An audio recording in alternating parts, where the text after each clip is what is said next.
F32, just found out my husband, M33, has been having a FD up affair. Dynamic? Whatever it is, it's cheating, with the mum of our child's best friend. How do I stay calm before going nuclear? Can't quite believe I'm writing this, and apologies if some of this is too much for here. Right now I couldn't face telling any of my friends, and need help navigating the next 48 hours before I go absolutely apes hit. We moved here to be close to a good school for our child. We're in a nice estate with the school being a few minutes walk. Our daughter is 5 and mostly my husband does the school runs and clubs. My work makes this hard for me to do. He works from home 100% of the time. Our daughter's best friend also stays along the road, so mornings and home times they walk together. They also do a few clubs together.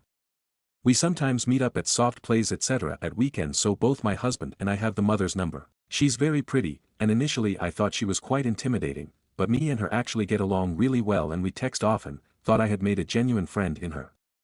My husband texts her frequently as well, but he's never given me a reason to snoop. She's also married, but her husband is in the army and is gone for very long periods of time. I can count on one hand the amount of times I've actually seen him home in the almost 3 years we've lived here. Just the beginning of this week the doorbell app went off, and as I know my husband's home I never really look at the notifications, but I accidentally opened the app instead of swiping the notification away. The app opened and I see him and her leaving our house, which I thought was odd. Next day I pay more attention to this and noticed about 30 minutes before school's due to finish she just walks up and opens our door. I called him just saying I was bored and what was he up to. He said just trying to quickly finish work so he can do the school run. I had a horrible feeling from here. That night I plugged in this little camera we had for the dog when he was a puppy that you can pan across the room. Yesterday, like clockwork, she appears again, just walks right in. I quickly open the camera app to see this woman forcibly push him onto the stairs, stand on the stair up above him, pull her trousers down and literally rub her arm up and down his face. I wish I was kidding. He clearly wasn't fully forced to do this, he was definitely enthusiastic about the whole thing. But she very much took charge. This was literally all that happened. I went to my car to watch, and for a solid 20 to 25 minutes all she did was make him lick her ass. They then composed themselves and left for school like nothing happened. I've never broken down like that in my life. When I got home I told him I was feeling ill and just going to bed. Skipped dinner. Just lay in bed going through every emotion. He eventually came to bed and I waited until he was asleep, grabbed his phone, and spent hours going through it. The upshot is, there's some sort of dom-sub dynamic going on. And it's literally just what I saw them doing. There's not been any PIV sex, he's not allowed to touch anywhere else, strictly her ass. It's been happening most days at least once, for months. She texts him telling him she's on her way and he better be ready. I have however seen texts from her saying he will get to fuck her, but that's what he's working toward. What the fuck? How on earth do you start something like that so quickly with someone who has been getting increasingly involved in our lives, through our kids no less? My mind's blown. I'm so hurt, angry, embarrassed, disgusted with him and her. Like, what do I actually do here? I can't stay with him, but now I need to move away from this area, uproot everything, move schools, just because these two want to live some weird fantasy. I've just watched her turn up to the house again today. I started to watch the camera in the house, but had to turn it off. I'm so fucking angry. I'm going home to do the same as I did yesterday, and I plan on going nuclear on him tomorrow night or Saturday. That way there's time to plan something for school on Monday. My mind just now is saying we're done, there's no coming back from this. But what steps can I be taking to ensure I come out better off in this situation? I have a few photos of messages, plan to take lots more tonight. I'm trying to work out how to leave the camera recording tomorrow, but I'm clueless. I don't even know if it has that function. We're in the UK, so if anyone knows the best steps I can take from here I would greatly appreciate the advice. Stories number 2. Aita for giving crappy Christmas gifts and ruining my marriage. I, 31F, married my soon-to-be ex-husband, M33, in 2018. My in-laws never liked me and made it clear. STBX insisted that they're just putting up a tough exterior and they'll grow to love me. To show how evil they are, one time I joined them for dinner and brought a cake I'd made, because I was always raised to be a gracious guest. When I stepped into the kitchen and offered the cake to his mother as a thank you for inviting me, she took the plate over to the garbage bin, dumped it in, and handed me the plate back. When I told my husband what she did, he confronted her and all of a sudden the crocodile tears started and she claimed she grabbed the plate but didn't get a good grip. I let go too quickly, and it fell to the floor, so of course it had to be thrown away. My SAL confirmed that was what happened. My STBX owned his own business and they called me a gold digger behind his back.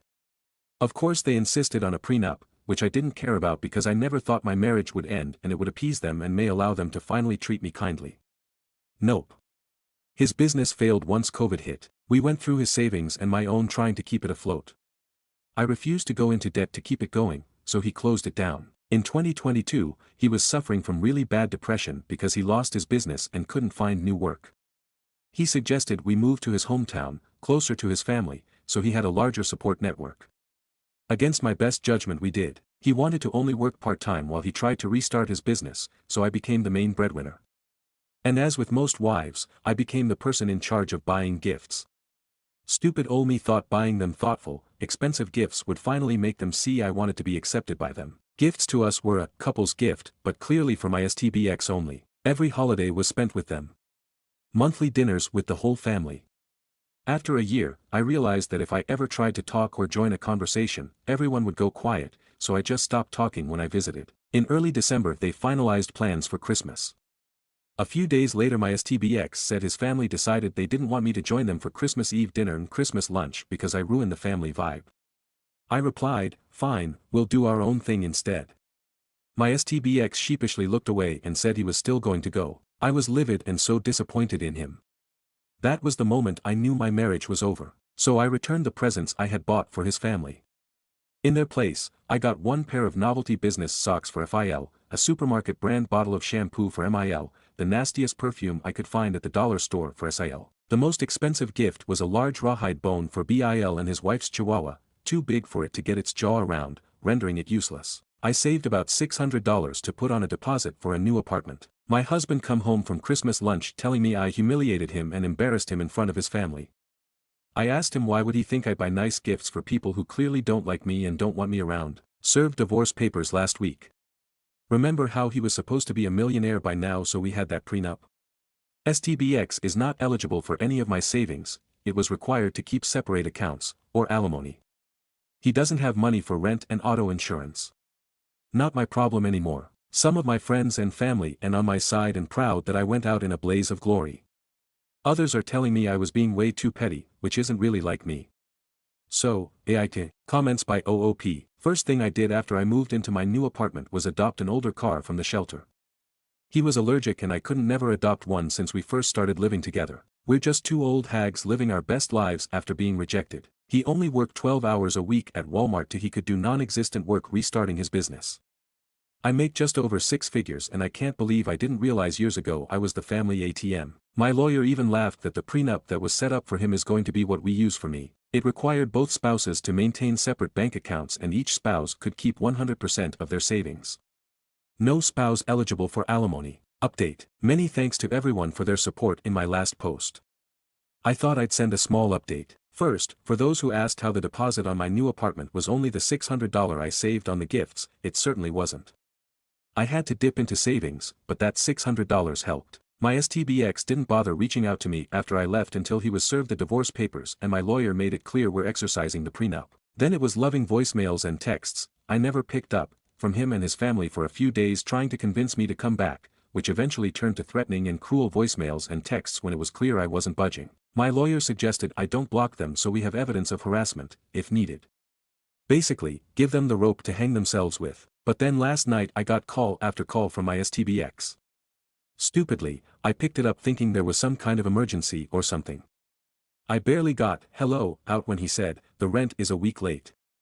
I told him that's strange because I paid my landlord 6 days ago. He paused and sighed dramatically and replied, no, the rent for here. I reminded him I don't live there and he shouldn't expect rent.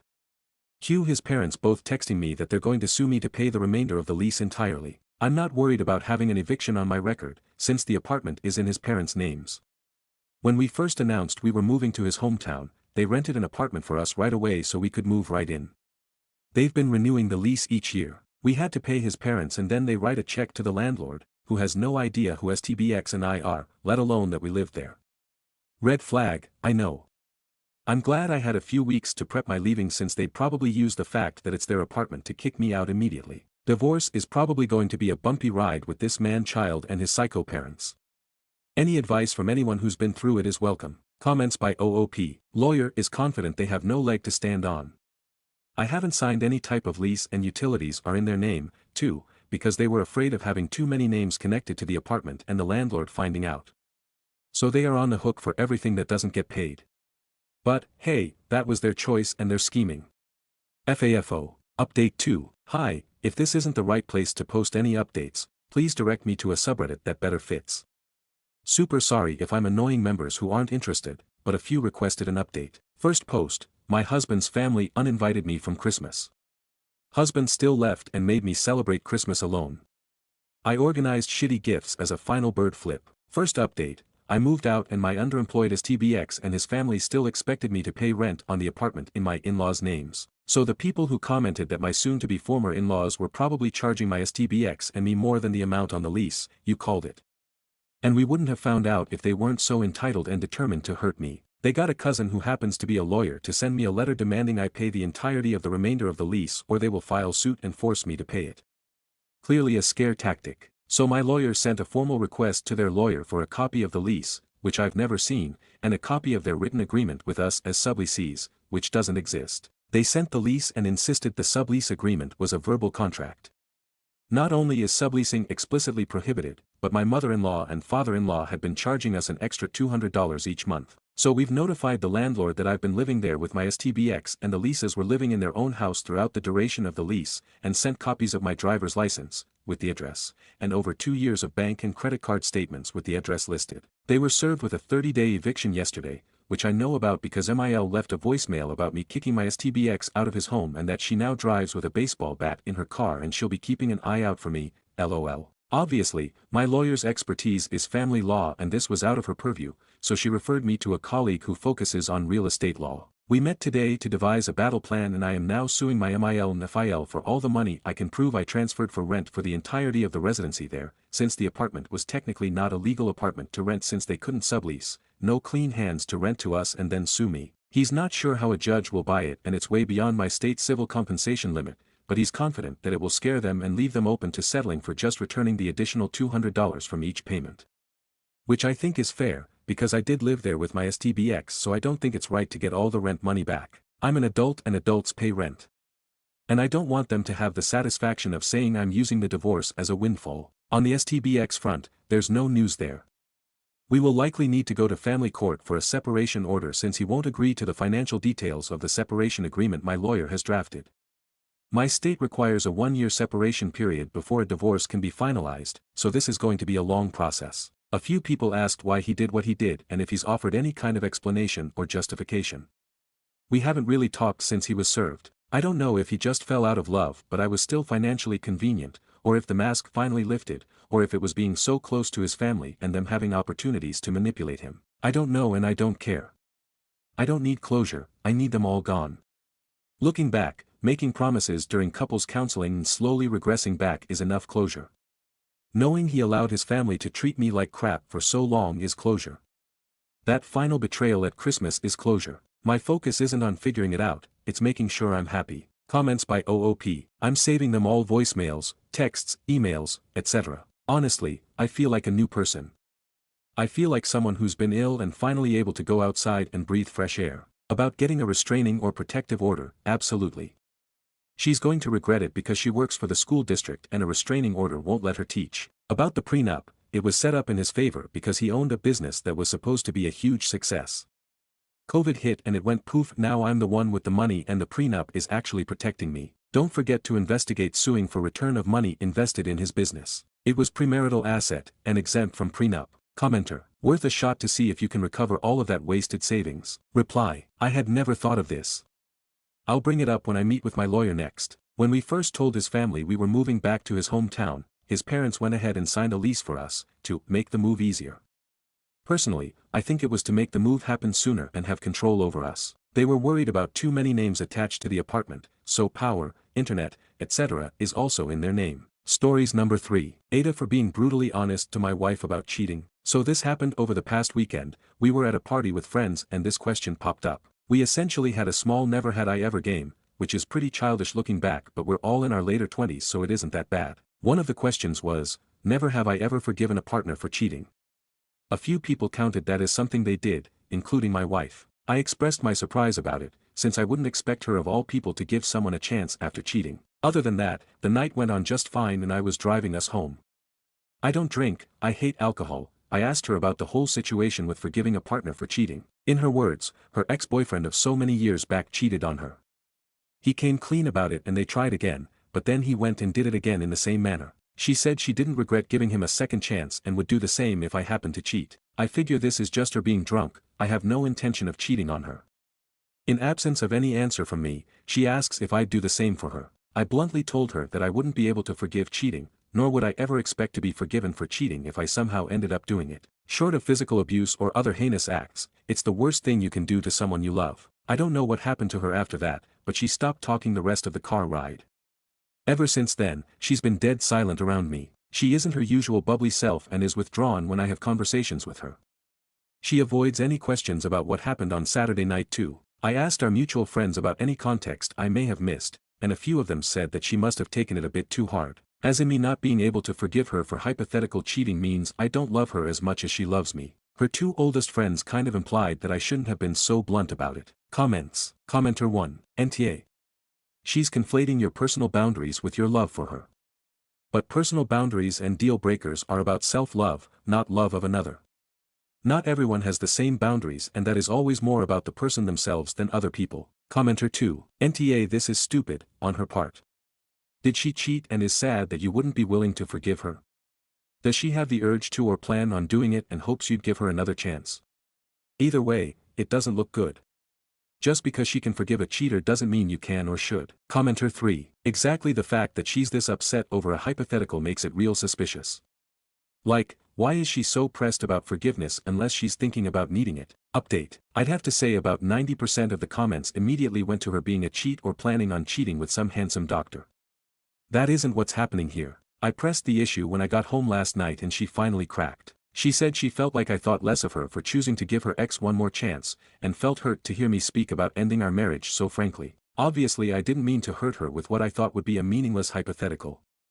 I explained that I valued our relationship too much to cheat on her, which is what I meant by my answer. We had a much longer chat about why she felt so down and I think we got to the crux of the matter. She confessed to still having fears of me having an affair like he did and losing the relationship.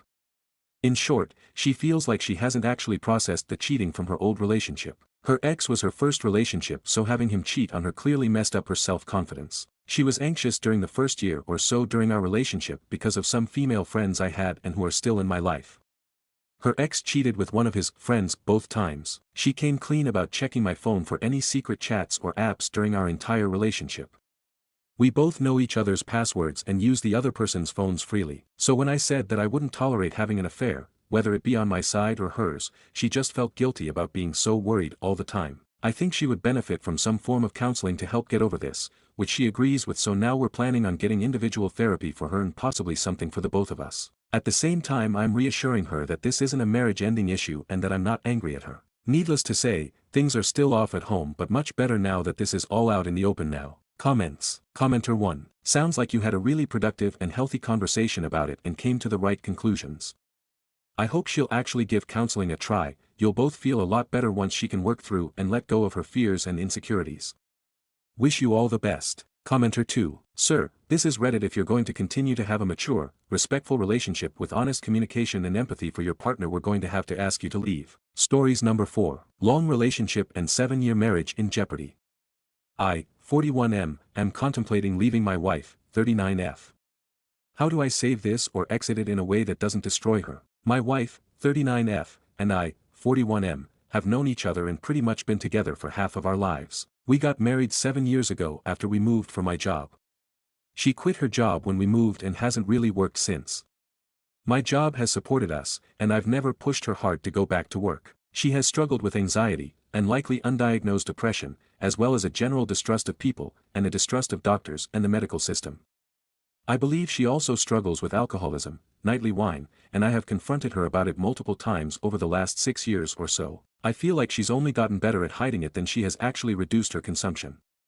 She refuses to acknowledge she has a problem, even though her dad had a similar issue with wine and alcoholism, and refuses to get help. She is estranged from her parents, and her mother in particular is a big source of her trauma. I believe they're irreconcilable. She has sisters, but they still maintain a relationship with the parents. She has no support system where we live and has made no effort in the 8 years or so that we've lived here to make friends. She rarely leaves the house.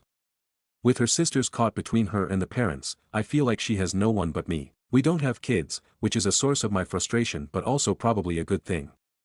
I really want kids. Like more than anything in the world. At one point I thought she did too. She says she still does, but I can't help but feel like that's for my benefit and appeasement. She's really scared of the world and the political climate, the assault on women's rights, and her own reproductive health. We've talked about getting help with having children, but again, she has a fear of doctors. I also wholeheartedly admit that bringing a child into this relationship right now is a bad idea, but once I turned 40 I also felt the pressure of the clock. In the evening, maybe once a week, she gets really emotional and break down. Sometimes it's about her family, sometimes it's about her childhood, lately it's been about politics and the news.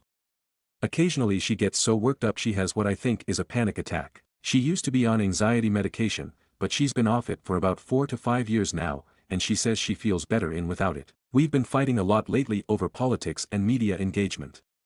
We're ideologically on the same side, but she invests a lot more time in the news and staying informed than I have the capacity to.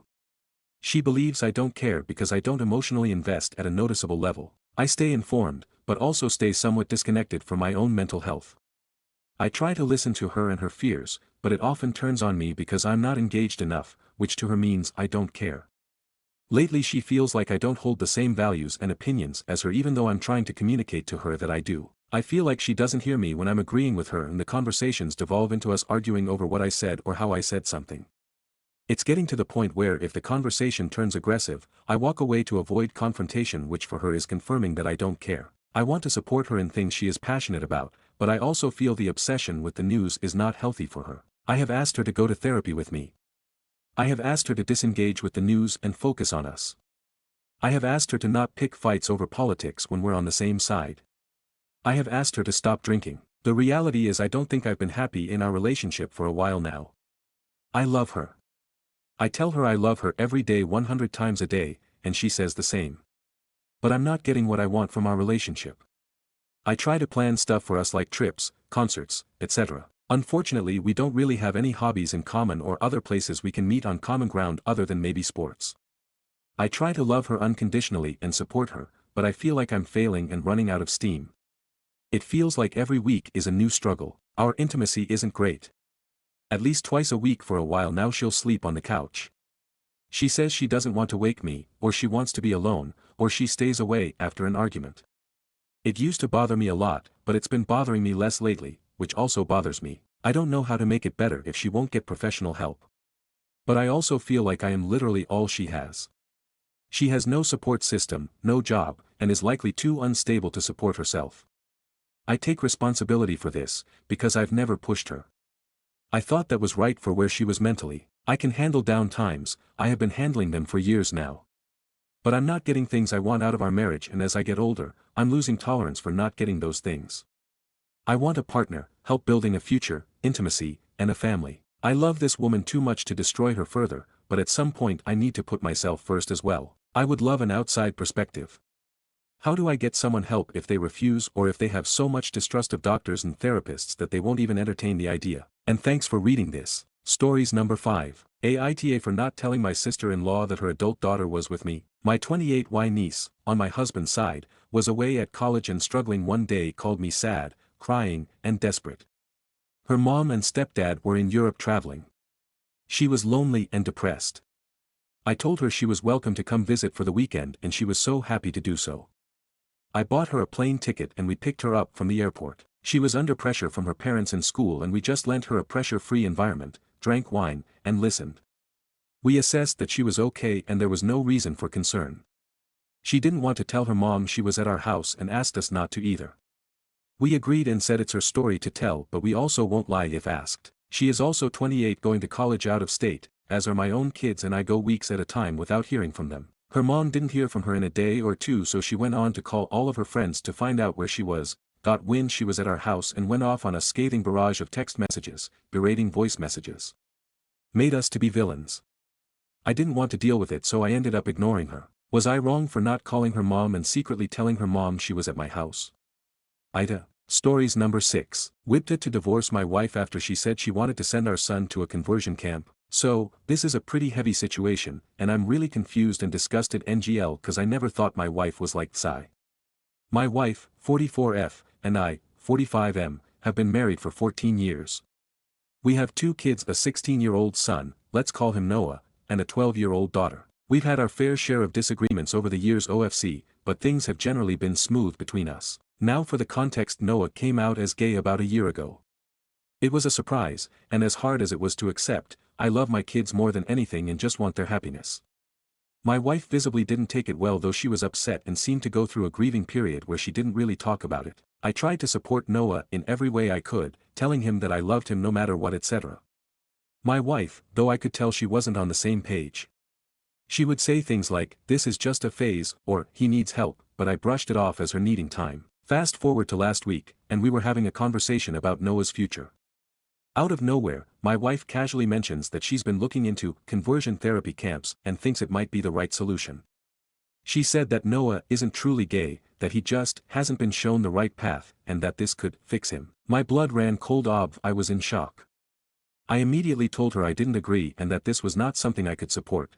She got upset and said I was enabling Noah's confusion, and that if I really cared about him, I would help him get better. WTF is wrong with her? She was persistent, and no matter how much I tried to explain that conversion therapy is harmful, like I know those kids get abused, or ped, and often end up either traumatized or killing themselves, and that I would never send our son to something like that, she wouldn't back down. If I'm being 100% honest, I don't even think I love her anymore. The fact she could be so heartless disgusts me. I know being gay is not easy and people like her just make it even harder. I'm considering staying, only for our daughter's sake, but would it be okay if it means hurting my son? It feels like a betrayal to Noah. I just don't think I can keep living with someone who thinks this is okay. Relevant comments. OOP needs to get a divorce soon as possible. His wife is setting their son up for child abuse. Reply. I mean, yeah, of course I really want to divorce her, we don't even talk anymore lol, but I know how damn close my daughter is to her mother. But I know at the moment I need to focus on Noah, and hopefully my daughter will be wise enough to understand. Commenter 1, NTA. Please do not send your son to conversion therapy because of your wife's heartlessness. Reply, you don't have to worry about this, I will not do this. I love my son just the way he is. I don't even know how to tell him his mom wants to do that. The kids noticed the tension between us, but I haven't said anything yet. Commenter 2, staying for your daughter's sake. WTF. What about your son? NTA. Divorce her and get full custody immediately. Of both kids. Tell the judge you fear crazy pants will turn your daughter against your son and raise her to be a bigot like her. Also, if you get any of her nonsense in writing, get it in text, save it. Don't tell her you're going to use it in court. Conversion camps should be illegal. It's so disgusting. OOP, you're absolutely right, I'll start looking for a good lawyer and cut her out of our life as soon as possible. Update 1. So first of all, I'd like to thank everyone here for all the help and advice I've gotten under my post and in DMS. Sorry if I couldn't answer to everyone, there was just too many fucking people lol. So I posted something about my wife wanting to send my son to a conversion camp 2 days ago. First of all, some people told me to show her videos and documentaries about what happens there, but this argument has been ongoing for more than a week now. I've showed her things and she won't budge. Really bad update if I can be honest, so let's get into it. All of you told me to try to get him out ASAP, all were definitely right, so yesterday I took the day off and went to see an attorney just to get some info about divorce etc. But after what happened, I'm 100% sure I want a divorce ASAP. Yesterday I went to pick Noah at his school, and as many of you suggested, we had a long discussion. I basically told him his mom and I may be getting a divorce because she wants to send him to a conversion camp, but I can't accept that.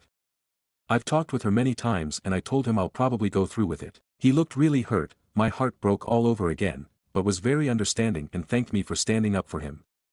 I pulled him into a tight hug and told him I'll always love him no matter what and that nothing's his fault. At that moment he started crying because he was so glad at least I was on his side. And I'm very pissed, so sorry if I don't make sense, but apparently his mom had been pressuring him for months. She planned dates with girls to try and fix him, and he had to lie by saying he was going at a friend's instead. She was saying he needs help and as much as she loves him he needs to get his condition cured etc. I feel so bad because I've been so oblivious to all that and I've failed to protect him for all that time. How do you make your 16-year-old son go through that? So when we got home yesterday, I can't lie, I was furious and confronted her right there and then.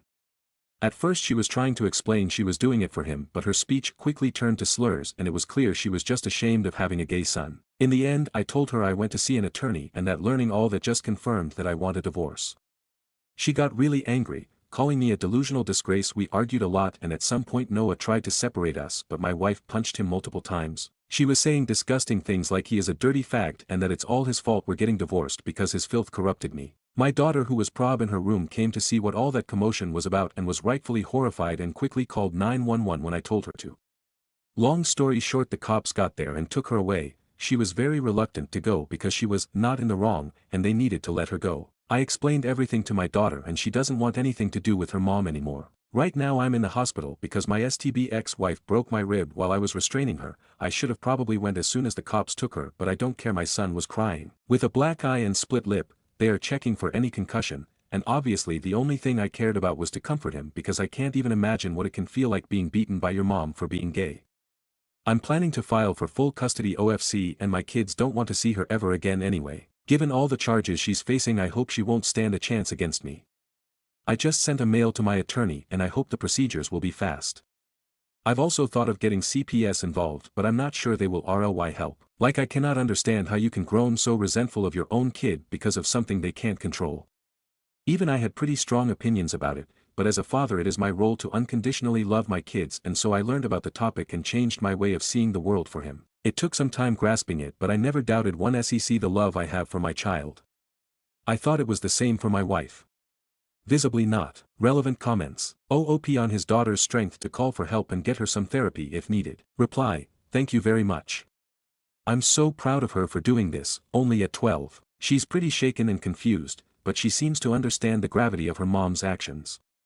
I'm so sad she had to be dragged into this mess as well. OOP on kicking his wife out of the house or moving out somewhere with his kids. Reply, we've got a house that is under both our names, and he didn't have a prenup.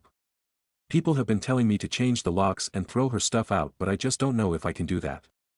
If I can't I'll either go back to my parents with the kids or rent an apartment in the meantime. Update 2. So, a little over 2 weeks ago, I posted about my STB ex-wife putting both my son and me in the hospital because he is gay.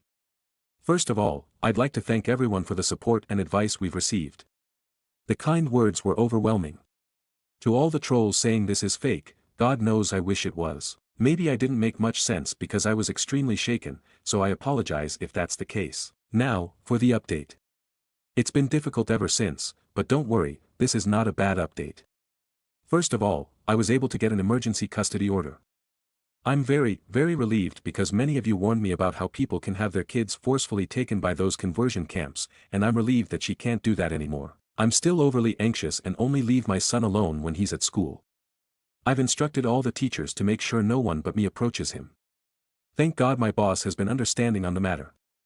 I've been granted the exclusive use of our house as well, so I've changed the locks and installed security cameras. Many friends and family members, from my side of course, have been visiting often, to give us both emotional support and safety. Many of you also advised me to document every injury that my son and I sustained. Fortunately my son didn't suffer a concussion, so I took plenty of pictures and gave them to my lawyer, and she has also taken my son's and my daughter's testimony. Given all the charges my wife is facing, child abuse, both physically and emotionally, neglect, endangerment, assault and battery, hate crime and domestic violence. Yeah, it doesn't look very good for her. Our lawyer is confident that I will 100% be granted full custody. She also said that it's likely STB's attorney will recommend that she gives up her parental rights, given the overwhelming evidence against her.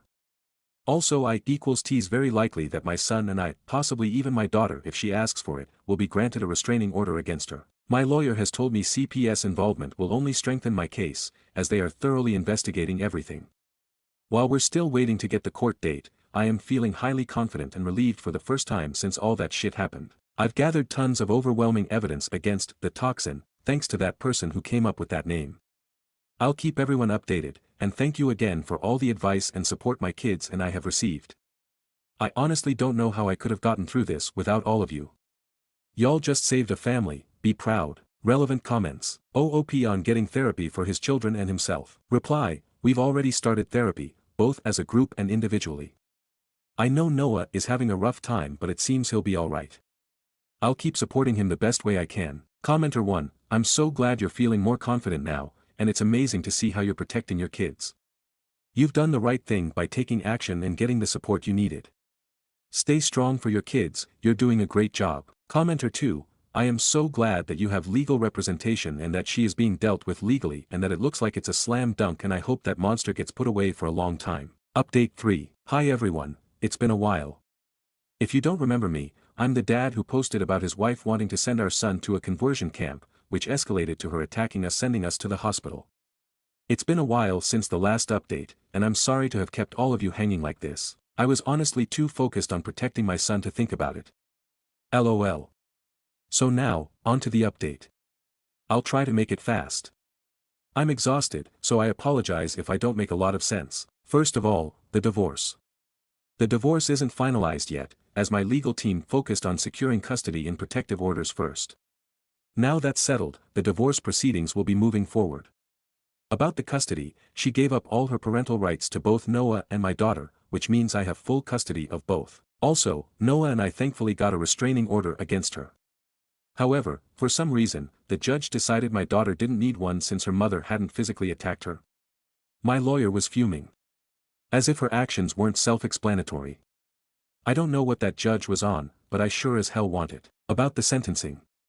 As I said, the toxin gave up her parental rights and agreed to a plea deal, which is how we saw the judge so fast, which I believe significantly reduced her sentence. She was found guilty of assault and battery, child abuse, emotional distress, a hate crime, and domestic violence. She was eventually sentenced to 1 year and 10 months in jail, but she could be released early for good behavior as well as 100 of community service when she gets out. This is still crazy though, given she literally broke my ribs and beat the shit out of my son. I believe she should be locked up for much longer. We had so much evidence, medical records, testimonies, CPS. At least we'll be away from her for that time. I'm shocked by how fast all this went though. I guess the police doesn't joke about domestic violence against minors. Now on to my son, my daughter, and me too. I've put the 3 of us in therapy. My daughter quit within a few weeks, saying she didn't need it anymore. However, Noah is still attending, both alone and with me. His mother's behavior left deep scars that, of course, can't be seen but are very much present, and I feel like therapy helps him navigate his own identity and self-acceptance better as well. He begged me to keep this 100% anonymous, which I did, as he is not out yet to most of his friends at school. The few friends who know have been very supportive, though, and there is this boy I think my son likes. Overall, we've gotten so much support, and I couldn't have protected them without all of you. Not only from our friends and family, but mainly from all of you, who gave so much advice, so many reassuring words of love and encouragement. Reddit truly is a wonderful place. We've lost people, of course. As I said, I myself was raised to be homophobic, so, some people from my side of the family cut us off. But most of them still supported us. We lost my wife. It was truly heartbreaking to see who she really is, but we don't need that kind of person in our lives. In exchange, we've got all of you, and we wouldn't be here without you. Right now, my kids are playing Mario Kart at our home, and who knows what could have happened instead if I did not seek help here. I can never thank you all enough for saving my son. I believe this will be my last update. Surely I will update if my crazy ex reappears, or when my son gets married, but in the meantime, this will be it. Thanks again, so much. Top comments. Commenter 1, love and light to you, my friend. I'm so sorry that you have to go through this, but you are a freaking rock star for standing up for your kid. Reply, I'll always stand up for my kid. I'm so proud of him. Commenter 2, you protected your son and did the right thing. I'm sorry your daughter wasn't able to get an order, but your ex will be away for a very long time. Commenter 3, great job dad. And you saved your son. You were the one who did everything to ensure his safety and well-being and a happy future. Good luck to you and your kids. Commenter 4, I remember your original posts, and I'm glad everything mostly worked out for the best. Agreed on your ex getting too lenient a sentence, but it's almost surely because of the plea deal. Give yourself, your daughter, and most of all your son a big ol' hug from this internet stranger. Stories number 7. My 30F husband, 36M, accused of sexual assault. Hi everyone, I'm in a situation I can't tell anyone about because of the severity. I have just received a letter stating that my husband has to come to the police station for a hearing on sexual assault. However, he is currently abroad visiting his mother. He will return in 2 weeks. My husband had been complaining for a while that something is wrong with him and that he needs to get help. His mood swings have been severe the last couple of months. He has ADHD and less impulse control, despite taking medications. I just have absolutely no idea what to do. I do believe he committed that assault. He sometimes stays late at night and I never knew what he is doing. I am horribly shocked right now, crying, and can't talk to anyone about it. We also have a child, 8 years old. Do I run away? Do I go to my mother? I do not know what to do. I know that he would never accept divorce. He doesn't want to lose. He would go crazy and perhaps do dangerous things to get me back or to get his son. Since his mother country is abroad, there's also the risk of kidnapping. Although he never harmed me, I don't know if he might. Edit, I translated it to sexual assault, but that specifically means touching someone's private parts without consent. He has not been charged for rape or that sorts. Edit 2, for certain charges you do not get arrested in my country. This is one of them, as is stated in the letter. The letter is legit and that is a common procedure.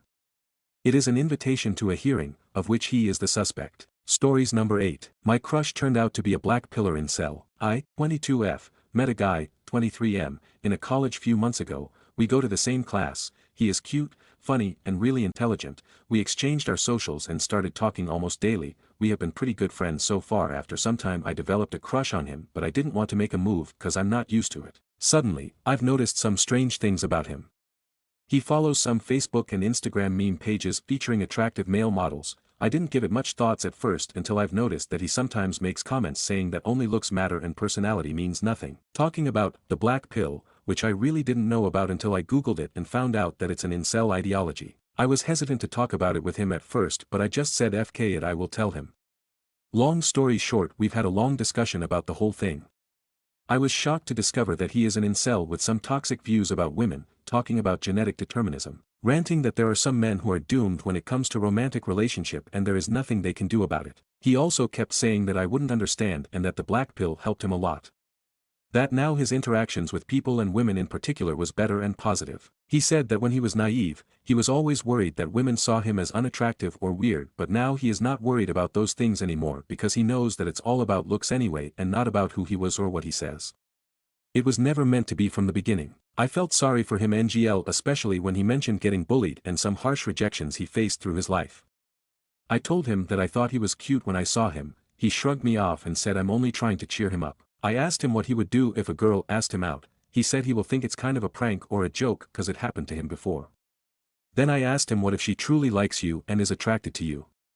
He basically said, I will probably think there might be something wrong with her and she is seeing something that isn't there. I would turn her down cause I'm in a good place and at peace now. I asked him why he keeps following these pages then. He said that it's just for fun or to kill any hope so he won't be crushed ever again. I know that this guy is full of red flags and sound very miserable, but I don't think he is a bad person. I just want to know if there is any hope to pull him back from this rabbit hole. I couldn't believe my post would blow up like this. I've had hundreds of DMs and I couldn't respond to them all, sorry. I've read most of the comments and had great advices, thank you all. Here is an update. I've had another talk with my friend about his beliefs and asked him if he considered himself an incel. He told me he doesn't identify as one of them and don't want to associate himself with them. I asked him if he hates women. He said no and now he finds himself more comfortable around them. He also kept insisting that the black pill isn't misogynistic cause it's neutral, just facts and studies. It doesn't tell you to hate women or resent them. We argued a lot on this point. I've tried to make him understand that believing in it will eventually leads to hating women. We couldn't reach an agreement. He also stated that he disagreed with some black pill ideas. For example, very ugly women can find a man. He said that this isn't true at all. He claimed very ugly people would most likely end up alone and could never find anyone genuinely attracted to them cause even ugly people like only attractive people. I brought up one of his comments on Facebook about the whole personality doesn't matter thing. He said it's true, that personality only matters if the looks bar is cleared, and if an unattractive man is kind you would never find out cause he doesn't even have the chance to show his personality to begin with. I argued that attraction is complex, nuanced and can be built through getting to know someone and I've experienced that myself. He said this can happen but people nowadays rely on instant attraction and don't want to get to know someone who isn't attractive to them. He also sarcastically said, I've never heard a woman say he looks so loyal and humble, I should totally bang him, which made me really mad. I called him out for it and I said that he doesn't seem to be fond of women as he likes to claim, but he said it was just a joke. He also said that he met many people who are single cause of their looks but never met someone attractive who is single because of their personality. I told him I've met many people like that and him is a good example. He just brushed me off again. I wanted to tell him I've had a crush on him but I didn't cause I don't want him to accuse me of lying. I suggested therapy but he said that he tried it once and it didn't work, and the therapist was dismissive of his feeling and made him feel like everything was on his head. I'm not gonna lie, I really felt emotionally drained and my head hurting after having this conversation with him. I still don't think he is a really bad person but he doesn't seem to respect women or trust them at all. I've told him that I want to put a bit of a distance between so cause his views makes really uncomfortable. He said he respects my decision. We've met yesterday in class, he said hi and we've talked for like a minute then he went on his way and that was it. We haven't talked since. Stories number 9. My sister won't allow me to get a babysitter for my daughter during her wedding and insists my husband has to do it. This is a very long story so I will do my best to make it concise and not too personal, as I could go on forever about this dynamic. My sister is getting married this year, and she is having a super bougie and expensive wedding. That's great for her. I, 32F, have a 23-month-old currently with my soon-to-be husband and she is beloved, she is meant to be her flower girl. The wedding is at a location about 2 hours from home for us, and is a weekend-long affair. Events start on Friday and the wedding is Sunday. It is an intimate gathering of only closest family and friends, maybe 50 people. My immediate family, meaning mom, sisters including the bride, their partners, and my little family of 3, are sharing a house all weekend nearby to the wedding venue. There are multiple days of events which are all inclusive of a few children in the family, but here's where my dilemma starts. My sister informed me that the reception will be child-free, which is fine. However, she went on to say she had decided that my husband would have to be the one to take our daughter back to the house and watch her and he couldn't come to her reception dinner. I went along with this at first because my sister is very difficult and I like to keep the peace. I'm the oldest. I approached my mom about it and told her I would like to get a babysitter for that time so I would be able to share the entire event with my husband. My mom immediately became defensive and said she had already discussed that with my sister and my sister didn't want any babysitter, because I, meaning me, would be most comfortable with Dan, husband fake name, watching our daughter and anyone else will make me nervous and I wouldn't be present for the wedding. Again at first I went with this, but it was apparent it was bothering my husband a great deal. His feelings were hurt at this point and he felt excluded. Why could we not get a babysitter for our own daughter? I totally understood where he was coming from and was getting more upset and offended by the situation because no one was sticking up for us. My mom claimed she can't get in the middle and mediate or tell my sister it was wrong.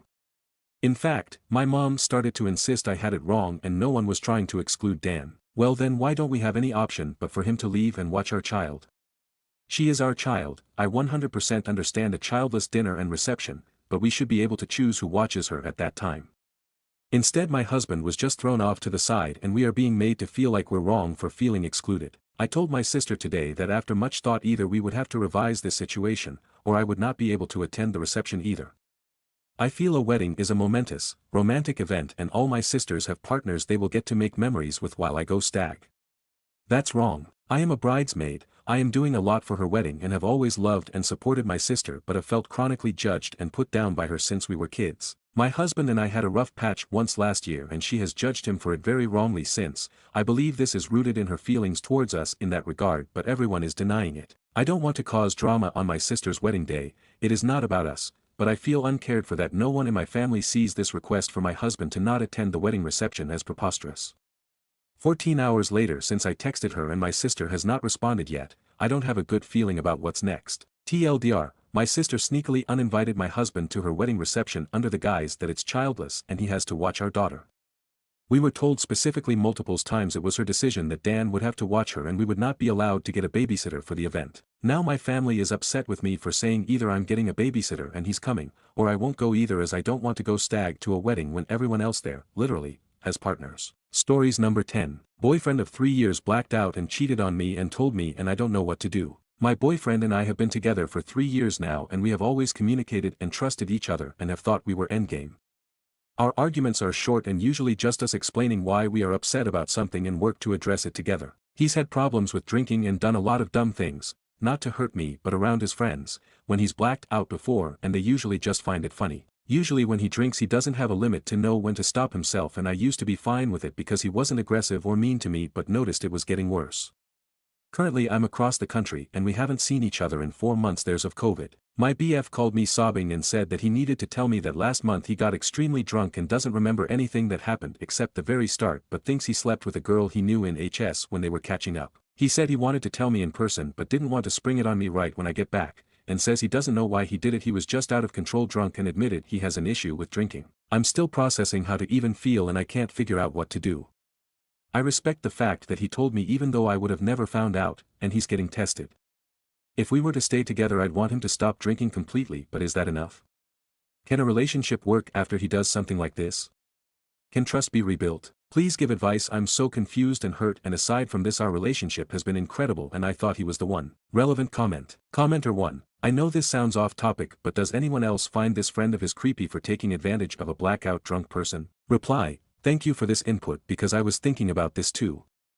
I asked him today and he said she was supposed to be DD for her and a friend but changed her mind late in the night and was definitely less drunk and was the one who initiated. But he said he still doesn't want me blaming her because he still had an active role in it. Update, BF, 22M, of 3 years blacked out and cheated on me, 21F, and told me and I don't know what to do. Hey all, it's been a really long time since this post, and I haven't ever given an update. Figured I'd post if anyone was ever in a situation like this and wanted to know how it turned out. We are now 4 years past this incident, and have worked through this together. So, what happened after this post? He owned up to his mistake. Without me telling him what I wanted him to do, he looked up online what he could do to build back trust. He offered to stop drinking, and found a therapist for himself that specialized in alcohol addiction and relationships. He also suggested couples counseling, and asked if I'd be willing to go with him, but that he would fully cover the costs of the therapy. In the original post, many asked about if it was consensual. The answer, it's mixed territory. He had a short memory, of being willingly involved with her as I requested. He called the girl to find out what actually happened. She was more sober than him during this night, and she said that they couldn't have sex because of whiskey dick, and then out of nowhere he got up and ran out of the room.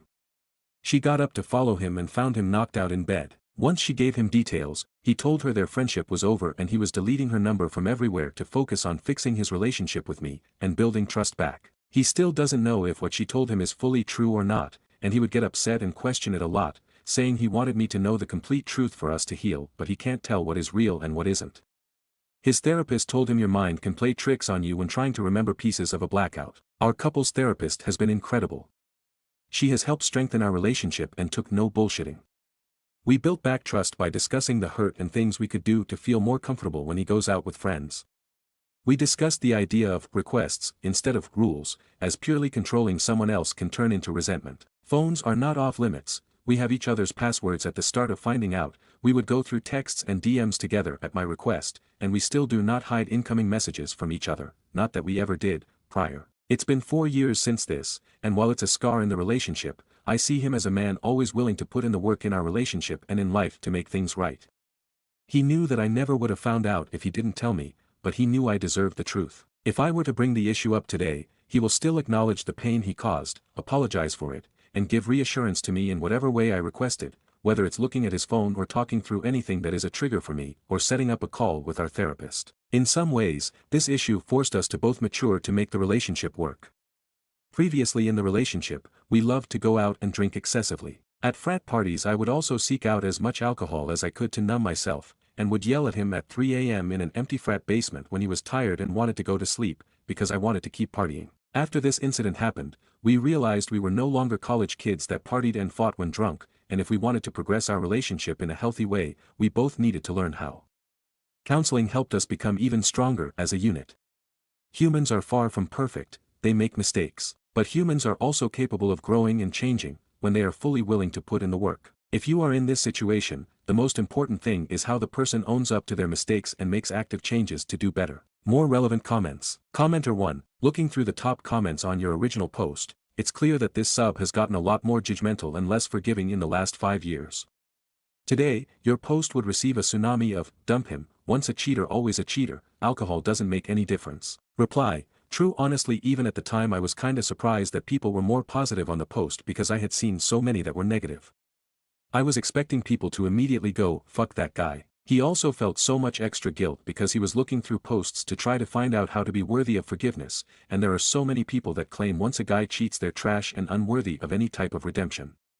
It took him a long time to be able to forgive himself as well. OOP on her relationship prior to the cheating, that's a big stretch there. Prior to this, our relationship was healthy, but we were also college kids that enjoyed to go out partying and drinking very heavily. That comes with consequences, health, friendships, relationships, school, etc. The only arguments we ever had, not many, but they did happen, were when we were very drunk. Once we started to grow up and experience our 20s, 26 now, we matured enough together to realize we needed to make changes if we wanted to be better. I checked his phone maybe twice. The rest of the time now I just have his password, so if he wants me to text his friends when he's driving, or do something when my phone is out of reach, I can. Also, couples therapy isn't bad at all. Therapy is a great tool for individuals to overcome trauma and issues. Couples therapy is a great tool for two individuals to learn to handle these issues better together, as they aren't in your mind and don't know what you're going through. Commenter 2, not to go all what about is or anything, but the guy was blacked out and taken advantage of when too drunk to consent. Alcohol issues? Yes. Cheating? If you count SA as cheating, then I guess so, but come on, the guy was assaulted and on top of that has to be the one to pick up the pieces of it in his relationship. I hope for his sake that therapy was focusing on helping him process it too, and not just about him being a dirty cheating liar or something. Reply, yeah, I do agree. The incident at hand was extremely complex. It's considered SA because if you're drunk, you can't consent, even though he didn't say no and he partook. But also he can't really remember most of it because he was blacked out. That this was the only time I'd be willing to move on from this, and if something like this ever happened again, I'd be done. This included a lot of discussions mainly around alcohol, as I truly believe this never would have happened sober. Commenter 3, not sure how to feel about this really. Only been blackout drunk once. Didn't remember anything from after a certain point until waking up in my wife's bed, naked, with no idea how I got there or why I was naked. So I guess how to really feel about calling it cheating. Reply, yeah, I feel the same way. Depending on who I talk to, people have different takes on it, including therapists. Cheating. SA. Some middle territory. In terms of couples therapy, we mainly spoke about it as a break of trust and where to go from there. Blackouts are scary when really thinking about it, you can act completely different and have no recollection of behavior. Stories number 11. Aita for being very angry with my younger brother for what he said about my girlfriend. I, M22, have been dating my girlfriend, F21, for 4 years and I love her about as much as it's possible to love anyone. I honestly melt inside at just the thought of her. My girlfriend speaks with a stutter which I know she is self-conscious about. Yesterday I was chilling at home with my girlfriend. I live at home but she had come to visit, and at the same time my brother who is 16 had some friends over and they were playing video games in his room. I also have a sister who is 18. My girlfriend went to the bathroom and when she came back she was crying. When I asked her why she was crying she told me that on her way back from the bathroom she was walking past my brother's room and she overheard him saying to his friends that I had the stupid girl who doesn't know how to speak with me and that he doesn't know why I would be with a weird girl who can't talk properly. I am very angry about this and after my girlfriend had gone home I immediately told my parents about what my brother had said. My parents just said that my brother is just a kid, and they called my girlfriend too sensitive and claimed that it wasn't a big deal. I absolutely lost my temper with my parents as well as my brother who I called a nasty disrespectful pig. I then went to my girlfriend's house and stayed with her, and her cats, because I was so angry with my parents. My parents have been texting me saying I'm overreacting and continuing to say my brother is just a kid. Relevant comments. Commenter 1, your brother is a kid, and childhood years are for making mistakes and learning consequences. I'm sorry your parents reacted the way they did because it sounds like they make excuses for him and not preparing him for adulthood. I doubt you'll change them, so do what you think it's right. It sounds like for now the consequence for your brother is an altered relationship with you. I would express to your parents that 16 is closer to adult than child and you're very disappointed at your brother but more so their reaction. Also, I don't mean to stir the pot but is it possible your parents brushed it off because he's echoing stuff they say? By the way, mom of 22 and 18 years old so semi-expert. Reply, if my parents have been talking about her like that then I'm moving out permanently. Commenter 2, ah that's nice, your parents enabling their arsehole 16-year-old son to be a nasty piece of work. You're right to be pissed with him and them. They should be knocking that on the head, he's old enough to know better. You're not the here, but your family, minus sis, are and should be ashamed of themselves. Reply, my sister honestly looked like she was ashamed at our parents and brother. Commenter 3, one thing to keep in mind here, is that she overheard him talking to his friends and did not say this to her face. Although the parents blowing it off is suspect. How do they feel about your girlfriend's stutter?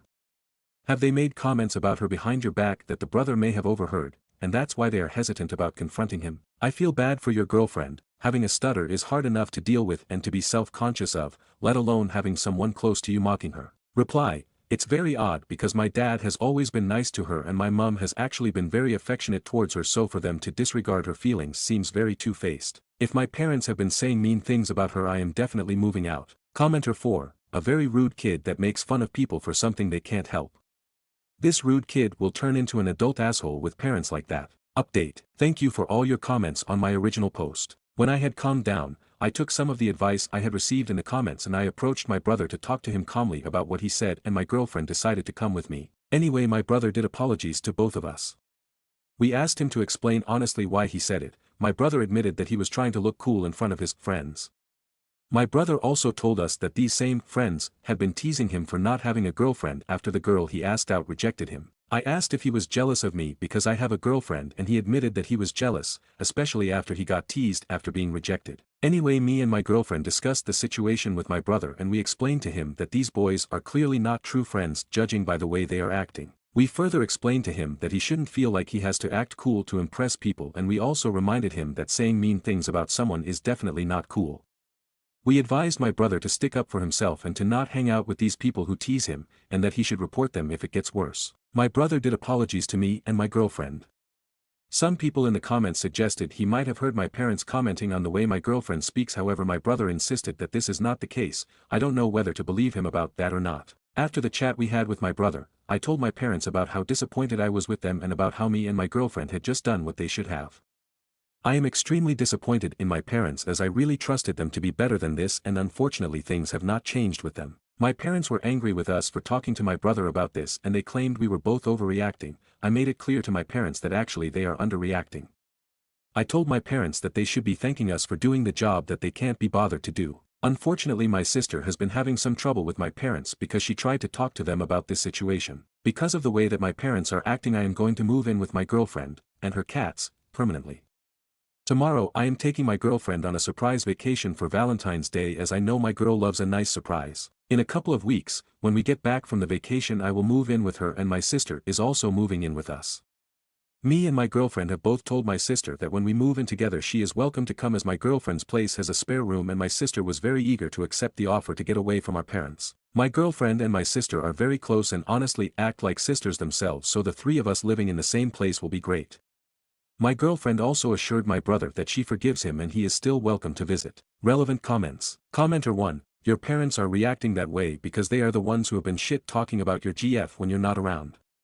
Your brother denied it, but it's obvious. Reply. It does seem like it, unfortunately. If that is the case, I hope my brother will trust us enough to tell us that eventually. Commenter 2. Make a point to stay involved and check in on your brother. He may feel left out with both of you moving and being left with the parents, and that can easily turn to resentment. Reply. Yeah, I'm definitely going to keep spending time with him. Does the rest of OOP's extended family know what happened? Reply. I do have aunts and uncles as well as cousins who have mostly supported me in this situation. Stories number 12. He is having fun avoiding parental responsibilities, but there is no child. A guy I was dating intentionally tried to get me pregnant when we were together. After ejaculating into me when I asked him not to and he knew I was ovulating, he ghosted and I never heard from him again. I lied and told him he got me pregnant and he blocked me. I managed to reach out to him and told him I gave birth and he hung up on me. There is no child. He unblocks me every couple of months to taunt me about being left with his child. But there is no child email. It's just funny to watch how much joy he gets out of thinking he created a child and disappeared, almost like it's a kink for him. I don't ever plan to tell him there's no child, lol. I'm just going to let him enjoy feeling like he did something. For those calling me crazy, I do have borderline personality disorder. So, it's playtime. Also, we weren't using the pull-out method. He was using a condom and decided to take it off quickly before he ejaculated and shove himself back inside of me to ejaculate, while I pushed on his chest, cried, and said no repeatedly. I didn't deserve that, but he deserves this. And the fact that so many of you think that lying is worse than or equal to rape is fucking terrifying. Stories number 13. Aita for still not wanting marriage, even though she knew that, and is now really upset about it. As someone who has been married and divorced before, I had mentioned quite early on in my relationship with my partner that I couldn't see myself getting married again, but that I'd love a life partner. She understood this, and actually agreed with me, and told me marriage wasn't something that bothered her. We've now been together for 7 years. Over the course of the last 3 years, friends of hers have got married, we've gone to the weddings and whatnot, and recently she told me that she'd love for us to get married. I instantly felt awkward. I love her, truly, but I have no interest in getting married again and she knows this. I told her very gently to please not say that, because I love our relationship, I love her with all my heart, but marriage is something that puts me off after my past experience. And I also brought up that she knew this and said she understood this. She responded with, I know, but I can change my mind. So I said, please know how much I love you, but I won't change my mind when it comes to marriage. I don't want to get married again. She got upset, which upset me. She now has it her mind that, if I loved her and thought this relationship was a sure thing, that I would want to marry her, regardless of my past experience, and the fact that I don't want to marry her makes her think that I think this relationship isn't built to last, and don't want to commit. And that's not the case at all. This all came so out of the blue. We have an amazing relationship. But now I feel really awkward and thrown by the things she's saying. We were both upset and I asked her if she wanted to end things. She said, do you? I responded, no. Not at all. I want to be with you. She replied, but you don't want to marry me, which just really threw me off even more. It's not about me not wanting to marry her, it's about marriage in general. I tried to explain this to her the best I could, but she's just suddenly changed her tune, after being absolutely fine for the last 7 years, and knowing from fairly early on how I felt, and accepting, and understanding it. It's now caused a rift in our relationship. And I've got a horrible feeling this might end us. I don't want that. But the ball is in her court and she's best a little distant since that talk. I'm now paranoid she's going to leave me, but I can't marry someone again. It's not about not wanting to commit to her. I've said this, I've explained this. I've had a couple of friends joke and say, oh, just marry her. But I can't. What I'm basically asking is, AITA for risking losing her, because I don't want marriage again, even though she knew that. AITA for not just marrying her purely to keep her with me. I'd absolutely understand if the marriage talk was something we'd never had before this point. But we have had that talk. This is why this is all devastating to me. Stories number 14. Wibta, if I told my boyfriend's parents that I'm pregnant while he's giving me the silent treatment. I, 21F, and my boyfriend, 24M, have been together for 6 years. As of recently in November of 2024, I moved out of my hometown to begin working in a state a couple hours away because the work economy in my hometown was terrible. I was staying there with my older sister and I began working a job and actually started to love where my life was going. It was already decided that when I moved, he would soon follow and move there with me. He told me he couldn't just leave with me, because his license was suspended and he needed to get it fixed. In the meantime, he visited me up there for New Year's Eve and stayed with me for a month. During his visit, I noticed I had missed my period but brushed it off as I am irregular. He was worried, so he bought me a pregnancy test to make sure I was okay, and lo and behold, there those 2 dark lines appeared, reading pregnant. He looked more shocked than anything else, as we've honestly never been careful our entire relationship and this is the first time this has happened.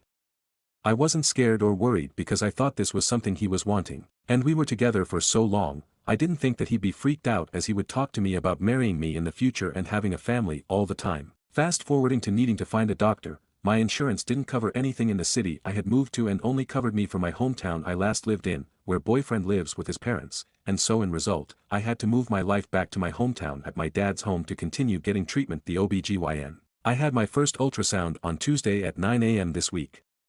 He's known this information for 3 weeks because we made the appointment together and I was also reminding him every day because I was just so excited too. A week before the appointment he tells me he can't come to the appointment with me because his parents said they needed him for a consultation appointment for his father's surgery on that same exact day, same exact time, same exact building, just on different floors. It was fine with me, but he hadn't have shared any news to his family and I am currently 9 weeks pregnant.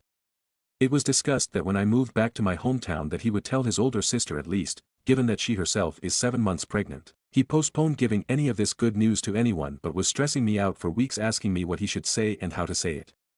When I asked him why he was so nervous to say, he says he doesn't want to hear their lecture.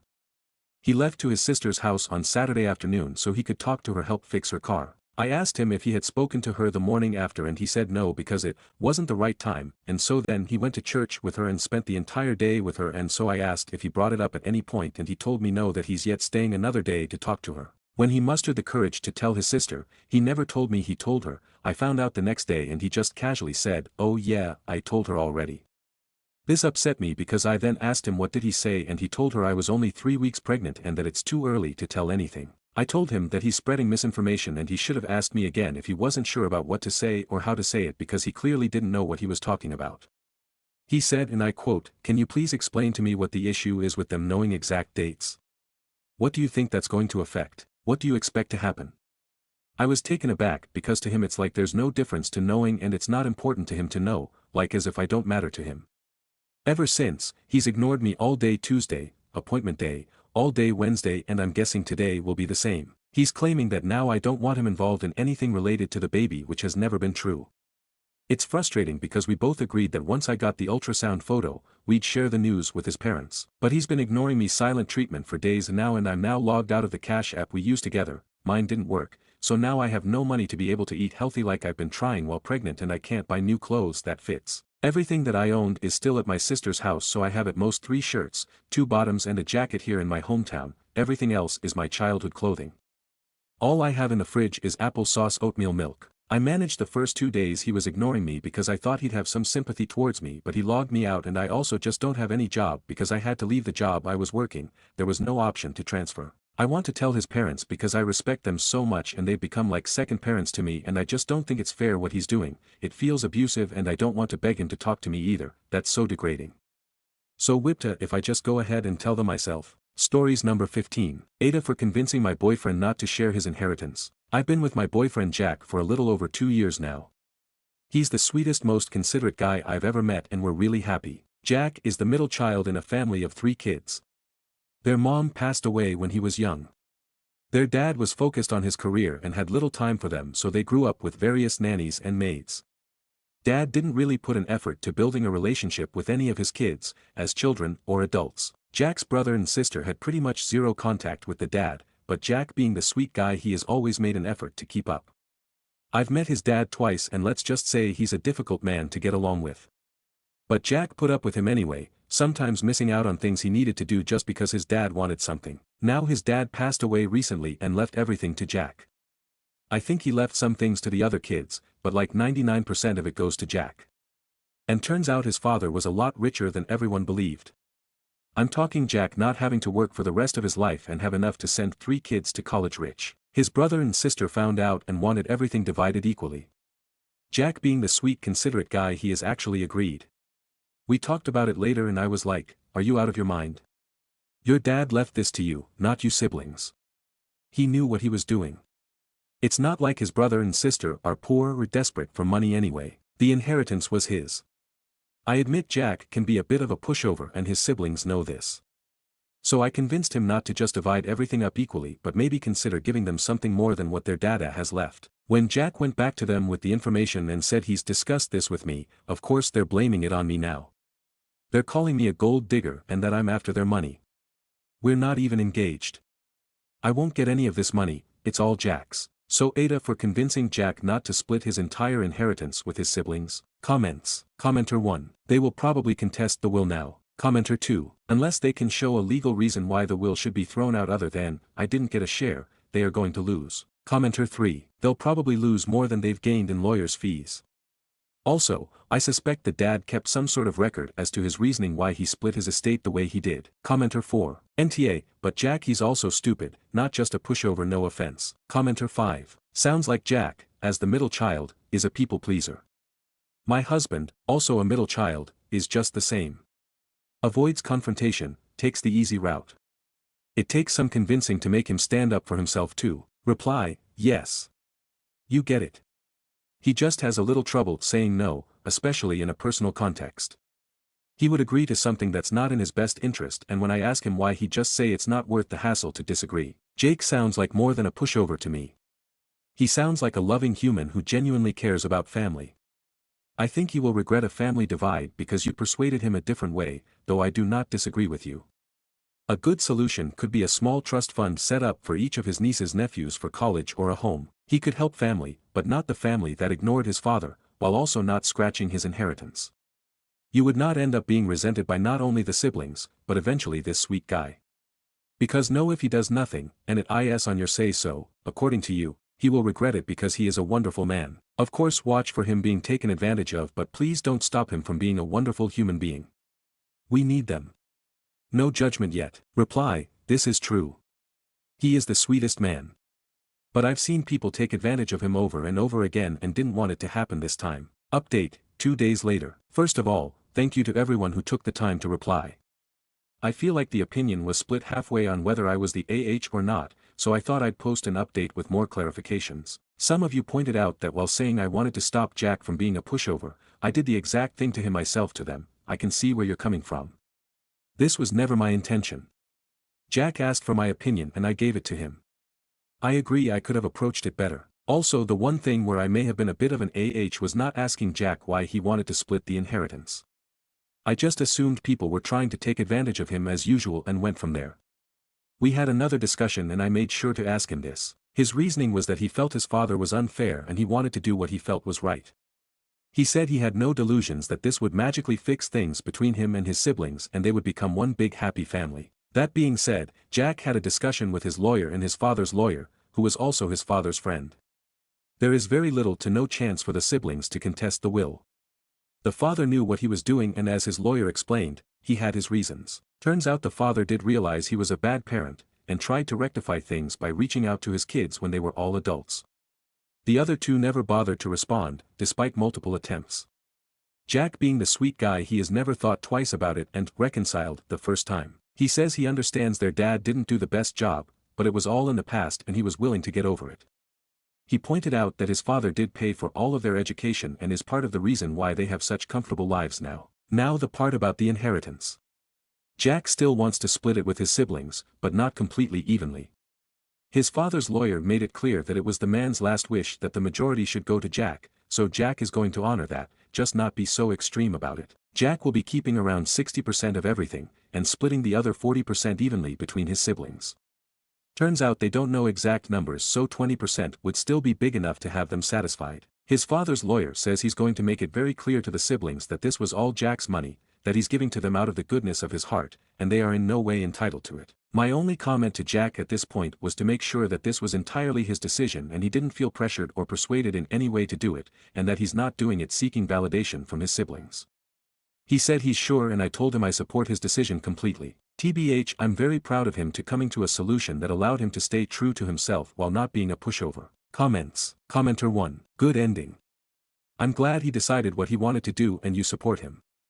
You made sure to ask him why and really listen to him. I wish you both the best. Commenter 2. Jack's a better guy than I am. Commenter 3. No, he isn't a good guy, would do what his father wanted. Commenter 4. That's just a good son. A good man is above and beyond being a good son alone.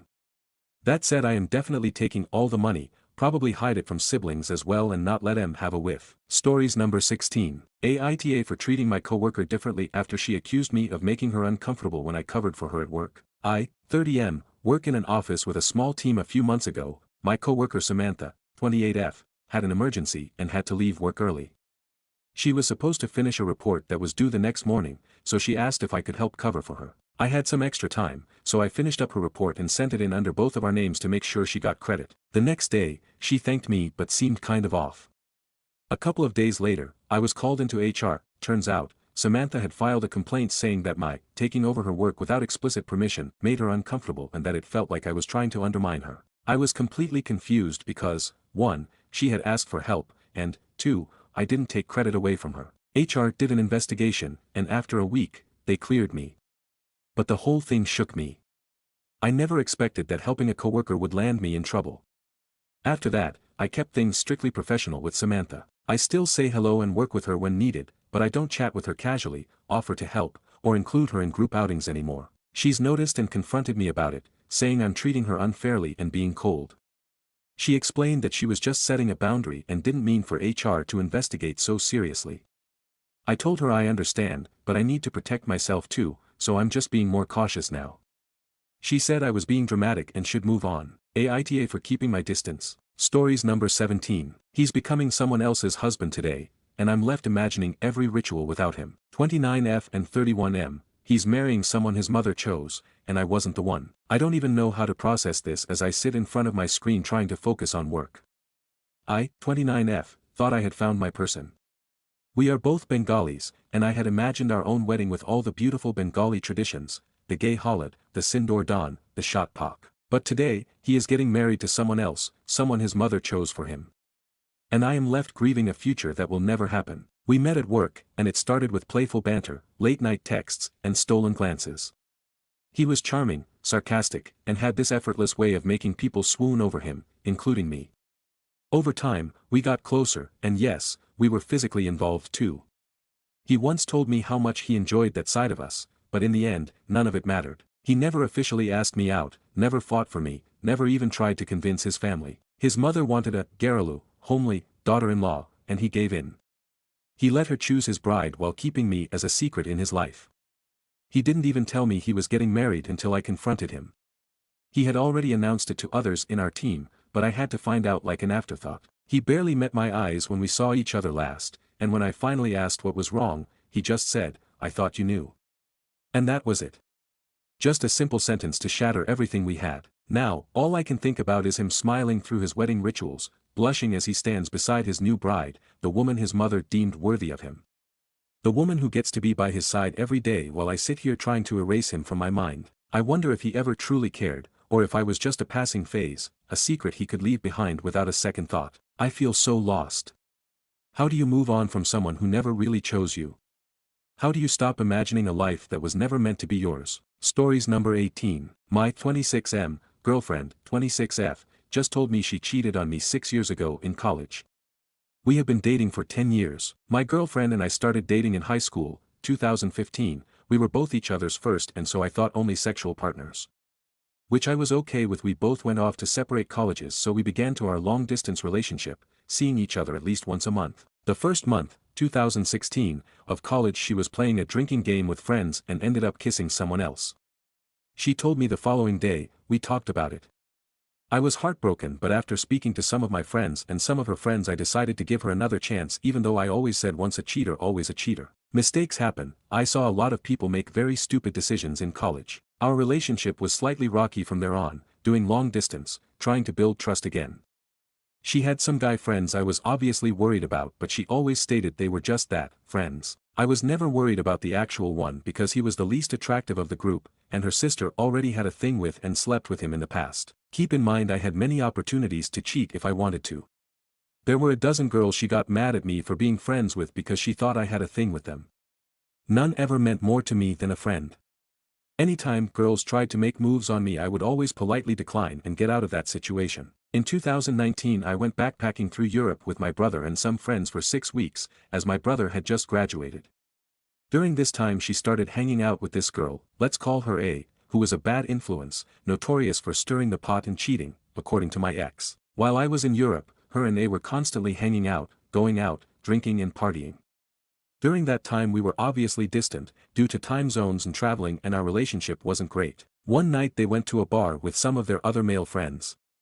They then both crashed at their place. She assured me her and A were sleeping together on an air mattress. I trusted her. Fast forward 6 years, our love has developed a lot, it has become super strong, we have grown, developed as people, started our professional careers, we moved in together in 2023, we have been super happy with our life, etc. Something triggers my brain this weekend after we are looking at engagement rings. So when we are almost home I decide to ask her if she cheated on me with these guys, 2 names, or anyone else. She immediately denies it. We then pull into the driveway, she turns and says, "I can't lie to you, I thought I would be able to take this to the grave, but I love you so much that I can't." She starts talking about a time in August 2019, she says she was drunk and they kissed, one thing led to another and they slept together. She adds later that she doesn't remember parts of the night but she remembers after running out of the room naked, where A found her crying. She states it was just one time, which I don't believe. She doesn't recall if protection was used, as I need to know if I need to get STD tested now. Yet going back into my texts, which I rarely delete with anyone, she was able to text me everything perfectly fine that whole night, not a single spelling mistake, giving me updates on where she was throughout the night and how everyone was doing. She did not appear super drunk over text like she states. She also had the audacity to text me the morning after saying how much she misses me and she can't wait until I get back from my trip. She then went home after that night. She states she burned all her clothes, got an STD test and saw her gynecologist. She stated at this point she knew that she messed up and that she only wanted me. Looking back at my texts once again I see that she remained friends with him for over 6 months after sitting between him and A during class, still going out as a group to the bar, etc. During this whole time she is making it seem like him and A were the ones who had a thing together in the past, which they did, and that she is just keeping the peace. March 2020 around COVID lockdown she stopped talking to him and she follows him off of all social media, or at least that is the last time she talks about him and the last picture she has liked on his Instagram. Maybe trying to escape the past. Fast forward back to present day. I ended things on the spot when she told me, and she said this is why she didn't want me to find out. She knew that if she told me back then that I would have ended things as well, to which I replied just like cheating was her choice, what happens after with our relationship was not for her to decide, she made her choice and I deserve to make mine. It wasn't fair for her to allow us to fall in love and develop knowing that she had cheated on me. I asked the other guy for his side of the story privately. He stated that they did sleep together one night after the bar while both drunk. He stated there was nothing after that between them and they never even spoke about the night ever again, but their group did all still hang out together since they were in the same program. I'm unsure if I have just made the best decision or the worst decision of my life by ending our relationship, but I guess time will tell. I told her I see no point in even trying when she begged me to. In my opinion, kissing someone one time is one thing, but sleeping with someone is a whole other thing, especially considering she was already on her second chance. How do I know she isn't hiding other times with other people? I don't believe that I could ever trust her again, so why waste my time? She said she will literally do anything to be with me, we will go to therapy. She stated she would wait for me if I want to go and date other women as she does not believe she will ever love anyone or connect with anyone this much. She basically stated she doesn't care if I want to have a one-sided open relationship and go see if there is someone else out there for me, that she would wait. She doesn't care if I need to sleep around or have other relationships, if there's a chance that I come back to her it's a chance she's willing to take. She said if that's what it takes along with therapy then that's what she will do. I find that hard to believe considering when we were in a relationship, times were tough and I was only away for 6 weeks, she ended up getting with someone else. How does she expect me to believe she can now go years being faithful to someone who she is no longer even dating, who may never come back, who is not even giving her the time of day, who is dating other women? I mean, I have noticed she has changed a lot for the better since 2020. Seems like an eye for an eye to me. Seems like a waste of time because what kind of relationship would that be after? I feel like the relationship would become super controlling and I would always be watching over her, which is toxic. I feel like we would just both have spite towards each other after everything is said and done. TLDR, my GF of 10 years told me she cheated on me 6 years ago, while we were engagement ring shopping. I ended things and she's saying she would do anything for us to get back together. Edit, I appreciate all the comments and advice. We are still living together, just sleeping separate and keeping distance. She is taking things a lot harder than I am. I don't know if I could ever be physically attracted to her again knowing what she has done. I told my family that I ended things, I did not tell them the reason why. My family said we should go to therapy and try to work things out. I wonder how they would feel if they knew the truth. The only people who know the truth is my brother, her best friend and her sister. My brother said to hash it out if I ever think I could trust her again. She has unfollowed every female and male she went to school with except a handful of her super close friends on social media. To those asking, yes, 10 years is a long time, but we started in high school and we both did 6 years of schooling after. She also knew early on I wasn't keen on marriage because I believed it's a waste of money. Your love for someone shouldn't change because of a title. However, over the past 2 years I really started to believe she was the one and that maybe getting married would be fun. Those calling her friends assholes. I never met the guy or that friend group as she was only part of it for about 8 to 10 months and it was comprised of like 5 people. It was not her main friend group that I knew of. She was typically visiting me as her campus sucked. The friends I did meet did not know that she slept with someone else, including her best friend as she was not a part of that group or there that night. Even her best friend told her she fucked up when she told her. Also, just to confirm, I have been in other relationships prior to this throughout high school, the longest being 1.5 years. I just never slept with any of them. We started dating when we were 17, so it's actually just under 10 years. Stories number 19. I 25F overheard my 26M fiancé's friends talking about how he's settling for me. So I 25F have had a crush on my fiancé ever since we were 6. I would ask him out through friends ever so often until I turned 15. Everyone around us, including him, knew that I had a huge crush on him, and the fact that he never really said no, he would always either respond with she has a crush on me, him never giving a clear answer, just fueled my delusions. It wasn't his fault, I was just being crazy. I never really got much attention from guys except a few, whereas he got tons and tons of attention from girls. Until the time I turned 23 and he turned 24, I hadn't had any boyfriend, whereas he had been in around 13 relationships, that some might have been more serious than the others. But yes, so 2 years back we met again in a different city where we were both working and we started hanging out together as he didn't really know anyone in that city. One thing led to another and we started dating. Over time we got quite serious, then just a week back he proposed and I said yes. Yesterday while at our engagement party I was in the washroom from where I could hear the conversation outside in the parking area because of a window present in the washroom. I overheard a few of his friends discussing how my fiancé is just settling for me as I would worship him and do whatever he would ask of me. Now this has me rethinking our entire relationship, as I have always internally felt as if he wasn't really in the relationship as much as I was, cause of little things like he wouldn't hold my hand on the sidewalk or he would just respond to my "I love you" with "thank you." Even the proposal, I had told him that I wanted to get married by 26. I wonder whether he actually wanted to marry me or was it just me pressuring him. He is a conventionally attractive guy whereas I am slightly below average and I don't even have the personality to make up for it. I really love him but I don't think he loves me the same. Ever since yesterday everything has been numb. I have no idea what to think or even do. I don't know what to do. Comments. Commenter 1. Similar things were said when my parents got married, as friends thought my father could do better. But it didn't matter as my father cherished my mother. Even after 45 plus years of marriage, they cherish each other. You're young, you have plenty of time to find the right person. Have the strength to spend your life where you're cherished, not tolerated. Only you can answer this question. In this relationship, are you cherished or are you tolerated? Commenter 2. Man, listen. Have the guts to call it off if you feel even a slightly bit unappreciated.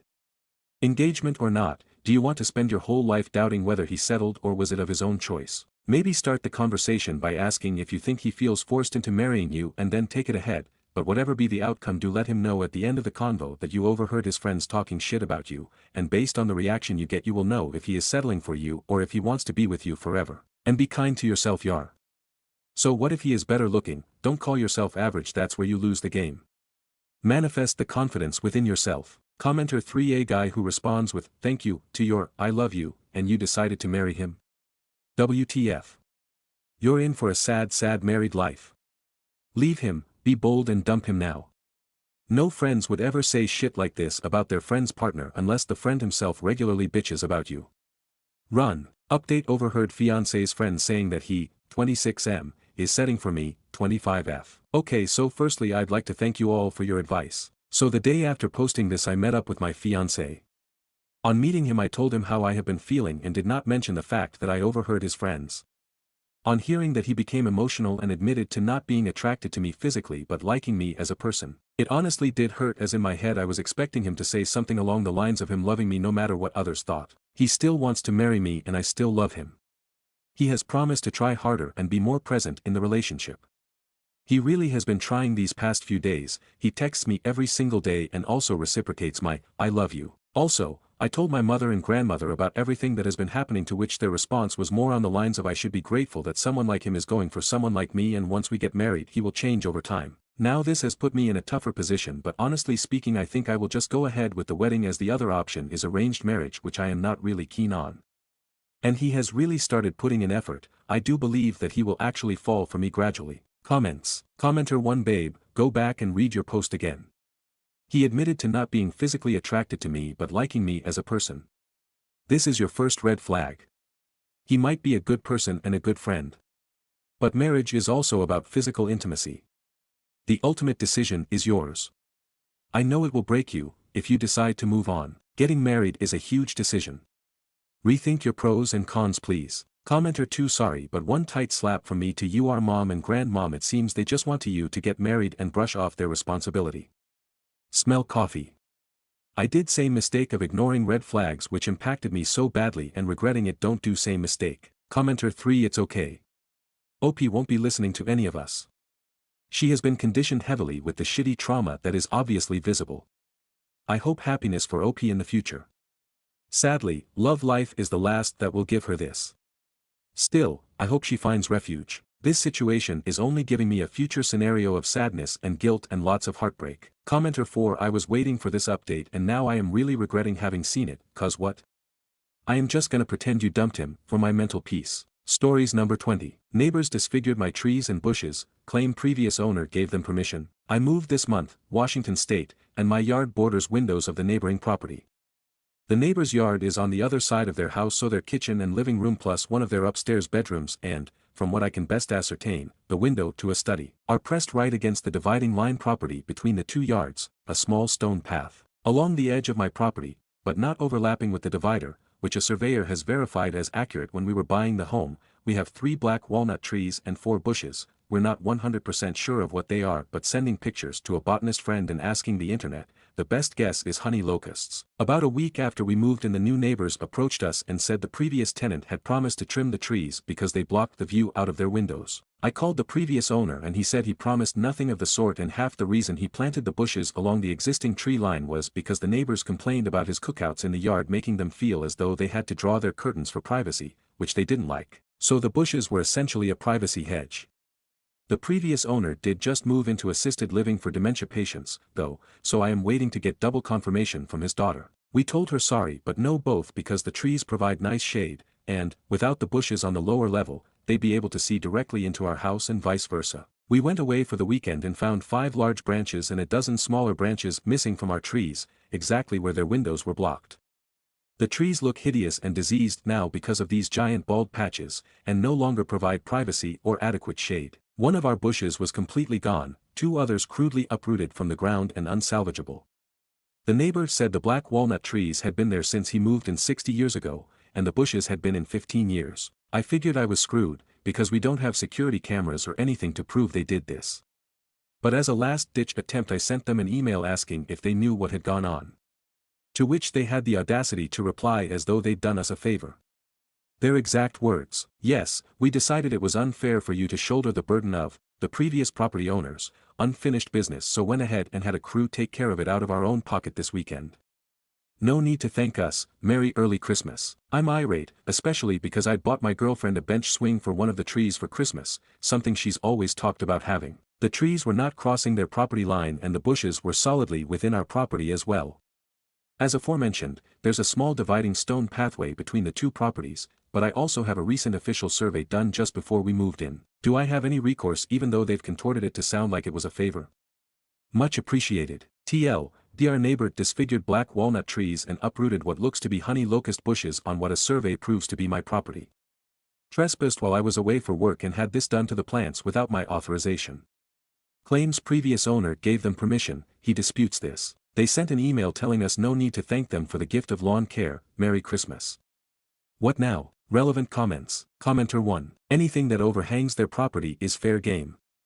They have all rights to trim it back to property line. Reply. None of it hung over their property, or even the stone pathway dividing us. It was right up against the edge of the divider, but did not cross the divider. We checked all this out when they made their initial complaint in case they had merit in asking they be trimmed.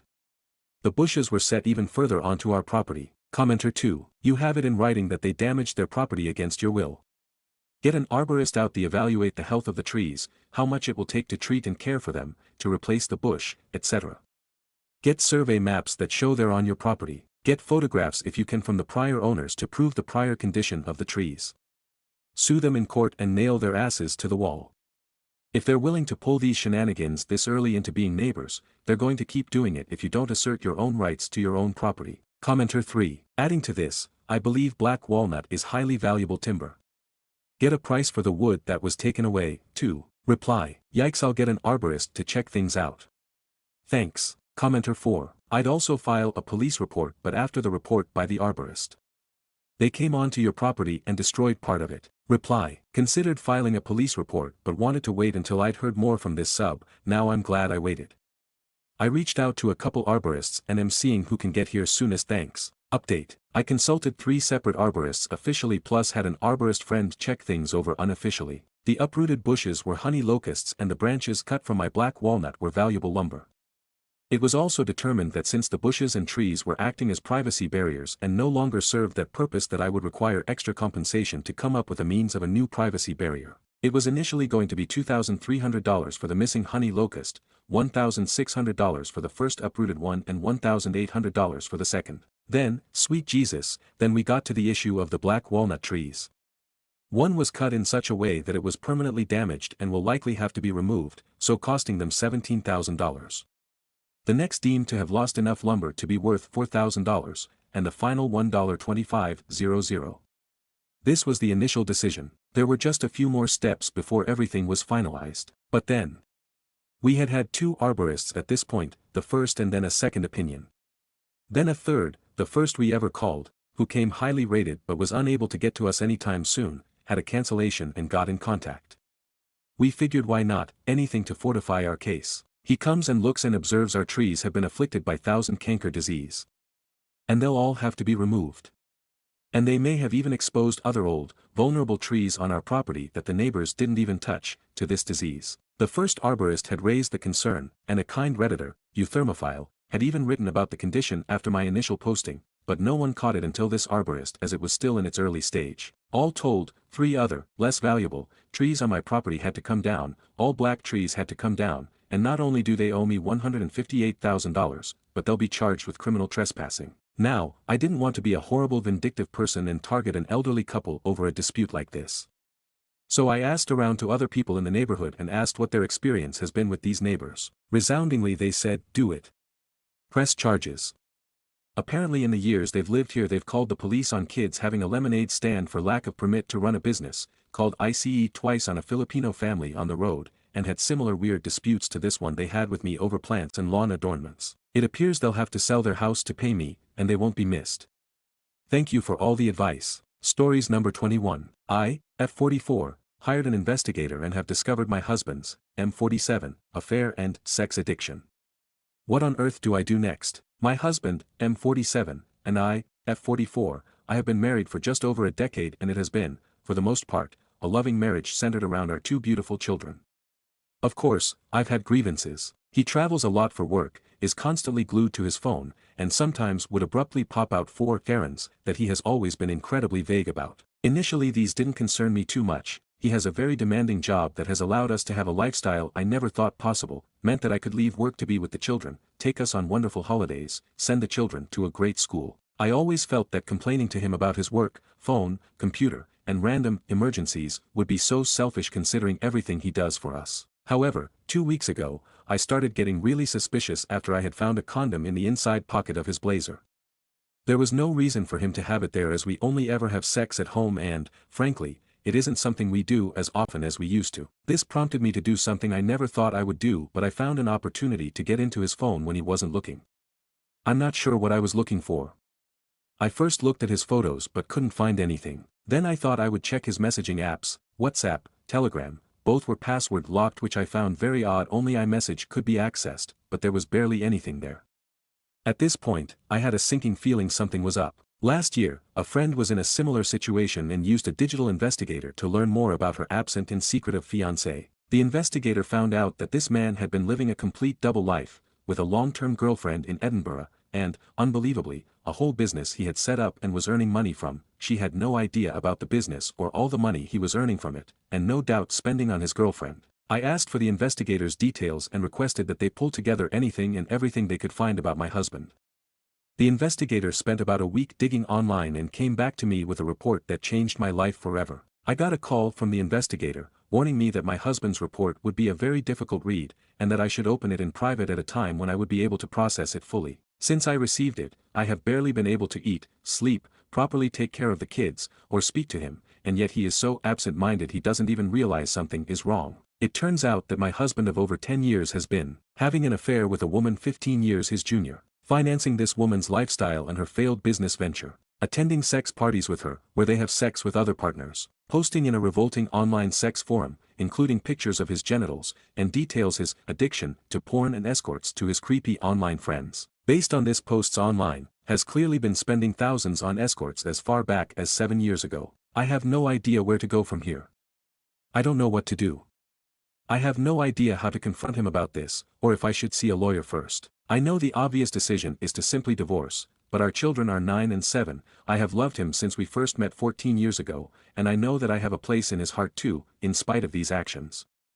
If he is truly an addict, then maybe there is a way to get through this if he agrees to treatment. I am a complete mess and I can't talk about this to anyone in person just yet. Any advice you have for me would be really appreciated. Update. Firstly, I'd just like to thank, almost, every single one of you who has commented to leave me advice or message me privately. I took a lot of advice on board, especially legally speaking, and this has proven to be of great benefit. I apologize for my long absence and lack of replies.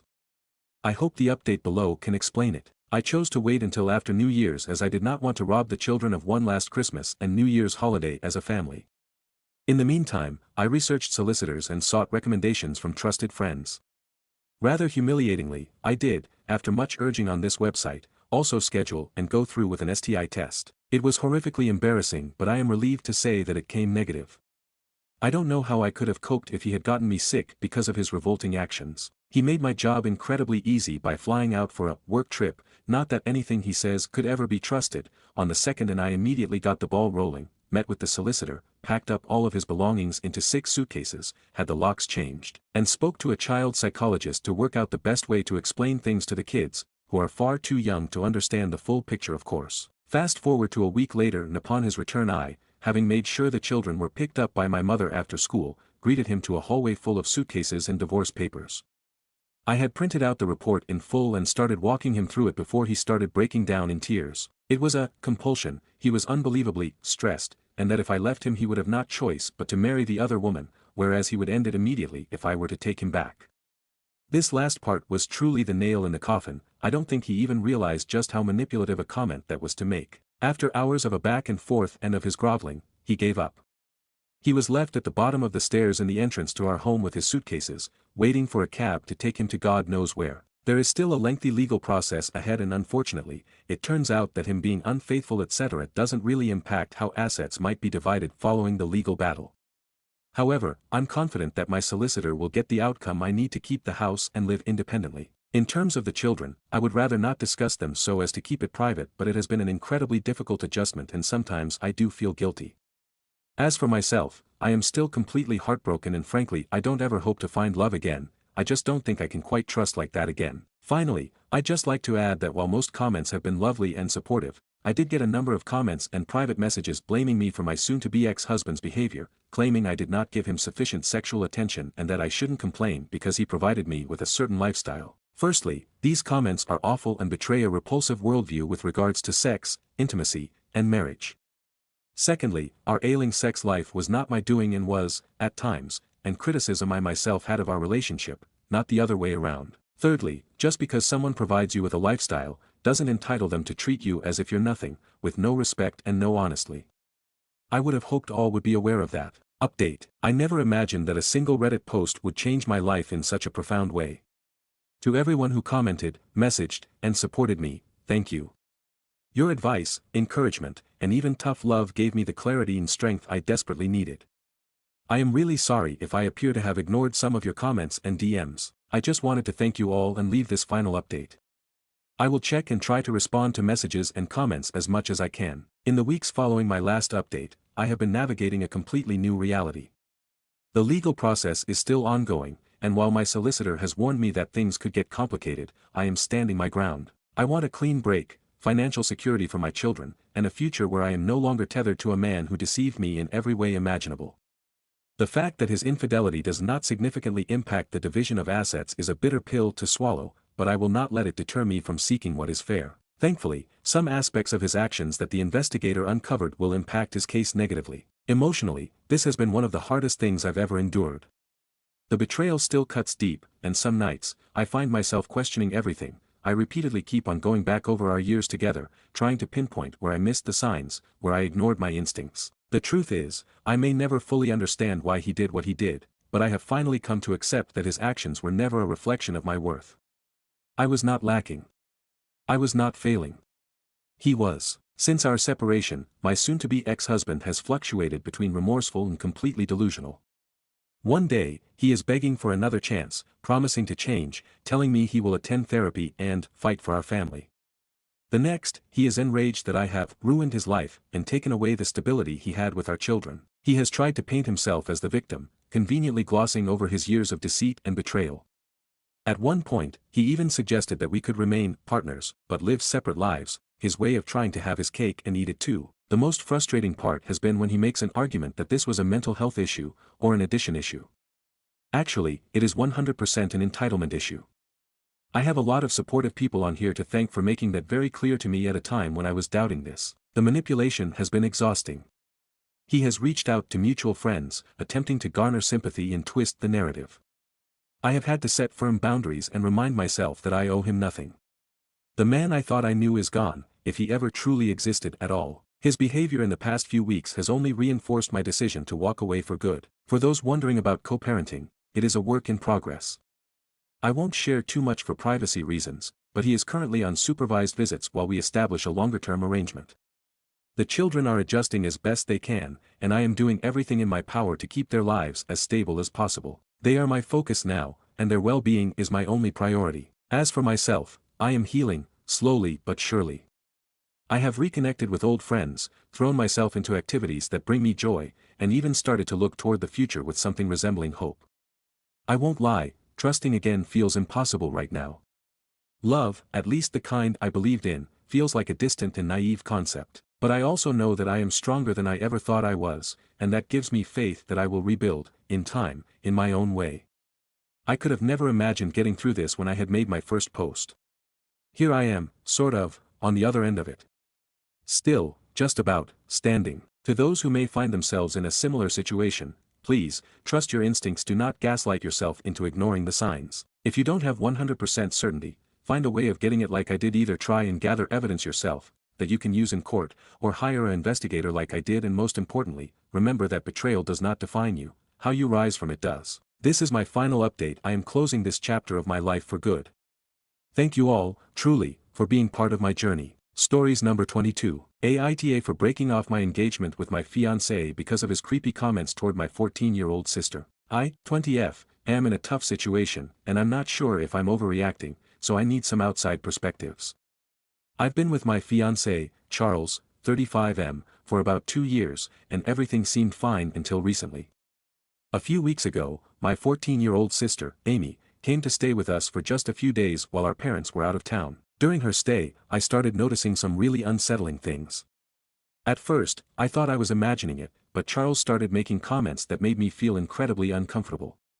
He would call her so hot and would say things like, "You're going to turn heads when you're older," and "You've got such a body on you already." The worst part was when he said, "I'd be jealous if I were your boyfriend, every guy will be looking at you soon." I tried to ignore it at first, but it kept happening, and I began to feel sick to my stomach. Then, one evening, I overheard him telling a friend on the phone, "Amy's got that look now, it's like she's starting to bloom." It was honestly one of the creepiest things I've ever heard. I felt like I was losing my mind, and I just knew I couldn't stay in that relationship anymore. I confronted him about his behavior, and he immediately got defensive. He denied it and said I was being paranoid and that I should trust him. He insisted that he was just being nice and that I was overreacting. I didn't care. I packed my things, broke off the engagement, and moved back in with my parents. Now, my friends and some family members are telling me I overreacted. They say I should have talked it out with him first, but I don't see how that would have changed anything. So, Aita for breaking up with my fiancé because of his creepy comments toward my little sister. Update. It's been a few months since I left Charles, and I wanted to update everyone on what happened after. After I moved back home, I stuck to my decision and completely cut contact with him. At first, he tried to guilt-trip me with messages like, "I can't believe you throw everything away over a misunderstanding," and "I was just being nice, and you twisted it into something disgusting." I ignored him. Then he got angrier, accusing me of ruining his life and trying to turn my family against him. I didn't respond. But then things took a turn. My parents, who were initially on the fence and thought I overreacted, started paying closer attention to Amy. One night, she broke down and admitted that Charles had made her even more uncomfortable than I realized. Apparently, when I wasn't in the room, he would compliment her body and ask her if she had a boyfriend in a way that made her feel weird. She said she didn't want to tell me at first because she was afraid of causing problems between us. That was it for my parents. My dad was livid, and my mom was horrified. They immediately supported my decision and even called out the family members who had been defending Charles. As for Charles, things got worse for him. I found out from a mutual friend that his ex-girlfriend before me, who was also much younger, had similar suspicions about him. She reached out to me and said she always had a bad feeling about him around teenage girls but didn't have solid proof. Now, most of my family has backed off and stopped blaming me. The ones who still think I overreacted are people I no longer care to associate with. I'm just relieved I trusted my instincts. Looking back, I can't believe I ever doubted myself.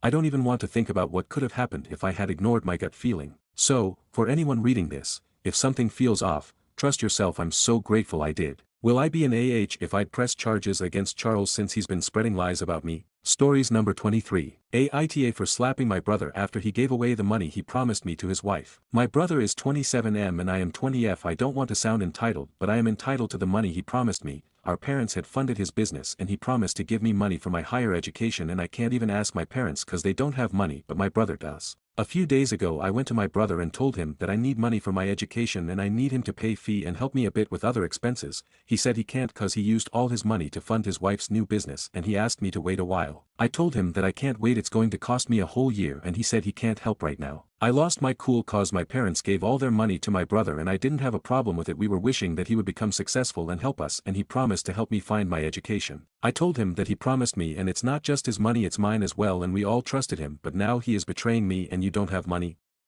You should have saved up for me, I am your sister, but you compromised my education, betrayed me and our parents. He still said he doesn't have money, he invested all he had in his wife's business. I got so angry I slapped him and said that I don't need his help anymore and consider me dead. He can keep being his wife's slave and do her bidding. He grabbed my hand and tried to stop and talk to me, but I didn't listen to him and I left. I no longer care about my brother, tbhfk him. I thought it was his love that he cared so much about his wife, but now I know he's being used. But I am so stressed about my future, I don't know what to do, and deep down I still care for my brother. He used to help me so much and now I am wondering what happened to him. Ada has no consensus bot. OOP received mixed reactions. Top comments. Commenter 1, it's kinda your parents' fault as well.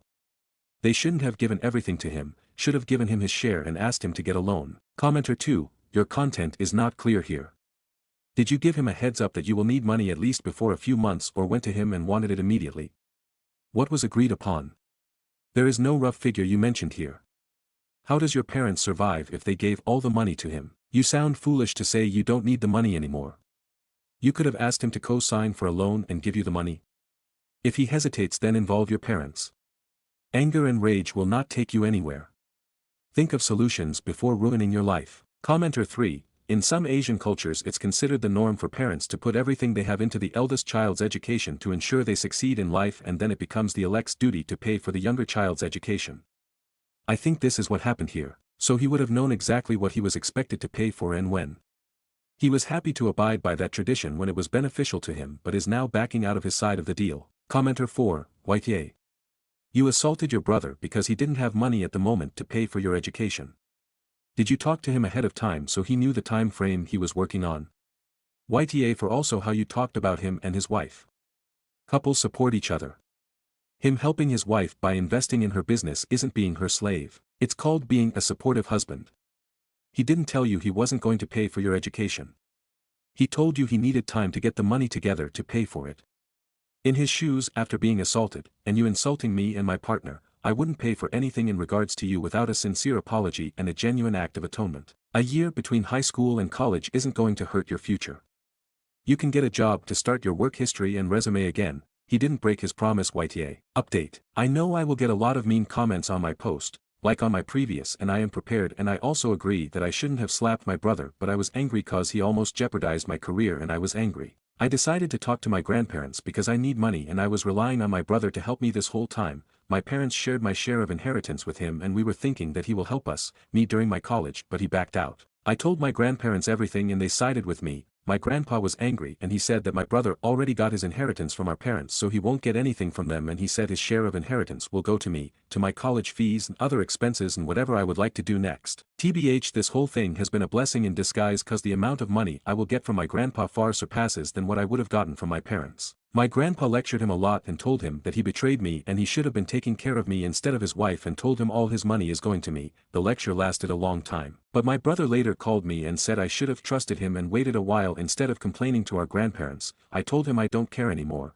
I trusted him once, but he broke my trust and he should be helping his sister, not his wife, when you both are already comfortable. I told him that I am sorry for hitting him and if he wants to call police on his 7 years younger sister he can, but now on our sibling bond ends here. I will focus on my life and build my own career way better than his. My brother tried to reconcile, but I didn't believe him and told him to FK off. Relevant comments. Commenter 1, maybe get off your lazy ass and get a job next time. Grinning face with sweat. Reply, oh God forbid people try to complete their education and try to be debt-free using their inheritance. Commenter 2, Funny how I was able to do both without an inheritance. I guess people nowadays are just too lazy and want everything handed to them. Reply, cool, doesn't mean I won't fight for my inheritance and my brother gets to get everything but I don't. I have the right on my share of inheritance as much he has right on his. Commenter 2, questions. Why did your parents share your part of the inheritance with him? Why was there an assumption he would give this money to you at a later date? Reply, we trusted him, me and my parents. I trusted him to help me when needed, but no, he took off with the money and now he's funding his wife's business and told me to wait, which would have costed me a whole year. I am grateful for what my brother did though kinda. He taught me to never trust anyone, even your own family. Everyone is on their own. This whole time I was thinking he is my brother and he won't betray me and we will help each other until the end, but I guess that idea is gone now. Commenter 3, an inheritance is only after someone dies and your parents aren't dead. It was a gift. Reply, for us, our parents give out their life savings and all the money they have to children and fund their education, and in return children take care of parents after they start earning, which is why my brother got everything and we agreed in hopes that he will care for us. Commenter 4, this whole situation is incredibly dumb. Reply, it is dumb cause I was a dumbass for trusting my brother. I have no idea why everyone is fighting me like it's me against everyone on Reddit. Yes, I made a mistake by slapping him and I apologized and I cannot go back in past and undo my slapping. If my brother didn't promise me to help me with my education, I would have never agreed to let him take my share of money, and I trusted him, and when I need money he says he doesn't have it and he invested in his wife's business. Like, what about me and my people here are telling me to get a job or loan like million others, and even if I do that, but that won't fix my issue. He gets to get all the money and I should just forgive and forget. No, I fought for my money and in return I was blessed with far more than he got. I have no idea why everyone is ignoring the fact that my brother almost fucked me over and my trust in him, but I guess I will just stop responding here and live my life because it was a mistake to post to begin with. Stories number 24. Aita for ending long-term friendships over being drugged at a birthday party and accused of something inappropriate. This is a long story, so buckle up. I, 24F, have these two friends. One I've known since we were babies, let's call her F, 23F. And the other I met in high school as she was F's best friend, let's call her M, 24F. M was celebrating her birthday a couple weekends ago, and I was invited. It was at F and M's shared apartment. I live in another city about 4 hours away, so I was planning on spending the night there, but I was not going to get drunk or go hard as I wanted to spend the next day with my boyfriend, 24M. The night started off chill as I was sipping on a seltzer and talking to people around me. I didn't know anyone super well, but I did recognize some familiar faces. I started talking to M's brother and another girl, and spent most time with them throughout the night. It all seemed super friendly, no flirting or anything. We went out to a bar in the city, and I only got one drink. I felt sober and safe. Since we were in a big group, I got comfortable leaving my drink at the table and walking around to mingle. That was stupid. M and F ended up going home with guys they knew, and a small group of us ended up staying at the bars. We walked over to another bar and got one more drink, and not long after, my memory went blank. I woke up the next day totally confused and feeling out of body. I had thrown up on myself, was dizzy out of my mind, and highly emotional as I started sobbing. I was totally confused and didn't understand what had happened up until my memory was gone. I felt mostly sober and barely even tipsy. I had had only 3 drinks the entire night, my first one being at 7 p.m. and my third being at 1 a.m. So there was no reason for me to black out. The only thing that made sense to me was that I was drugged. I knew that had to be the truth in my gut. When I woke up, F came to me and told me I had cheated on my boyfriend. My heart broke. I love my boyfriend so much and there was no way in the world I would have ever cheated on him. I started crying and told her I thought I might have been drugged. She patted my shoulder and told me it was okay, but I could tell she didn't really believe me. I told her that even if I wasn't drugged, there was no way I was even in the right headspace to consent to hooking up with anyone. That if someone had tried to get with me while I was that messed up and out of it, then it wasn't consensual. But I was still super hurt that something like that even happened. Since I didn't remember anything, I didn't ask for any details, because I didn't want to know. Not long after, F and M went to go out to eat, but I still couldn't get up because I was so out of it. I even threw up on myself again and could barely walk to the bathroom. Eventually I did get up, get my stuff, and went to my car. I knew I wasn't good to drive just yet and was still super emotional about everything, so I called a friend, let's call her G, 23F, and told her everything that happened and about my suspicions of being drugged. G was super understanding and also believed I might have been drugged. G had been drugged before in high school, and she agreed that every symptom I was feeling was similar to what she had felt after she was drugged. I even explained to her that this didn't feel like a blackout after a night of heavy drinking, this felt more intense and scary. I felt violated. After a few hours, I finally was able to drive to my boyfriend's place, told him what happened, and slept for the next 2 days in his bed while I recovered. He was super sweet and understanding of everything. I didn't talk to M or F, as I didn't think they believed me about potentially being drugged, and I was still broken up about the fact that F said I had cheated. It's been 2 weeks since that happened, and it's still weighing on me heavily. Since F and I have been friends for a very long time, I never thought I'd ever be brought to the point of wanting to end my friendship with her. But in the last year or two, F really hasn't been there for me, and our relationship seems to have naturally distanced over the years. With what happened at M's birthday, I wanted to disappear and forget about all of it. So I didn't reach out to them. It felt too hard, and I still hadn't fully mentally recovered from what happened. Today, M reached out to me. She was angry that I never apologized to them for what happened nor took ownership for my actions. Since I didn't have any memories, I told her I didn't know what she was talking about and that I thought I was drugged that night. She told me that it wasn't an excuse and that I did something inappropriate and hurtful to her brother. I instantly apologized. I never intended to hurt anyone and honestly have no idea what I might have done to hurt him. I wasn't in my right state of mind, and even though I think I was drugged, I never wanted to do something to hurt another person. And with what F said about me cheating, I got super anxious that M's brother and I might have done something together. I became scared that he might have tried getting with me or vice versa, even though I'd never do something like that sober. Regardless, I told her I was sincerely sorry. She never responded. I understand her sticking up for her brother, but I am so confused and hurt that they don't believe me when I say I think I was drugged. I have never made this claim before and don't know why they don't care. I honestly am feeling so many mixed feelings about everything, whatever I might have done to hurt M's brother and the consequences of being drugged, if that's even what happened, because I keep getting in my head about it. Since this incident, I've decided to no longer drink at bars or in public spaces. I will only drink in safe spaces with safe people. Overall, I just want to end my friendship with both F and M. It seems to be the best course of action for all of us. But am I the asshole for ending those relationships or for anything I might have done while I was drugged blackout? Any advice or perspectives are genuinely appreciated, as I am pretty torn about what to do. Stories number 25. My girlfriend who I dated for 3 years got married within 4 days of losing contact. I have been dating this girl through thick and thin. I am a 26M and she is 22F. We met when we worked as waiters for a local restaurant. She and I have been living together ever since. There were a lot of issues as well as conflicts in our relationship. We had a no-contact period that lasted for 2 to 3 weeks, about 4 months ago, and she was secretly hanging out with her ex every night in his car. But she swore they are just friends and she is lonely. Since then there has been no issues with our relationship. About 3 months ago she informed me that her mom and brother, her dad passed away, wanted her to do a green card marriage for some guy in Vietnam.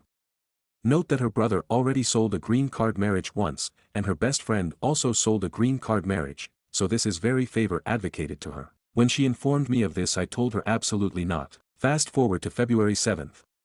She told me she needed to fly back to Vietnam immediately because her teeth hurts. Insurance doesn't cover dentals here in the States. I was surprised, but I didn't say anything other than help her pack her things.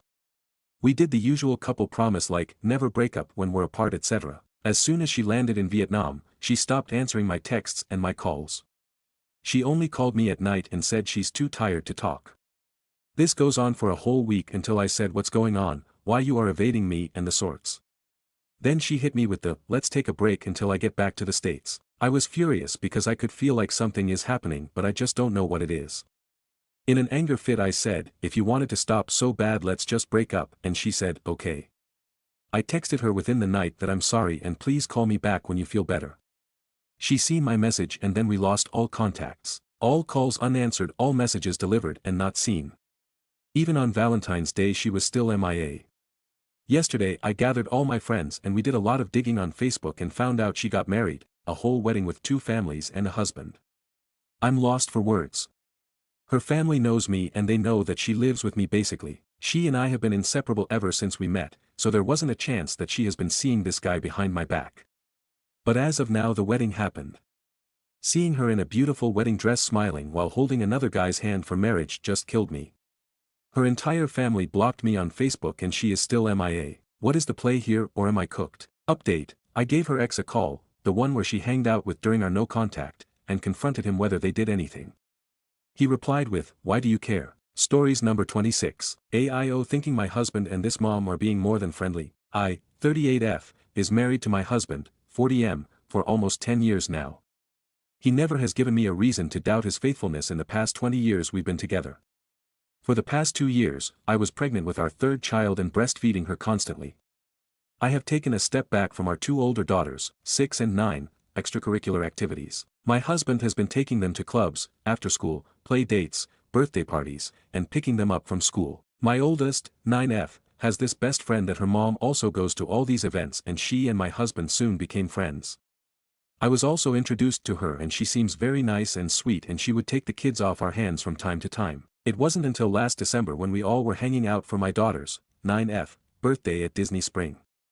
I was busy taking care of the baby and my husband and this mom were chatting away like I don't even exist. Later, when we were walking back to the parking lot, she was holding her son's hand and he was holding to my husband's hand, like one big family, while I'm falling behind in the back with all the girls. I also notice, not once did she nor my husband look back to check on me. Later, we went to see a show together and we met up with this mom and her kids. My husband, who was walking next to me, took a step forward and greet her while blocking me from view and didn't even bother to notice me or move out of the way for me to greet her as well. Later, again, they were strolling along in front together, leaving me behind. I asked my husband to stay behind and he said his stride is too long to stay behind with me. This 2 events makes me feel so hurt by it. I remembered at an awards ceremony at school, we purposely sat away from this mom and her family. My husband was holding the baby on his lap with his hands on her legs. She came over to say hi and gently stroking her thigh and grazed his hand a little. Now, the baby's face, head and hands were exposed and would be ideal for a light touching, but she definitely picked the one place where his hands were. What really broke me was when I picked up the girls from school, my middle daughter, 6F, stated that I should be more like this mom. Yes, she also happened to be my middle daughter's teacher as well, because this mom told my daughter in class that she is never mean to her kids and never yelled at her kids. I assured my kids that's not true. Every mom yells at their children at time, but my eldest protested and said that her friend, this mom's daughter, said that their mom never yell at them. I was so upset, I was crying on the drive back. In the 10 years married to my husband, never once did I feel the need to see his phone, but that day, I asked to see his phone. This mom has been texting my husband dating back since 2021. While the conversation is mostly about the kids, she sent an enormous amount of and to him, which I find uncomfortable to see a married woman sending that to a married man.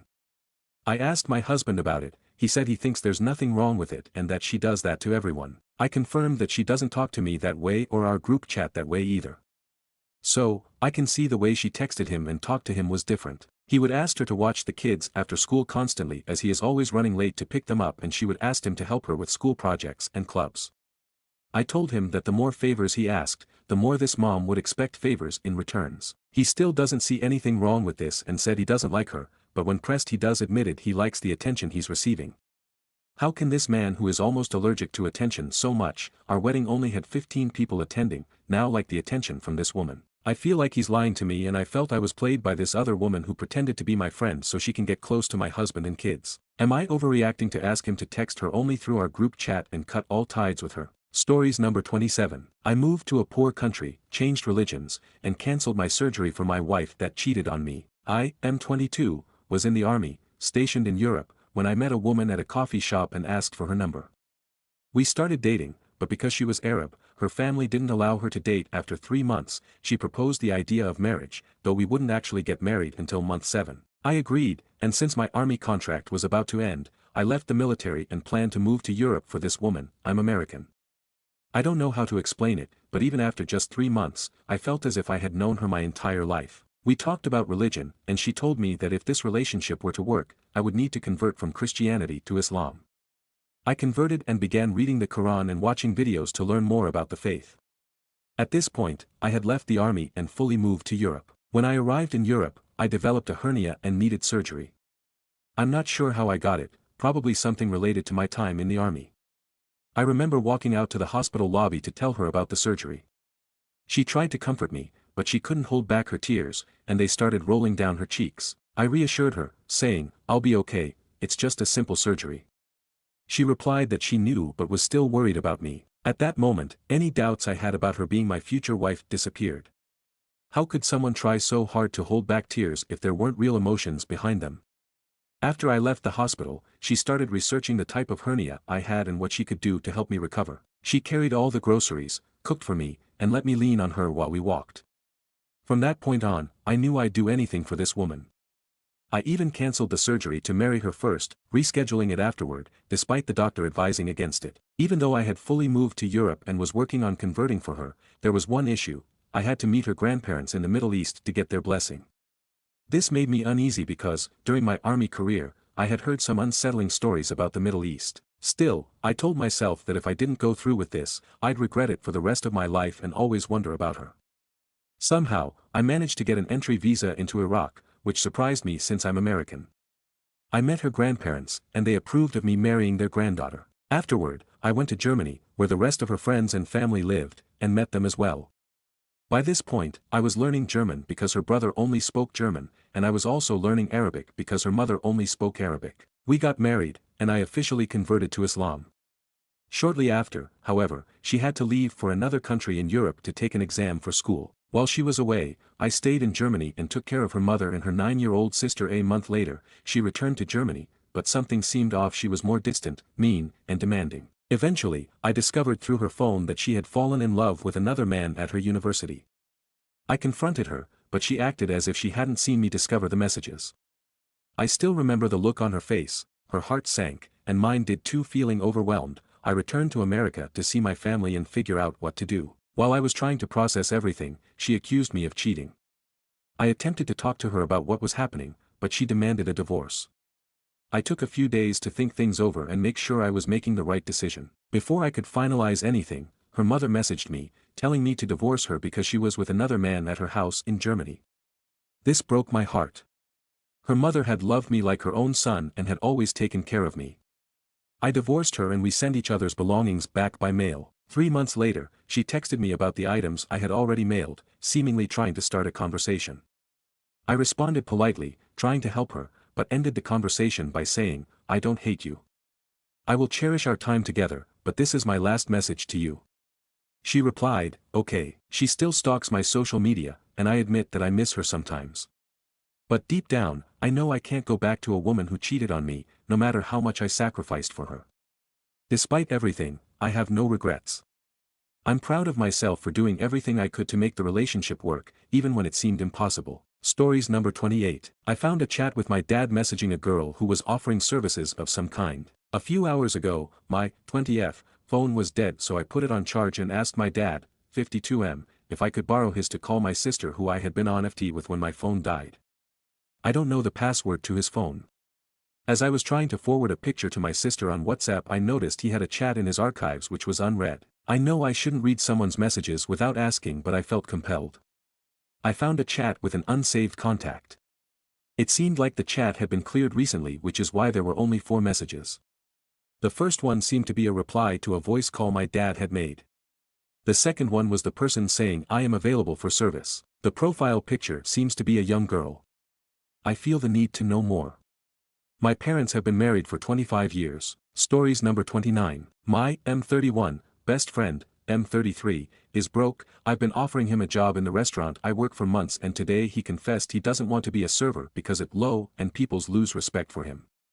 I'm deeply offended. This happened just before. My friend is broke, he hasn't worked in over a year, he's running out of savings and has even had to ask his parents to support him. I asked him many times why doesn't he try to get a job that's not in his field. He's got a computer science degree but has never worked in the field a single day in his life since graduating. He's turned down lots of jobs because reasons.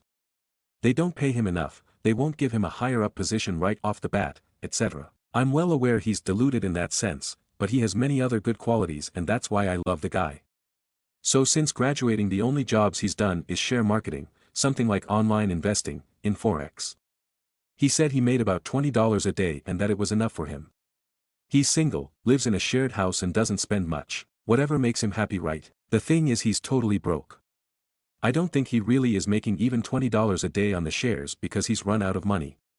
He's stressed out and won't stop complaining about money problems.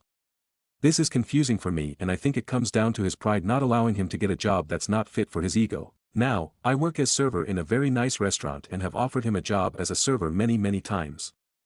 I have a great relationship with my boss and after telling him my friend's situation he didn't hesitate to say he wanted to help and would like to offer him a full-time job. My friend has been turning it down for months, not really giving much of an explanation. Today he called me saying his parents have cut him off and asked to borrow money from me. I said that as a personal rule I do not lend money to anyone, but that he was welcome to start working tomorrow with me.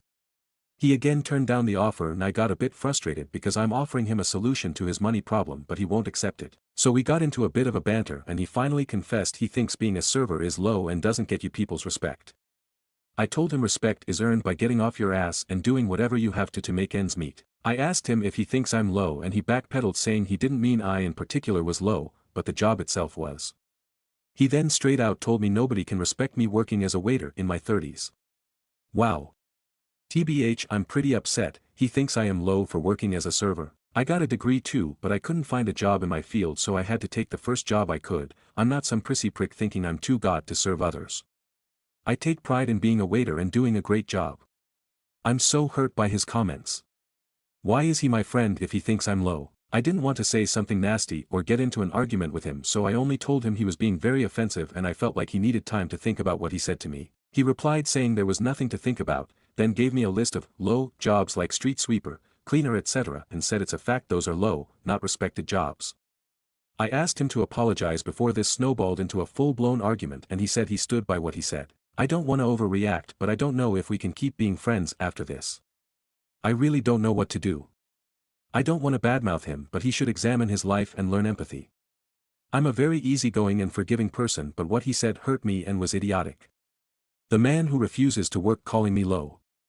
I don't know what to do. TLDR friend is broke. I offered him a job in a restaurant but he turned it down saying is low and not a well-respected job. Top comments. Commenter 1. Honestly, be happy he didn't took the job.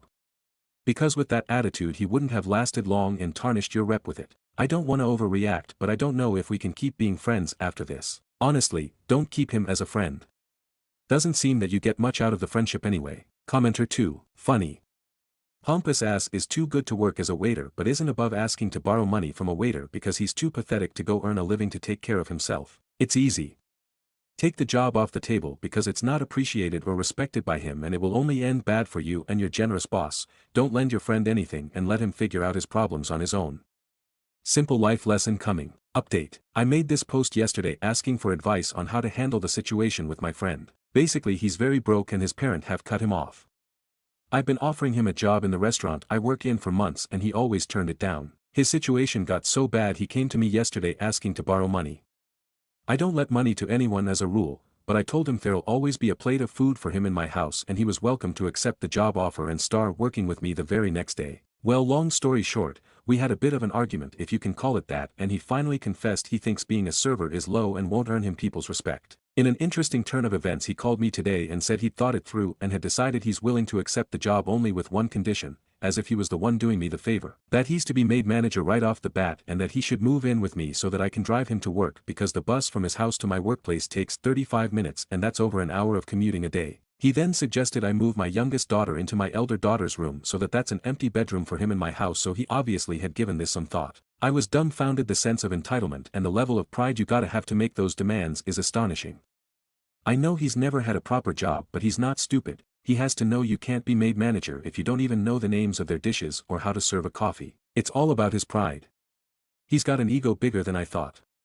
He can't be humble enough to accept a waiter job and work things out from there. He needs to be made manager so that it won't hurt his pride as much. TBH, I was so out of words I said I don't want to talk and hanged up.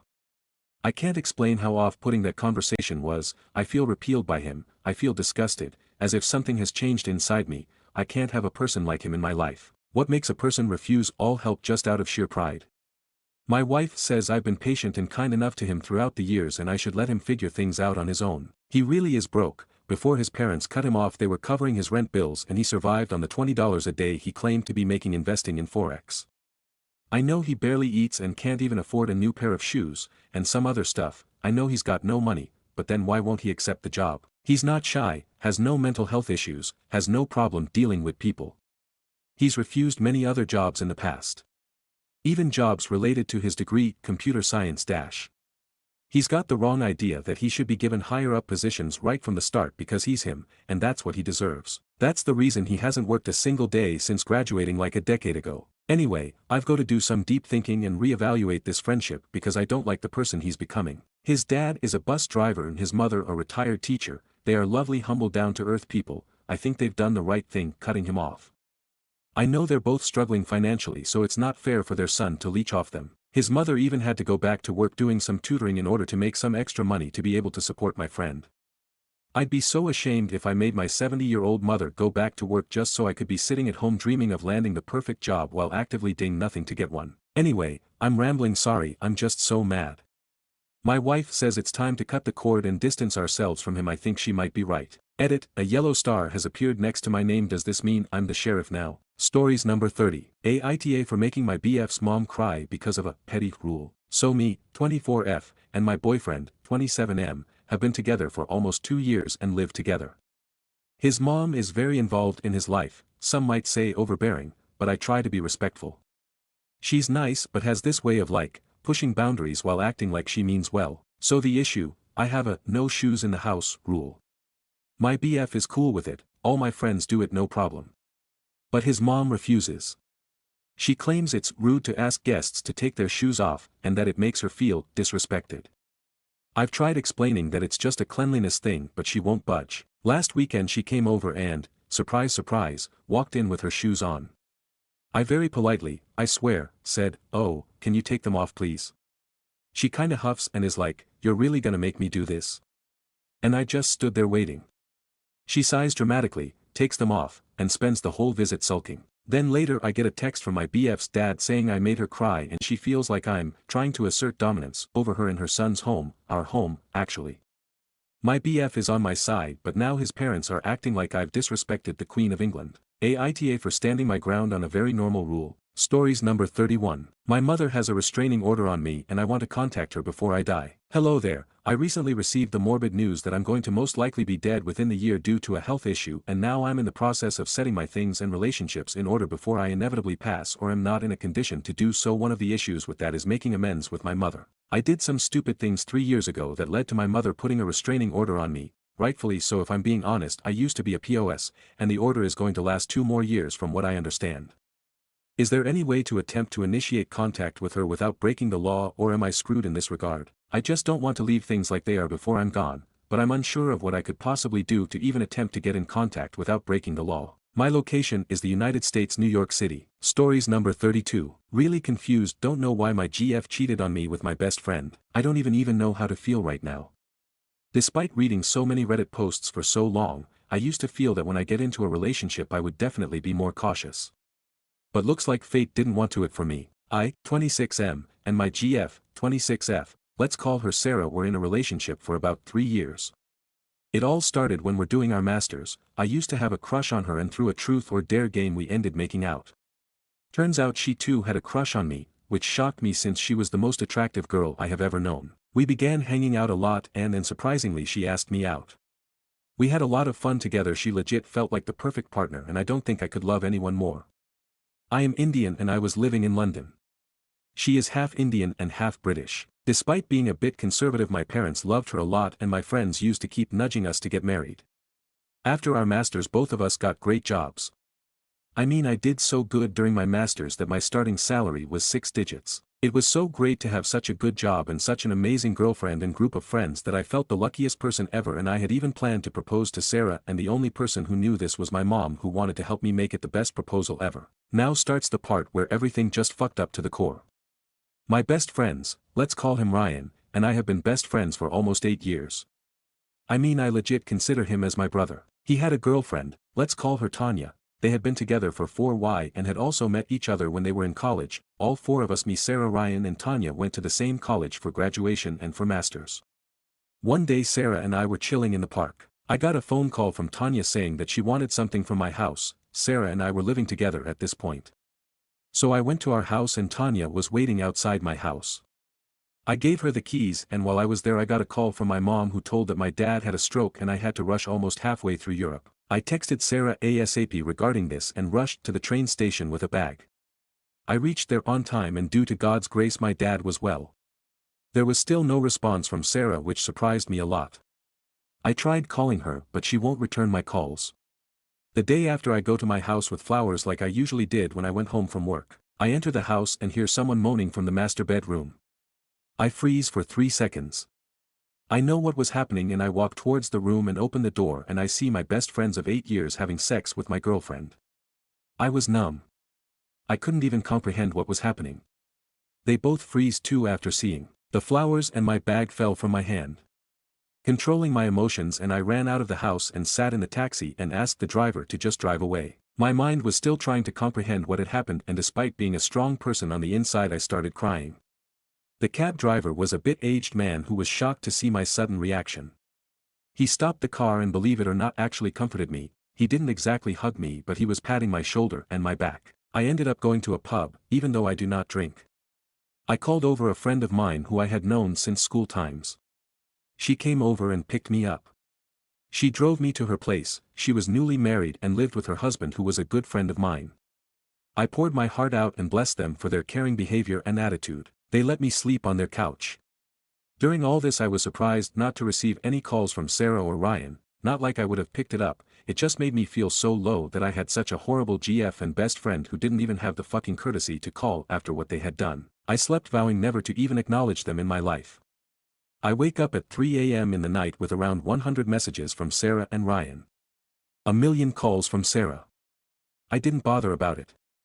I put my phone on silent and went to sleep. I woke up at 9, I called my boss and told him what happened and I need a day off. I ended up telling her that I was going to propose to Sarah and my plans after. I broke down again and she hugged for a while. She told me that though it is hard I can't let my emotions overwhelm me because I needed to be strong for myself. She even told me that I could take a small mini vacation and that she and her husband have no problem having me at their place for as long as it required. She got a call from her office and she told me that she had to leave due to a sudden emergency at the office. After she left I opened my laptop and here I am writing about my heartbreak. Update 1. I met Tanya and after the events that followed I don't know what to believe and I very badly need advices for what I am about to convey. It may be long but please do read it. So at around 9 a.m. Tanya came to my friend's house, clearly she had been crying cause she looked very pale and had bloodshot eyes. I gave her a quick hug and we sat down for breakfast.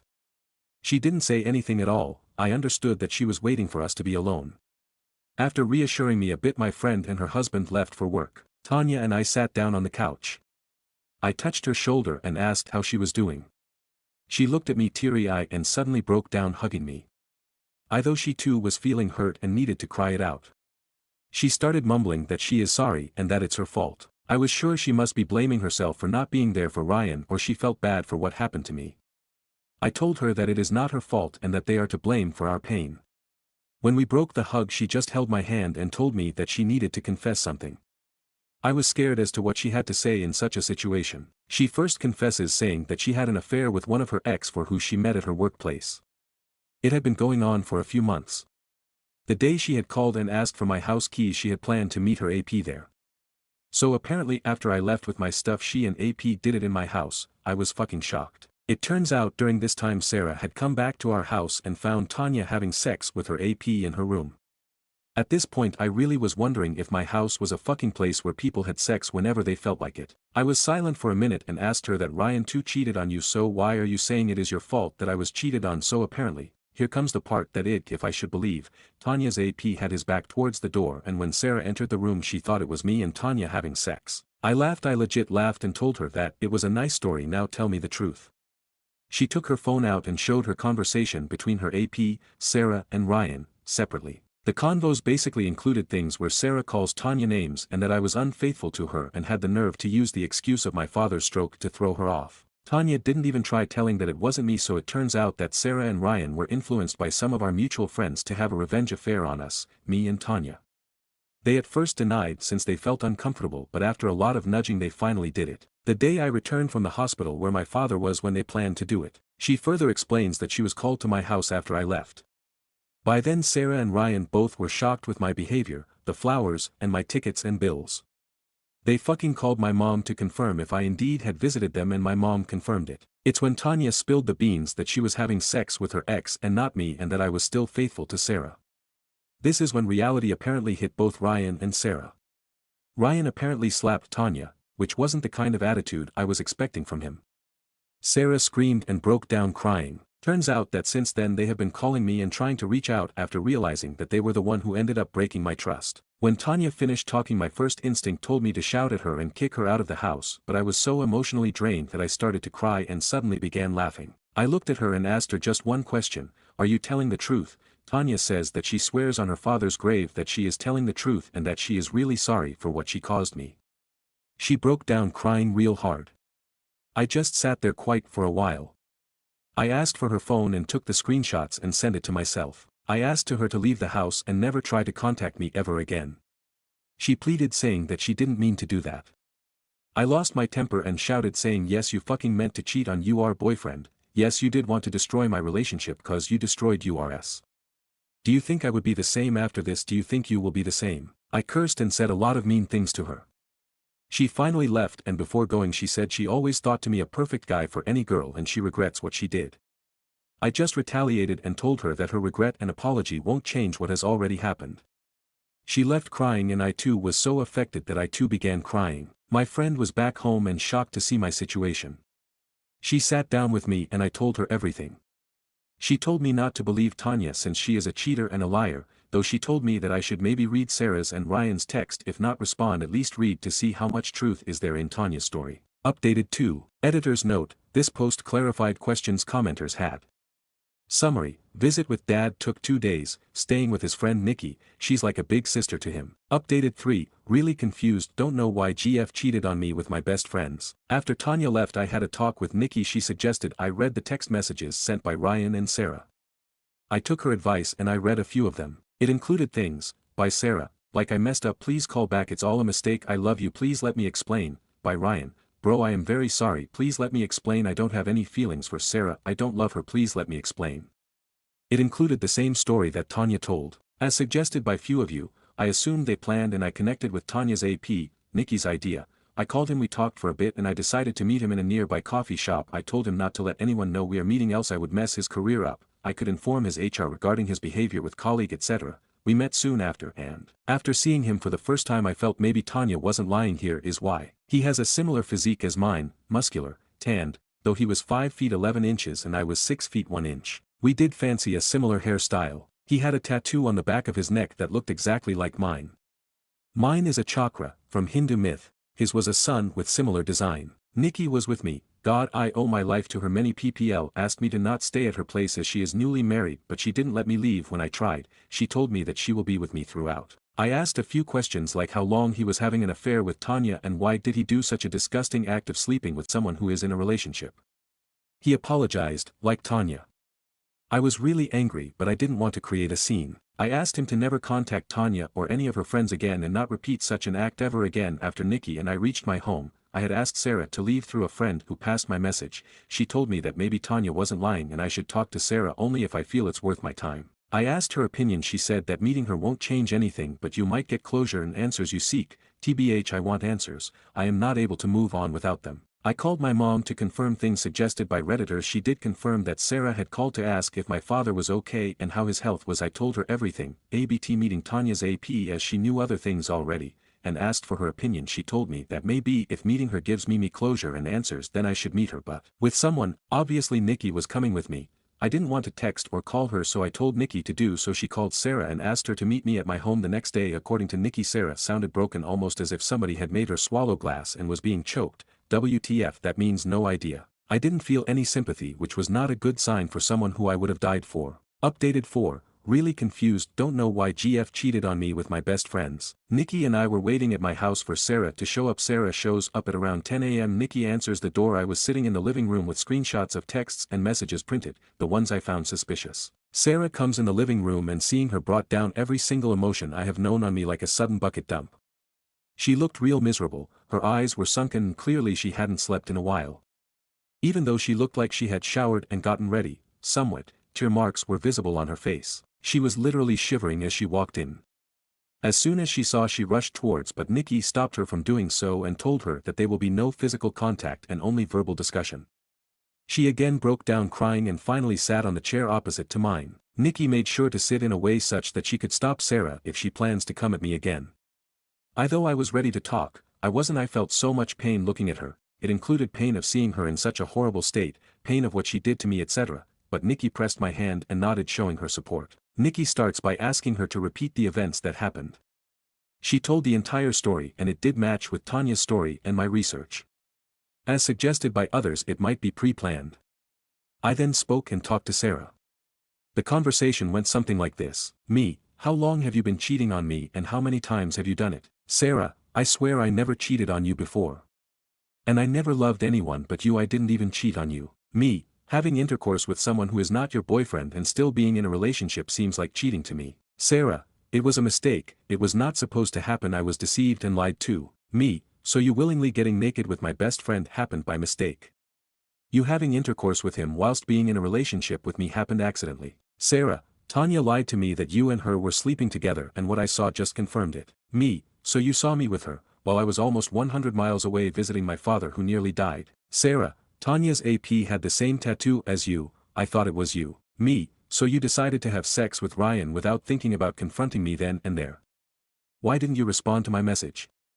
I texted you saying that I was visiting my father due to emergency. Sarah: I thought you were making an excuse, so I don't suspect you were cheating on me. Me: how could you even think that I would use my father's health as an excuse? You knew he was unwell and you dare to accuse me of using him as a medium to cheat on you.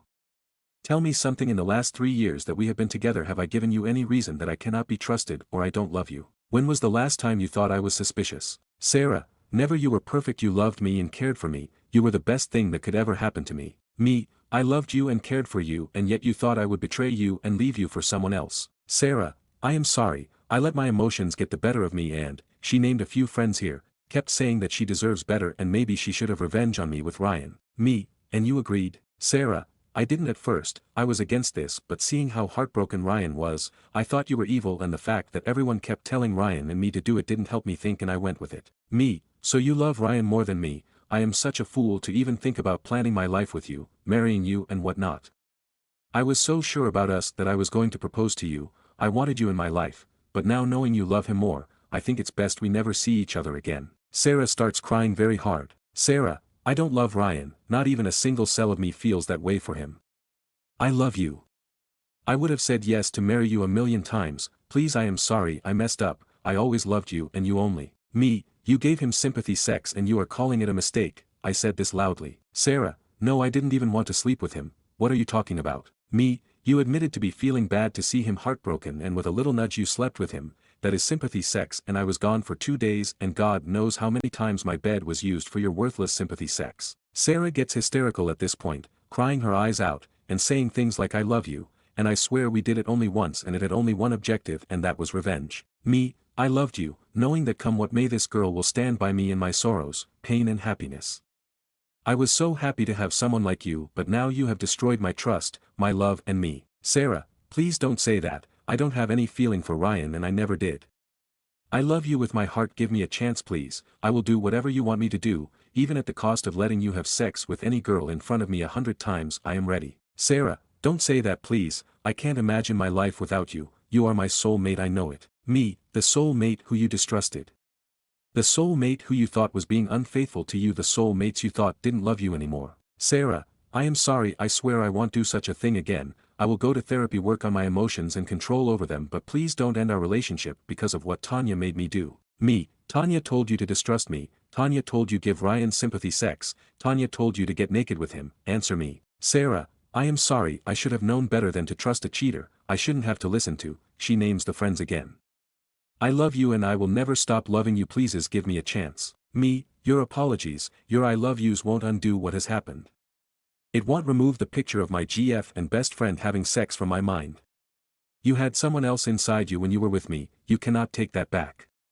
You cheated on me, whether not you did out of pleasure or revenge, doesn't matter. You had someone else in you and you can't change it or undo it. Sarah cried and continued with the I love yous and I am sorry, please take me back. I don't want to live without you in my life. I looked at Nikki and clearly she saw the pain in my eyes. She asked Sarah to leave. Sarah refused and told that she loves me and that she wants to be with me forever.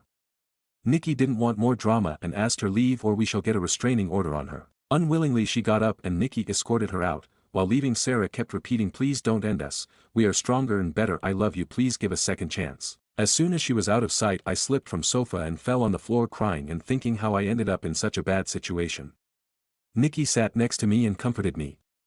She told me to rest and that we will talk about this later. She helped me to the guest room and I was so exhausted I fell asleep. I woke up and saw Nikki's husband by my bed working on his laptop. I was surprised to see him and he told me that Nikki had to run a few errands and she didn't want to leave me alone, so she requested her husband to give me company. I cried a bit and hugged him and told him that I owe my life to them and that I will be with them forever and help them anytime they need my help. He told me it's okay and that knowing my parents too need my help, he wanted to make sure I can get better so I could help my parents. In the last 24 hours a reality hit me that I have been very selfish. I have been focusing on my pain for so long I forgot I had to be strong for my parents who need me right now. Update 5. Really confused, don't know why GF cheated on me with my best friends. Editor's summary: OOP visits their parents, gets advice from his mother, returns home and gets more advice from Nikki. They then reach out to Sarah to meet again. I called up Sarah and told her that I have come to a decision and I needed to talk to her. She reached my place within 20 minutes. Luckily for me she didn't try doing anything though, she kept saying that she loves me, we can work this out and lot of other things. Before I told her my decision, I wanted a few answers that a few Redditors suggested I asked because they found her answer suspicious. Me, I want an honest answer and you cannot lie because I have my evidences, my bluff. Have you ever cheated on me before? Sarah: no, never, I never even let that thought come to me. Many of our friends had crushes on me, this was news to me, and used to flirt but I never responded back to them. Me: how many times did you have sex with Ryan? She starts bawling and saying that she loves me and it meant nothing. Me: just answer my question. Sarah: we did it twice, the day you saw us and the night before. Many Redditors had suggested that the time I caught her cannot be their first time, and her answer just confirmed. It dawned to me that she did it twice, meaning she wanted more after the first. Even if there was a single cell that still loved her and cared for her died right there. I looked at Nikki, she looked at me and slightly nodded her head. I looked back at Sarah. Me: okay, I got my answers. I am going to ask you to leave and never try to contact me again and that I need my space and that the relationship is over. This news hit her real bad cause she fell on her knees, hugged my legs and started crying. I told her this was of no use and she should continue her relationship with Ryan or with someone else and that I am not the right person for her. She kept saying, please don't it end, you are my life, my happiness, I don't want to lose you. I told her that I don't care and that if she doesn't leave right now it won't be good for her. She refused to move and not even threatening the cops flinched her. She looked at me, said, I don't care whoever tries to stop me, I love you and will always do forever. I gently pushed her away and freed myself from her hug. I told her that it's over and that she needs to move on. It was getting out of hand, so Nikki literally dragged her away from me. I wanted to call the cops but didn't want to cause problems. I however called the cops and got restraining order on her, just to make sure she doesn't cause issues. She has been constantly messaging and calling. I finally blocked her. I know took me a while, few of our mutual friends tried contacting but I blocked the ones I knew who were a bad influence. I was a mess and still am right now. I asked Nikki to leave because I felt like she had done a lot and this healing process I must do alone. She refused but I begged her and she unwillingly left. I am feeling a lot of pain but I know this pain will get over soon. I had loved Sarah a lot. Thought it was only 3 years. I felt like I had been in love with her my whole life and removing someone takes a toll. I however deep inside feel relief knowing that life will get better and that I won't be haunted from my past as I have decided to let go. Update 6. Editor's summary: I received more support from Nikki and clarified that Ryan doesn't exist for them anymore, and his NCI has not told their father of the situation. A few of my friends, who pushed for revenge affair, have been trying to call me and apologize and whatnot. One of those friends even showed up at my place saying that she is sorry for what she did. I told her that I'd see what she has to say. I don't consider her or any of them as my friends anymore. She told me that Sarah is horrible and that she has been crying non-stop ever since she left my place. She tells me that Sarah hasn't been eating properly. She tried to harm herself, not suicide, but hitting herself on the mirror, slapping herself and lot of other stuff. I told her that the way you helped her have a revenge affair, I am sure you can help her move on too. She tried to say more but I shut the door in her face. According to my friends who I trust, they have been receiving non-stop calls and messages from Sarah since I blocked her everywhere. They tell me they haven't responded and that they plan to keep it that way. I was really glad to hear that. Update 7. Editor's summary: OOP goes to therapy and realizes they may still love Sarah. The therapist recommends talking to the friends who pushed for the revenge affair. OOP talks with trustworthy friends first who tell them that the RA friends had crushes on OOP and Sarah and indicate that is their motivation for breaking them up. OOP plans to talk to the RA friends, then Sarah, and reiterates they are not considering reconciliation. Update 8. I had a talk with the RA friends. So yes, I did have a talk with the RA friends. I first had a talk with 2 girls from our group who, according to Sarah, had proposed the idea. FYI, I recorded the meet and had my friends with me. So they both were super apologetic and kept saying that they shouldn't have urged Sarah to do what she did. One of them confesses that because she had a crush on me she thought this as a good idea to break Sarah and I off. I ask her that in her eyes I was a cheater, so why would she want to be in a relationship with me knowing I so-called cheated on Sarah? She said that at that moment she only bothered about breaking my relationship with Sarah up, and that's why she planted the idea of RA.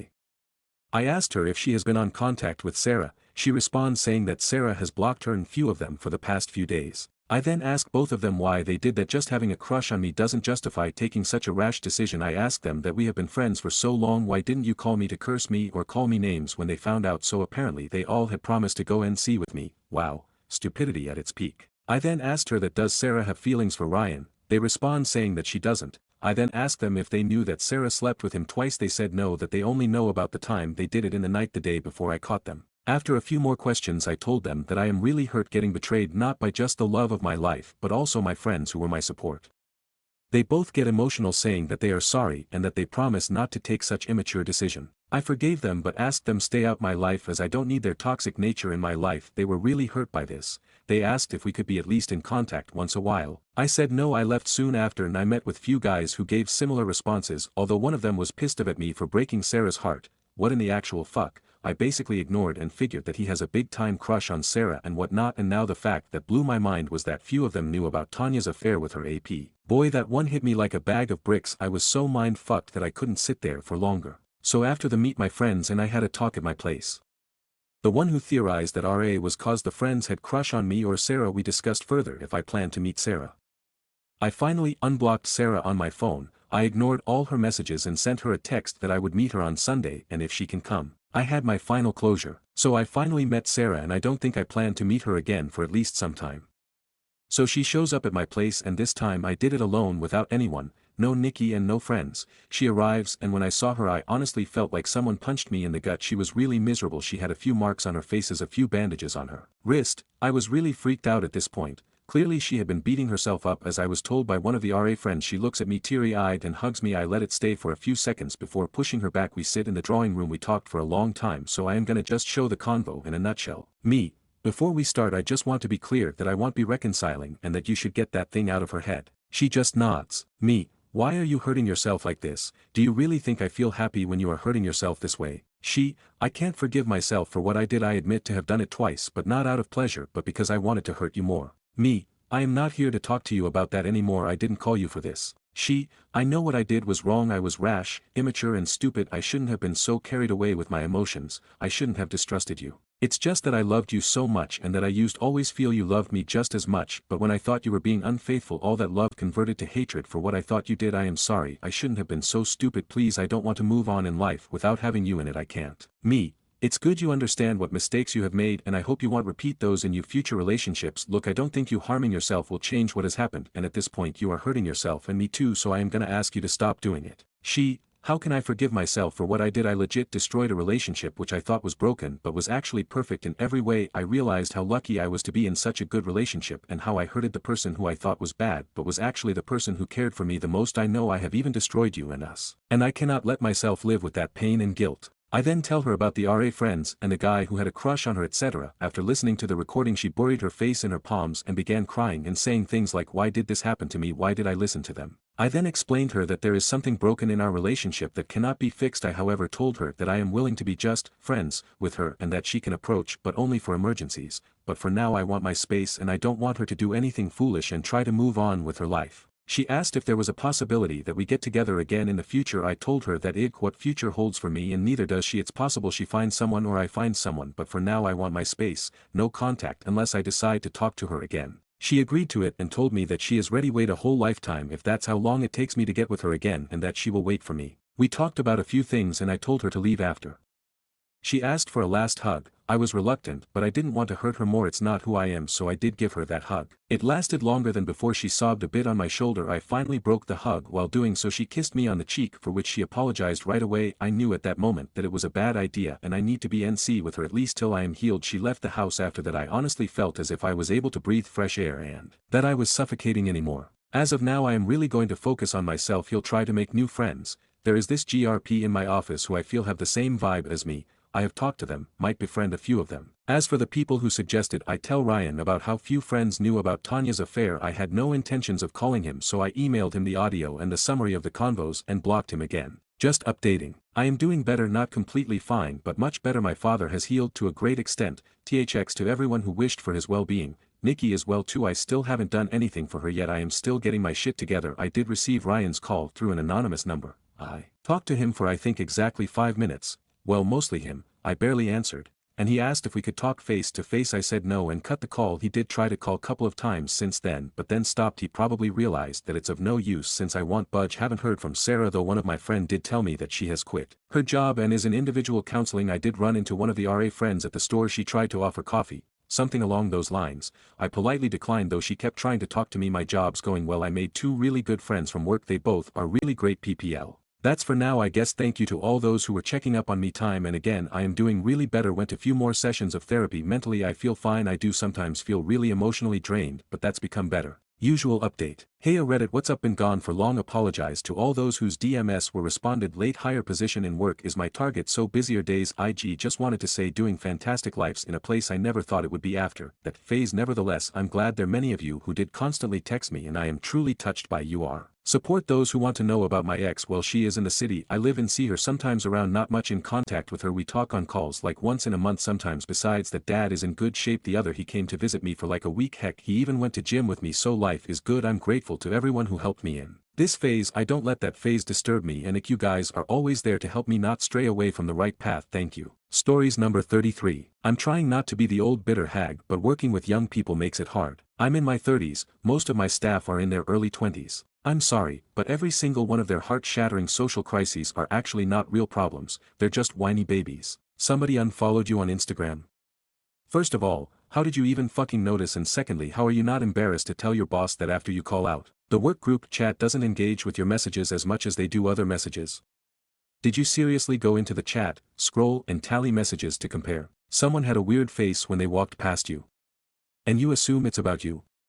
You're the main character in their life and immediately an entirely production is put on about it.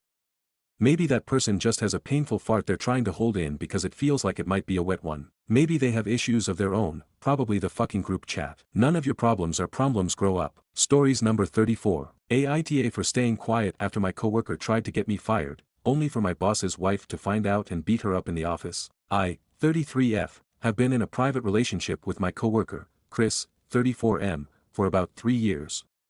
We kept it quiet to avoid office gossip, but things took a turn when Jess, 28F, joined our team. She became obsessed with figuring out my personal life, constantly prying and making comments like, "You and Chris spend a lot of time together, and I wonder if there are any secret office couples." At first, it was just annoying, but then Jess escalated.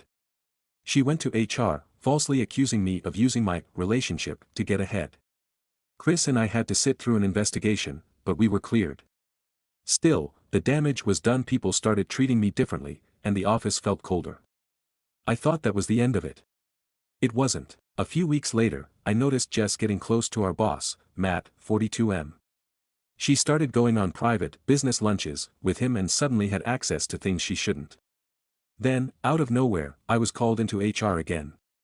Another anonymous complaint claimed I was creating a hostile work environment. I knew Jess was behind it, but instead of panicking, I started documenting everything. When HR confronted me, I almost exposed Jess's relationship with Matt, but I decided to keep quiet. I figured she'd slip up on her own. And she did spectacularly. One night, our team went to a restaurant after work. Coincidentally, Matt's wife was there with her friends. As she was walking by, she overheard Jess loudly joking with a coworker about how Matt was wrapped around her finger and how she was getting whatever she wanted at work. That got his wife's attention. I actually tried to warn Jess. The next morning, I pulled her aside and told her she needed to be more careful because Matt's wife had been right there when she made those comments.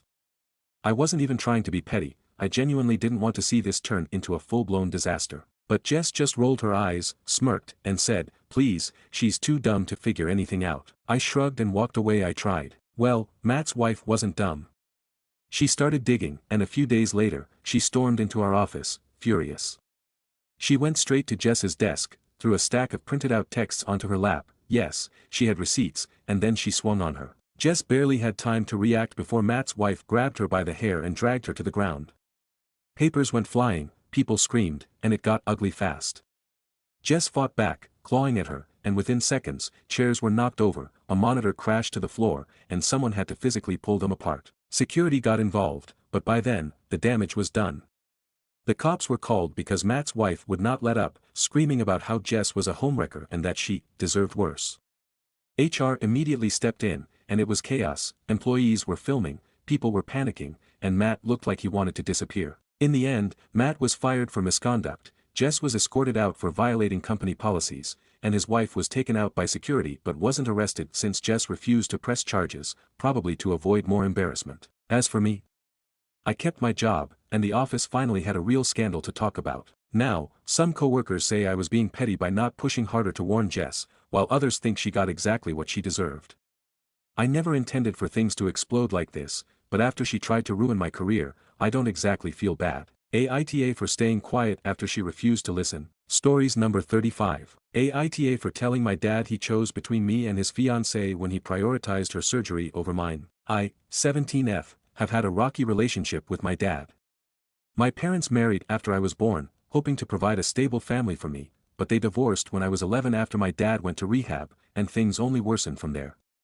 During rehab, he met his current fiancé, and they later had a kid, 6F. Since then, my dad has been mostly absent from my life. Whenever I have important events, he either has an excuse or doesn't show. I'd estimate he's been present for less than half of my events since their divorce. A few years ago, I was diagnosed with scoliosis, and initially, surgery wasn't needed. However, my condition got worse, and I was finally scheduled for surgery on 11/20 of this year. I told my dad about it months ago, expressing how much I needed his support this time, and he promised he'd be there. But later, he texted to say he'd planned a vacation that would keep him away until mid-December, just as my recovery period would be ending. It broke my heart, but I accepted it. Then, 2 hurricanes hit his vacation spot, and he told me he'd make my surgery. I felt a glimmer of hope. But then, just a week before my surgery, he texted again saying his fiancé's lung cancer surgery had been scheduled for the same day, a few hours before mine, at a hospital 30 minutes away. He said he might not make it to my surgery, but with him, might not usually means won't. He added that this wasn't about who he loved more. That message shattered me. I realized that no matter how much I hoped, he might never give me the attention and support I needed. I broke down on my kitchen floor that day. After sitting with my feelings, I texted him to tell him how deeply his actions hurt me. I said it wasn't only about love but about showing care, and that he'd given me hope only to let me down again. I questioned if his fiancé's surgery had really been scheduled last minute, or if he had known earlier but hadn't told me. I asked him to show he was my dad through his actions, not just his words. He responded, insisting the surgery was only scheduled the day he'd told me. But because he's lied in the past to save face, I reached out to someone who might know the truth. I then sent a follow-up message, clarifying that my frustration wasn't with his fiancé, it was with his ongoing absence and lack of support. I said that even if his reasons were genuine, he could have at least shown some empathy. I told him I hoped he'd be a better father for my half-sister than he has been for me. In a final message, I made it clear that I was done putting in all the effort to maintain our relationship on my own. I told him that if he wanted to be my dad, I would gladly be his daughter, but if he chose not to, I would be fine with that too. He hasn't responded, and honestly, I prefer he sit with what I've said. For once, I hope he really thinks about his actions and the impact they've had on me. So, Aita, update. Thanks for your love. I've been dragging my feet on an update, but here it is. Surgery recovery has been great. I've been in therapy since 12, so my therapist knows everything about my dad. Can I just say it's weird seeing my story posted on other apps with Subway Surfers and Woodwork? Love that people think my dad is a sperm donor and not a dad across all platforms. Senior night is on Valentine's Day, which I've told him weeks in advance, saying, games start at 7 usually, but I would get at the school 30 minutes early since we will probably do it before the game. I texted his mom, Mama, to ask him if he was going, and he texted her, oh, I never got a date, she doesn't tell me anything, bullsh, t. I told her I'll go and see if he doesn't go, and I will go LC if he does go. If he wants to know, he can fucking ask and write it in his calendar. I told my mom to stop staying neutral and tell me why he acts like this. The relationship is almost ruined, so there is no point in her trying to save it.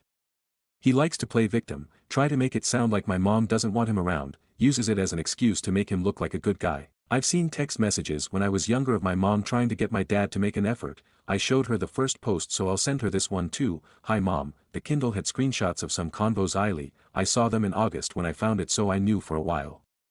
I see my mom in a new light now. She will be walking me down the aisle and my first dance. She sacrificed so much of herself for me.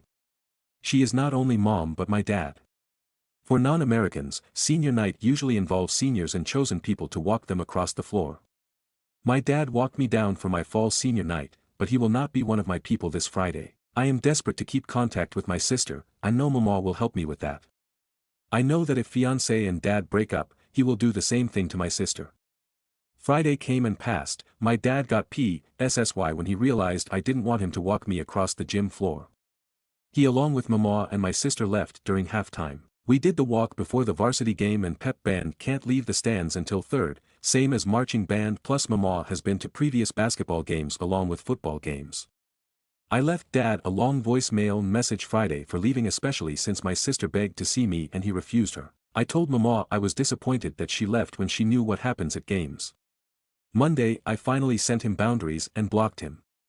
I know I'm going to cry later. This is going to be hard for me. Thanks for your support, it means a lot to me throughout this journey. Stories number 36. AIO. My wife's best friend buys her sex toys and lingerie. My wife has a male friend whom she has been friends with for many years. I'm not the jealous type and naturally think it's completely fine that my wife has a male friend. But, there is a but. Last year, she received a butt plug as a birthday gift. I reacted at the time, but to clarify, I did not overreact. I simply said that maybe sex toys should be something private between us in our marriage. At the same time, I saw the humor in it and laughed about it. So, no overreaction. But now, for Valentine's Day, my wife received lingerie. And not just any lingerie, we're talking really sexy lingerie, including a red thong. I was tired after work and had only bought flowers for my wife, so I was honestly quite irritated when I found out that she had received lingerie from her friend. Am I overreacting, or is this weird and a reasonable thing to be upset about? Update. Many have said that I need to bring up the topic, but the problem was that, according to my wife, I overreacted when she told me about this. So, it has been a sensitive issue since Valentine's Day. But after all the messages here, I had to talk to my wife. She claims this is for our sex life, that her friend is just trying to help us. Many here have also asked what happened to the butt plug. We have used it. So, I actually believe her explanation, despite most people here thinking that our relationship is doomed. Stories number 37. AITA for choosing my cat over my boyfriend. My F24 life is falling apart because my cat, 9F, hates my boyfriend, 24M. I met my boyfriend, Josh, while we were both studying film in college. It was like a movie. We got hired in different departments of a film, but coincidentally we kept running into each other and having to work together. It felt like a rom-com. We just clicked so perfectly. We dated for the rest of college and then managed almost a year-long distance before we finally made plans to move in together in LA this past fall. We moved into a tiny 3-bedroom with 2 other college friends, and it's cramped, but we're all so close that every day feels like a sitcom. It's so much fun, except the one big problem. My cat, Bonnie, hates my boyfriend. I found Bonnie as an 8-week-old stray, and raising her up to be a healthy, happy, beautiful cat is something that is so special to me. She has grown up to be a mama's girl. She loves to snuggle and she never bites or scratches me. She can be a little sassy to others. She's a calico, it's how she is, but the way she acts around my boyfriend is shocking. Bonnie does not let Josh touch her, ever. If he tries, he will walk away bleeding. She hides under the bed and attacks his ankles as he walks by. He says she cries all day long when he's working and I'm not home, something she didn't do when I lived with my parents. She scratches and chews on his clothes and shoes. She's even peed on his clothes a couple times if he leaves them on the floor or bed. At first we chalked it up to her being scared of the new environment, the stress of moving across the country with me, but it's now been almost 6 months and she hasn't stopped. This constant stress of Bonnie is starting to wear on my relationship with Josh. He's such a kind and loving and gentle person. That's one of the big reasons I fell in love with him, but since moving in together he's becoming someone I don't recognize. He's so negative and stressed all the time, his patience is razor thin. He speaks violently about Bonnie, saying he wants to hit her or kick her, which terrifies me because he has never acted this way about anything.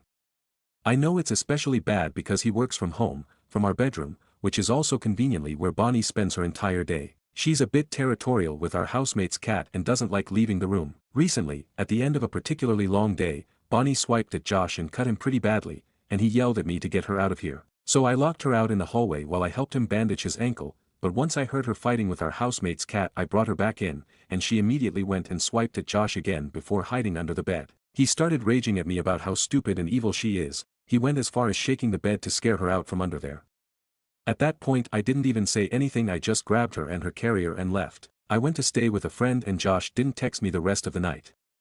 My friend asked me if this was a future I wanted for myself, Josh constantly angry and my cat constantly scared and stressed, and honestly no. So I started looking for apartments. We only have a 6-month lease, so maybe I was just tired and feeling so on edge I wanted to feel some semblance of control, but I even reached out to a friend who I knew was moving soon and asked if she needed a roommate. Unluckily for me, that friend was at our apartment the next day to hang out with my roommate and she mentioned to Josh that I had wanted to talk to her about wanting to move in with her. Josh called me immediately and yelled at me for 10 minutes about how stupid it was to choose a cat over a boyfriend. He even said he had been looking at engagement rings, but now he wasn't sure if he wanted to spend his life with someone who'd throw him away like I was.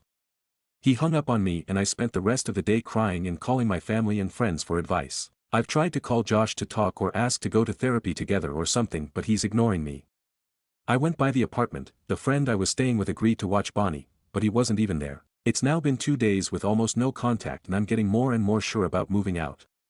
This isn't the person I pictured my future with, but at the same time everyone in my life seems shocked about me wanting to move out. My mom even said I was throwing my life away. I feel like I'm going crazy. The man I imagined marrying is not the man that keeps ignoring my calls, and as silly as it sounds, cats are so smart and intuitive. I don't understand why she behaved like this to him for no reason. Sorry this is crazy long, but I just have no idea what to do. Is my cat worth throwing away? Almost 5 years of a relationship. Stories number 38. I ruined my wife's life and I don't care anymore. In respect to the subreddit, I guess I should get it off my chest that as much as I don't want to care anymore, I still do to some degree. Thank you for all the comments, messages, and to the handful of people who have become Reddit pen pals throughout my journey in this matter.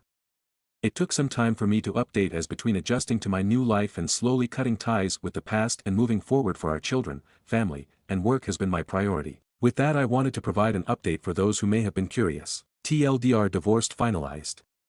She took the money and seemed to have spent damn near all of it. Kids are good. MIL is doing good. Promotion, salary increase, and new home to start new life in the new year for me. Overtime, taking household items from my house, and combining incomes with her BF to make 1/4 of what I make a month for her. Yes, shameless plug. Don't judge me. I am moving on. I have no interest currently in romance and want to primarily focus on our kids. The update. Since my last update, I've been under the scrutiny of our social circles and labeled every typical, toxic man-husband stereotype that Facebook, TikTok, and Instagram has to offer. As much as I hate the saying, I kind of understand the, you know my name but not my story, posts now. With that said, these strangers or alienated family and friends can take their opinions and go FK themselves, because in the end, if our kids are happy, healthy, and flourishing under my toxic household, what's it to you? The more important updates. We're divorced, I have majority custody, and even though my ex is now trying to be the present mother whenever her now busy schedule allows, it is too little too late. My MIL continues to be responding well to treatments and SIL has now taken over where my ex was supposed to be in helping oversee her care. Post-divorce, I recently moved homes and jobs and accepted the next step forward career-wise, which my company has been kind enough to slowly transition me into the role as leadership understands what I am going through at home. Interestingly, it's amazing how common my story is amongst my colleagues and network. I am sad happy to say I am now one of the newer members of the Fellowship of Divorced Directors and Execs. As sad as it may sound, it is nice to know that many understand and are willing to offer a high degree of support, advice, assistance, and guidance as needed. The divorce itself was quick, but it still had its sad and angry moments, and many of the people in my camp think my ex got away with robbery. But the fact that I was awarded majority custody and per agreement have our kids, almost, every day and know they're safe under my roof is worth every cent. While I had no say or real cares how my ex moved forward with mediation as long as she agreed to terms, I think the biggest slap in the face to me was how she delegated her boyfriend as someone to advise her throughout this process, because his opinion is more important than any lawyer who isn't looking out for my best interest. At this point, the holidays were around the corner, and I didn't want this to disrupt the holidays for our kids and family. While I was prepared to go to court, my ex did not want to diminish her payout and I just wanted things over and done with. I'll leave out the finer details of the terms, but in exchange for having majority custody and taking care of all expenses related to our children, I would give her that lump sum she was aiming for with no request of child support on my end. She kept all her tangible possessions, i.e. car, bags, clothes, jewelry. I had to sell the home and split the profits from the sale and foot the bill on taxes, gave her almost all our joint bank accounts after legal fees, and to top it off, laughably she argued rights to alimony, which she's not getting. As a PSA, don't rely on your legal advice from Facebook groups. In the end, reality sinks in. I'd like to think overall I'm a simple man. All I wanted to do was get married, have a family, and provide. With that goal in mind, I somehow got into a position where my spouse was able to choose if she wanted to work or not and not worry about anything outside of our family. How it turned out like this, I can't pinpoint. I'll admit I am a bit oblivious of what I did, but maybe it's my own fault, as some PPL stated, and I brought this onto myself. Post-settlement, I ended up downsizing and closed on a smaller but spacious house for the three of us and our dog, with a separate generational suite in our backyard for my MIL to stay, as she wished to stay involved in our kids' care regardless of if I was married to her daughter or not. Honestly, I made sure that addition to the home was available for her because I hoped she would be able and open to help until the kids were a little bit older. For what it's worth, it seems my ex found her happiness. Luxury trips in a short time frame she wanted, her BF and her move to a bigger place to stay, luxury high-rise studio but still no place for our kids to stay, her BF got his dream car, and a long list of expenses and shopping sprees that kind of benefited our kids if at all in any way sprinkled in her social media accounts. She's rocking Cartier while our kids are sporting Carters. My ex came to visit our cute little house, to visit our kids and MIL, and complimented me on my choice of home and that I was able to keep up the status quo of our home without her. I'm sure many will see the irony in this. I'm not entirely sure her motive or if I'm just reading too deep into it, but she dropped lines about how stressful and expensive their living expenses, rent, utilities, cell internet service, and insurance, our groceries are now, and how surprised it costs to feed her, her BF, and whoever the hell else comes to their home. I'm not sure why, but she initially was under the impression the generational suite was meant for her use when she has the time and wants to co-parent. She is even more tired and struggling with her schedule now because she works a total of 48 hours a week and forced to work overtime at times, and her BF works, but I didn't dig or care about the details, but I do care that I think she thinks I don't notice that she takes some of our usual household staples and items with her before she left, mainly bottles of soap she always bought for our home, Sonicare replacement brush heads and other toiletries, a new unopened bottle of the Mountain Valley water from the fridge when she visits. And I may be reading too deep into something again, but sometimes I find some of the ins tax pics from the fridge missing. Usually it's just of the kids or MIL and the kids, but a few were of the four of us in the past. Although her White Claw fund takes precedence over their home's Charmin 2-ply supply, I try to be as accommodating as possible so that she can still be involved with our kids, allowing her to drop by our home whenever, if ever, she can, still work primarily from home, so I'm always here, and keeping her in the loop about their activities and such. It was nice to see she was able to make it to our youngest's first Christmas school assembly, where our eldest had speaking parts in the play before work later that week. I brought our kids to bring her a plate of food on Christmas Day at the hospital because she has holidays to work. I'd be lying if I said that didn't hurt or that I didn't feel uncomfortable with the stares and whispers from her coworkers while I waited for the kids to excitedly give her their presents and wish their mom a Merry Christmas. Even though she was trying to be welcoming, all I could do was say Merry Christmas and wave goodbye from the distance as we left. This past Christmas, with as many blessings I have to be thankful for, it all felt so hollow at the same time.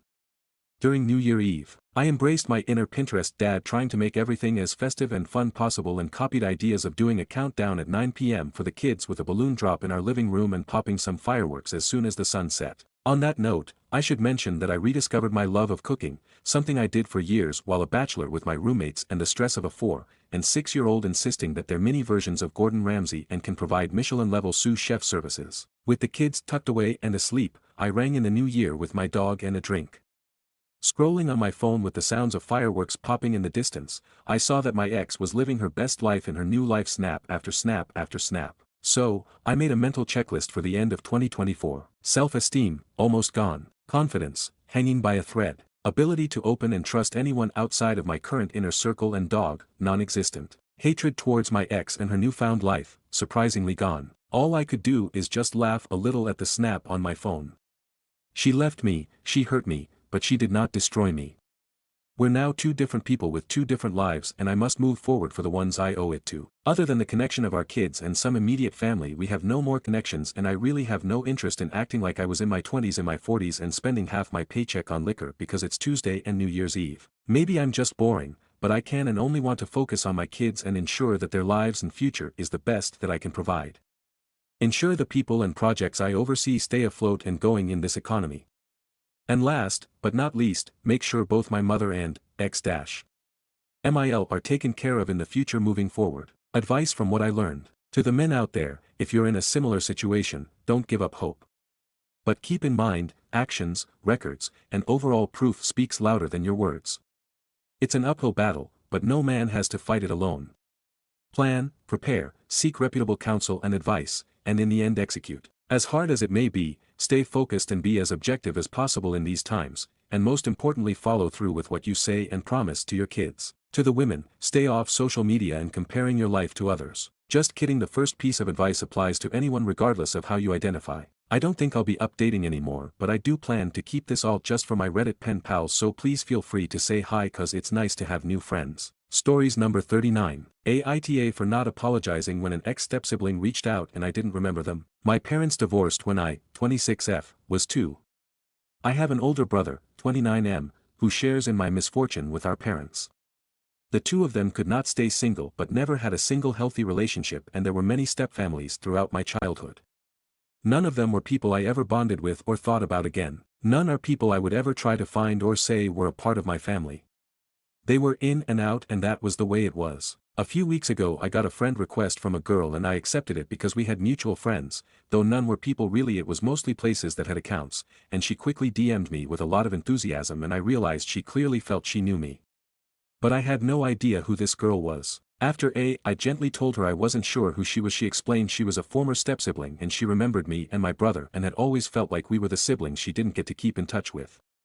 She had all these memories that I didn't and my brother didn't. We vaguely know what she's talking about, but it wasn't meaningful for us. But she was also considerably younger than us at the time. She found me faster than my brother and wanted a relationship and to meet up. My brother wasn't interested and neither was I, so I gently explained that we weren't interested to her. She asked if we hadn't missed her too. I explained we'd had a lot of different stepfamilies and hadn't actually remembered her specifically when she reached out. She found that difficult to believe and was clearly very upset. Then she demanded an apology for not remembering her. I said I was sorry if she was feeling hurt, but it would be better to stop the contact now. She said no and demanded I apologize and that the two of us give her a chance. Instead I removed her as a friend and moved on, but Aita for not giving her the apology at least. I'm not sure how old she would be exactly. At least 17, but I'd be guessing closer to 19-20-ish. Stories number 40. My fiancé is cheating with a woman he wants me to babysit for. What do? I don't even know where to start. I, 33F, have been with my fiancé, 32M, for almost 8 years. We have 2 kids together, 4M and 1M, and I'm a stay-at-home mom while he works. I thought we were happy, or at least I did until last night. A few months ago, he befriended a woman, let's call her Sarah, through his job. She's the mother of one of the kids he works with, and they've gotten close. She's been teaching him Spanish, and he's been helping her son outside of work. I never thought much of it because my fiancé is naturally outgoing and friendly. He makes friends easily, including with women. I even met Sarah, and she's been to our house twice now with her kids. But something felt off last night. Call it intuition, call it whatever, but when she left and he went out to walk the dogs, I checked his phone. I barely had time to read everything before he came back, but it was enough. Sarah is in love with him. And they've been sleeping together. Every time he said he was helping her son, he was helping himself to her. I was so angry and heartbroken I couldn't even speak. I must have started acting differently because now, suddenly, all his messages are wiped from his phone, every single one. He knows I'm on to him. But now what? We moved out of our home state earlier this year, so I have no friends or family here. Our kids adore him. If I confront him, then what? Do I demand he ends it? Do I just go cold and do the bare minimum for him? Do I act like I know nothing? Should I make a scene? Should I have him invite her over again and confront them both? I feel so humiliated. He wanted me to be friends with her. He even asked if I'd babysit her kids so she could go back to work, while he's secretly sleeping with her behind my back. How messed up is that? If I had the money, I'd take my kids and my dog and go home to my mom. But I don't. And I know he's going to find a way to spin this on me, to make it my fault. I feel disgusting, I feel trapped, and I feel so sad. How do I deal with this? What should I do? Stories number 41. AIO by cutting off my parents after they sided with my brother. A few weeks ago, I posted about my brother, 19M, winning $50,000 from gambling but refusing to pay back the $2,000 he owed me. Instead, he spent it on extravagant Christmas gifts for our family while telling me he'd pay me back eventually. I finally had a sit down with my parents, hoping they'd understand where I was coming from. Instead, they doubled down, saying I was being petty and that my brother was just trying to do something nice for the family. When I reminded them that my loan helped him during a tough time, they shrugged it off and said, "It's just money. Let it go." That was my breaking point. If they're okay with my brother being financially irresponsible at my expense, then I don't need that energy in my life. I told them I was done with the conversation, and for now, with them, too. Now my phone is blowing up with messages about how I'm ruining the family over a couple of $1,000s. But to me, this is about respect. Am I overreacting by stepping back from them until they acknowledge how unfair this is? Stories number 42. At the end of my tether with adult child. My son is 23 years old, recently graduated with a mechanical engineering honors degree and no college debt. He doesn't want to do anything. He's got a job in a bike shop for 2 days a week, and doesn't work more than that. He just wants to go to the gym and sit on his computer and phone. He has 2 younger siblings who have drive and direction, but he says nothing motivates him. For years I thought he was depressed, and he has in the past been on antidepressants and had therapy. His last recent bout with a therapist ended after 20+ sessions and he told me they can't figure out why he's the way he is. Out of desperation, I talked to the therapist who told me he didn't think my son was depressed, but things are hard for young men now and he needs time. He has been tested for ADHD, and is on medication for that, when he can be bothered to collect the prescription.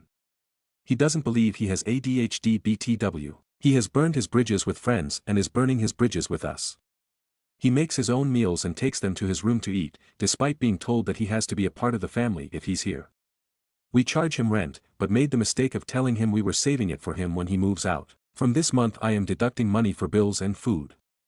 He is rude to his siblings, doesn't help out around the house, and doesn't do anything at all to contribute to the family. I want to give my son purpose, and we've tried everything, and I mean everything. I have spent countless hours talking to him, asking him how I can help him. He doesn't know.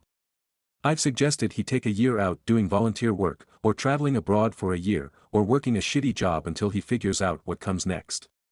He wanted to move to California, where we used to live, and live in San Francisco until he realized he couldn't financially. I can't bear the thought of kicking him out, but I see no other option. I feel that we are being held emotional hostages, and the stress of it is unbearable. I am so upset that one of my children is like this. I feel in equal parts responsible and resentful. I am terrified that if we kick him out at the end of the month he will end his life, sleep on the street or never talk to us again, but I am at the point where something needs to happen. It is ruining my life, my marriage and my relationship with my other children. We have given him another deadline of the end of the month, but I am struggling to make it that far. Relevant comments. Commenter 1, so simple. Without the computer he has nothing to do and boredom will motivate him. It's got to go. Not allowed in the house. Give him a week to wind up and notify any gaming friends. Then it gets removed. Period. You are done. He can have it back if he moves out. Reply, I removed his laptop and phone a week ago. He can no longer use them in the house. We thought he had a gaming addiction, anything that makes more sense than someone who wants to do nothing, but his behavior since the removal has shown me he doesn't have a gaming addiction. He has been more present, he watches TV with us in the evening, and he goes to a coffee shop to use his devices, but he's only ever out for 2 hours, and he hasn't applied to any jobs yet. Commenter 1, it takes time. Especially with boys sometimes. I hope he gets inspired. Commenter 2, I'm in the same position I feel. I did what people told me to do. Admit I need help. I've been unmotivated for years. I sit in my room constantly. I only work 3 days a week bare minimum. Shit. I didn't even graduate high school. I admitted to my doctor I needed help. I was constantly feeling terrible about myself. No purpose. In my case, I feel like I've let my family down. I feel like I don't fit in with my family. They tried talking to me about it. All in all just victimizing me basically. Just asking me dumb questions like why am I depressed? I don't know. Part of it is purpose. Nobody needs me. If I disappeared today sure people might be sad. But nobody needs me. This might not be what your son's going through, but I thought it might help to get a perspective from someone in a similar situation as him. But to be honest, he's doing way better than me. I'm 23 as well. Living at home. Reply, hi there and thank you so much for responding, it's really helpful. You sound very much like my son. I have no idea how to motivate him, and we're down to the wire. Perhaps having to put a roof over his head will be the motivation he needs, although when we talk to him about that, he says he doesn't care and he'll be homeless. It's hard to know if he's serious or being immature. He has never made any real decisions his whole life, and for one reason and another, we made some for him. We should have let him fail earlier on, but his dad couldn't do it. Now, my son doesn't know how to make decisions and has spent so long alone in his bedroom that he doesn't really know how to operate in the real world. This is why I'm worried about kicking him out, but if we leave things the way they are, he could still be living at home at age 30, 40, and he isn't nice to live with, so it is not something I'm prepared to do. Commenter 2, yeah. In my case. I know I'm down shit's creek right now. And it hasn't gotten better for a couple years now. There's so many things I want to do to improve, but honestly I don't know where to start.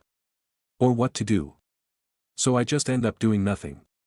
Going to the gym was one thing I started doing recently to try and give myself some drive. Something I have to go do. And keep doing.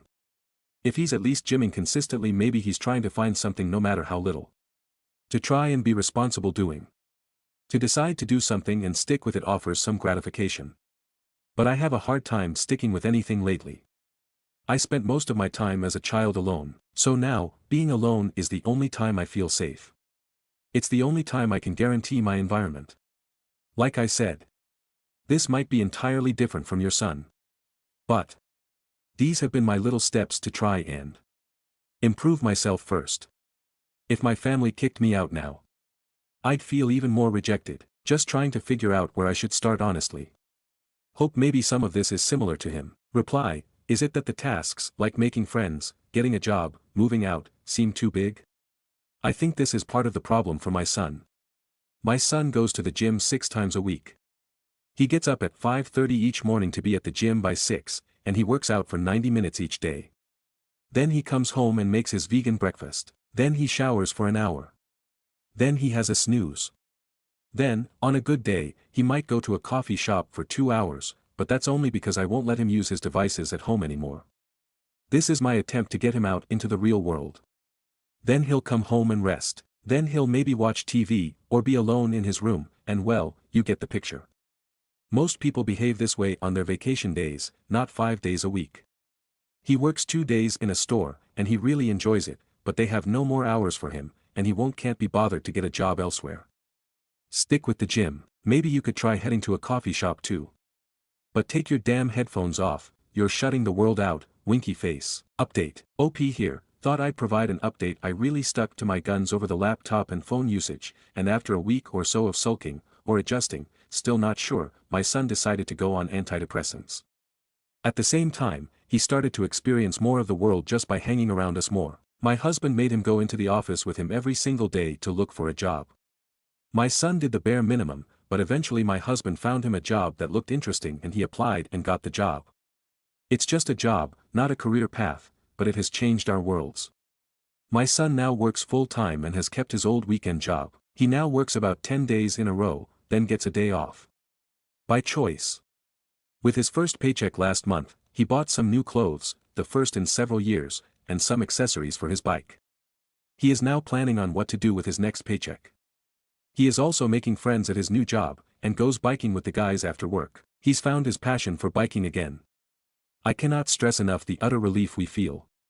I can now sleep at night, and I no longer worry about him. Sure, he needs to figure out a longer-term plan, but for now we can sit back and watch him discover the world again, and that it's actually quite a nice place. How to get my child moving in life. Parent of a child in a similar situation until I took action. My husband took the same stance as you, that nothing much could be done. We disagreed to the point of real marital stress. I had an epiphany and waited until he left for a business trip, then tackled the problem.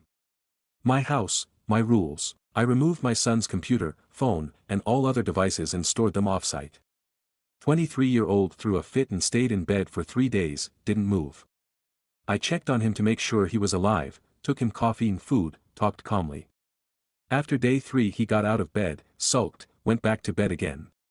This time I did nothing. No food, no water, no conversation.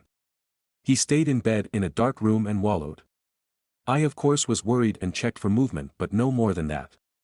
After a few more days he got out of bed and said he didn't want to live like this anymore, agreed he needed a change, agreed he needed antidepressants, and started hanging out with the family. I gave him his phone only when he left the house. Want access to the internet? Go and get it, I will not provide it. That was in January of this year. By March he was several weeks into antidepressants, he was regaining a relationship with his siblings, he was no longer as angry, and he had a job. Full disclosure, my husband found the job, pretty applied for the job for our son, but my son got the job. He's been working ever since, has made friends, goes cycling. Our lives have all changed because of it. You can do more. You can give her purpose. Stop facilitating her lifestyle. Take away her internet access. It could be the motivation she needs. Good luck, I know it's hard. Update, OP here again. I want to provide an update for any parents in the same boat who stumble upon this thread. It's been a year since my original post, and our lives have changed unrecognizably for the better. After my son started work, his confidence grew and his self-esteem improved. He had purpose. Over the last year we kept revisiting the move, and sometimes things got heated, but we stuck to our guns until we gave him a hard deadline. The deadline came and we made him leave the house. It was so hard, we didn't sleep for 2 days, and my husband caved and asked him to come back. The shock of us making him move into a hotel had the desired effect. It took several more months and lots of reminding, but he eventually found a place on his own and moved out last month into his own place. He is now living independently just a few minutes from his work and is loving it. He enjoys earning money and paying his own way. He has experienced buying a washing machine, learned how to plumb it in, and understands that sometimes you have to take a day off work to accept deliveries. He is learning that no one is going to unpack the boxes but himself, and that if he wants food, he has to go and buy it, even if he's tired. We offer our help and have of course helped a lot, but we haven't picked up any pieces. This is all on him. And best of all, our relationship is getting back on track. He comes over every Sunday for dinner, hangs out, and catches us up with his news. He is feeling so good about himself and loves standing on his own 2 feet. Stories number 43. Me, 47M, and my wife, 39F, had a talk and she wants to explore her bi-side. We have been together for 20 years and married for 13. We have 4 kids. I know she had experimented with girls before we met and I was okay with that. Last night she told me that she thinks about being with women a lot lately and wants to explore that more. She says it's a part of her and realizes it's important to her. I'm not sure I'm comfortable with it and consider it cheating. She says it's not cheating because it's with a woman. I admittedly told her a few years back that I have thought about her being with a woman and found it a turn on. It was more of a fantasy I had, but I love her and don't want to lose her, and feel that if I let her explore it will end in heartache and problems. How do I navigate this problem? Thanks in advance for your advice. Stories number 44. Aita, for telling my sister that I would like to see proof that she pays homeowner's insurance and taxes on her home. My mom passed away 2 years ago and gave my sister and I each 50-50 split of her home. My sister wanted to live there and I am fine with that. I get absolutely nothing out of my inheritance. I even asked to spend the night there one night during a cross-country travel and she said no. But whatever. The agreement was if she lived there she'd take over the very tiny mortgage, I'm talking $400 a month, and taxes and insurance. However, once, somewhere around 3 months after my mom passed away, I was helping to go through my mom's piled-up mail in the house and discovered my sister had let the homeowner's insurance lapse and it was cancelled. It's been a year and a half since then and I have never once asked to see proof that she was caught up on the bills. In fact, I don't ask anything despite the risk associated with me owning a home that I have no idea if it's being maintenance or paid for, etc. I had so many people tell me that I should consider the legal implications of being partial ownership of a home like that. However, recently I brought up the fact that there is some risk involved in my ownership because I don't know if she's paying homeowner's insurance or taxes because we don't talk about it. She snapped at me that it's her home and there's absolutely no reason why she should ever have to tell me that she's paying the bills. Aita, for simply stating that I don't have that information on a house I half own. I didn't even outright ask to see it. I just said I have concerns because I don't know any of that information. Stories number 45. Aita, for refusing from my GF's demand that I have a talk with my 22-year-old about his breakup with her goddaughter. This is a burner account. This past Christmas my son, JC, broke up with a girl, Mary, he had been dating since he was 16. Mary indicated to JC that wanted to be engaged and married within the next year. JC does not want to be married until after medical school, so he ended the relationship. Mary did not take it well. She has tried to get him to reconsider, but he has decided the relationship has run its course. My GF, Kelly, is the godmother of Mary and best friends with her mom, Sarah. I met her through my son's ex's parents. We have dated for about a year and a half, mostly long distance. Kelly moved in with me in November. She has heard from Mary and Sarah about the breakup and asked me to talk to my son about it. Basically, she wants me to get him to reconsider. I refuse. As far as I am concerned, he made a rational and mature decision to end a relationship where they fundamentally want different things. Until this week, this disagreement has not caused any real issues for us. Well, JC took out another girl on Valentine's Day. Valentine's Day was their anniversary. They had their first date on Valentine's Day in 2018. Well, this pissed Mary off and she called JC and tried to have it out with her. JC hung up on her and blocked her. Mary and Sarah called Kelly. Kelly tells me that I need to at least have a discussion with JC about being sensitive to Mary's feelings. I refuse to have this discussion. I told her, while breakups suck, Mary has to learn how to deal with it. Kelly said I am being an ass. Tensions have been high. Stories number 46. I regret getting my master's degree. It was a waste of time. In December I finished my master's degree from a top 5 university. Got a 3.9 GPA with the Dean's Award. 2 weeks ago I got the email that I officially have been issued my degree. It wasn't worth it.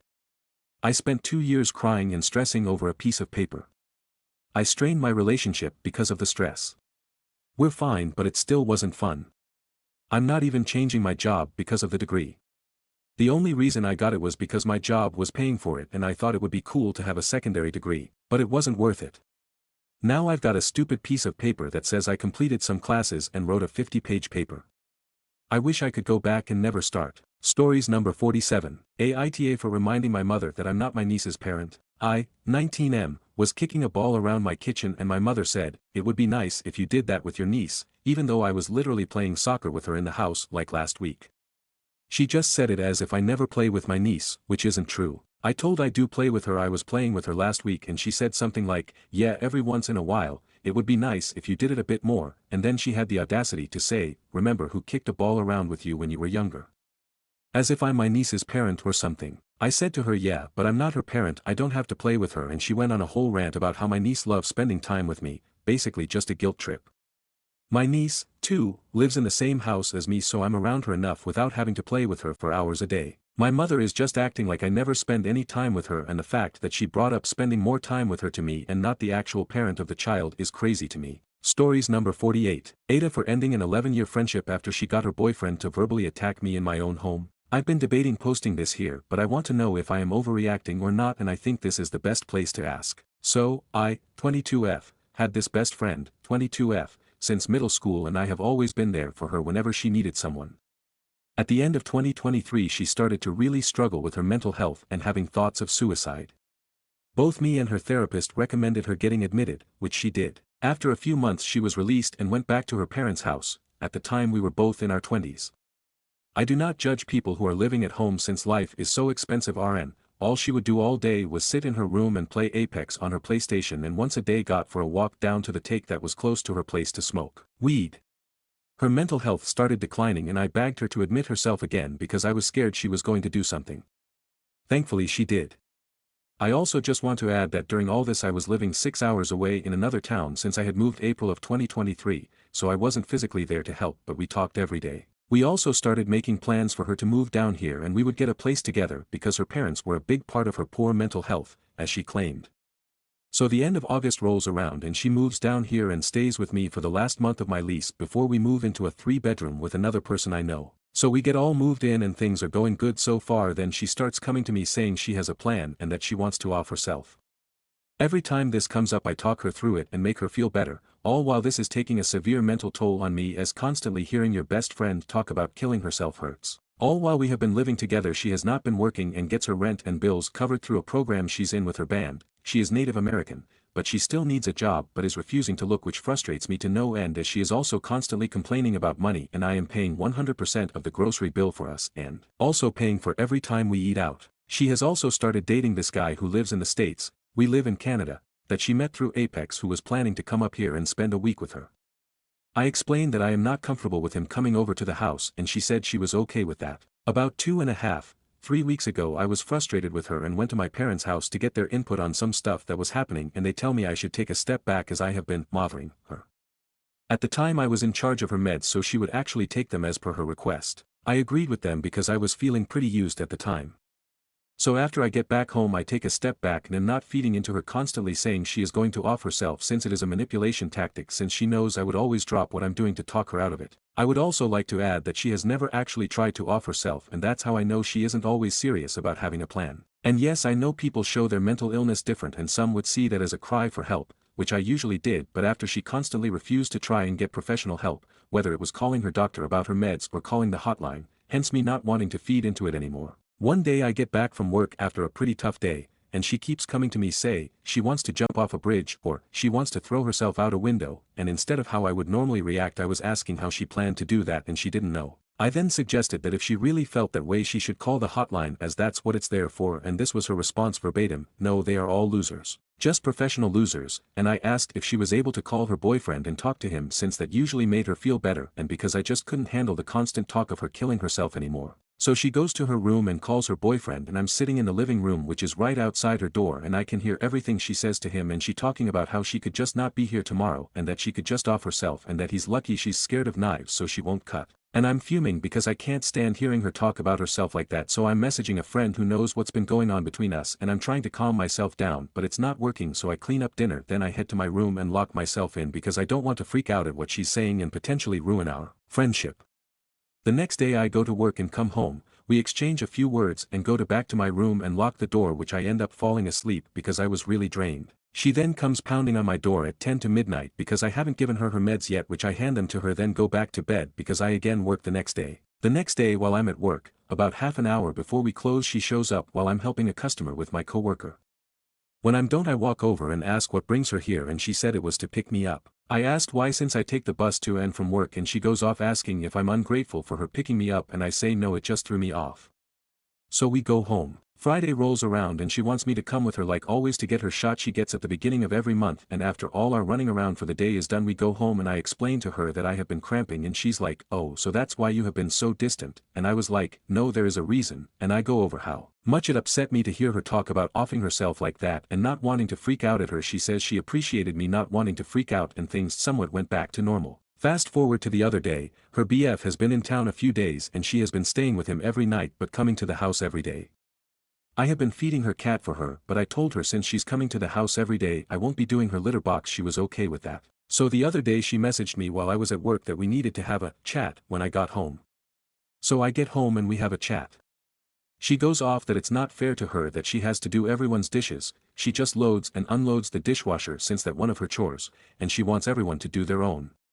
I was like okay. She then goes off that she wants cash up front when she gives me a ride. We have a joint account for that very reason but apparently that isn't good enough. She also goes off about how I ignored her during her cry for help the other day and hid in my room for days and I went off says that it was because I couldn't handle hearing her talk about herself like that. All while we were having this chat I was crying because I was so hurt and she was just staring at my like neutral face. She then had asked her BF of like a month or two to talk to me and he comes out and literally verbally attacks me saying there is no excuse for how I handled that and me being too exhausted to wash a casserole dish after I worked almost 9 hours dealing with people was no excuse. Just berating me. And apparently if she offers me a ride I am also supposed to pay for gas even though I didn't ask. At this point I'm pissed because I didn't appreciate getting verbally attacked by a stranger in my own house. They then leave and I go lock myself in my room and am having a full-blown anxiety attack over the phone with my dad because I can't believe that just happened. A few minutes later I get a banking notification saying the balance of our joint account dropped below $100. Now, there was $100 in there for her for gas money and $150 for me for a concert I'm going to next month. She knew I was putting my concert money in there so I wouldn't touch it. She took everything. So now I'm having a full-blown panic attack and literally can't breathe. I then take all her meds and anything else of hers that in my room and my bathroom and throw it on her bed. I then write a note to her explaining that what she did was completely unacceptable and that because of her actions as of now we are just two people living under the same roof. I then mute her on Snap and FB and block her on Discord and her number as well as unfollowed her on TikTok. But did I overreact? There are also things I have left out because there is just so much she has done that I can't put it all here. Am I just overreacting and just being a terrible friend? So a little update. My landlord messaged only me yesterday saying she had got some concerns about the cleanliness of our house and is going to be doing periodic inspections. She then messaged our group chat saying she has someone coming tomorrow to do a walk-through and inspect the place. When I had asked what time he was coming, I wanted to make sure it was after the 24-hour mark as she has to give up 24 hours by law. She said that my roommate advised her that she would be there.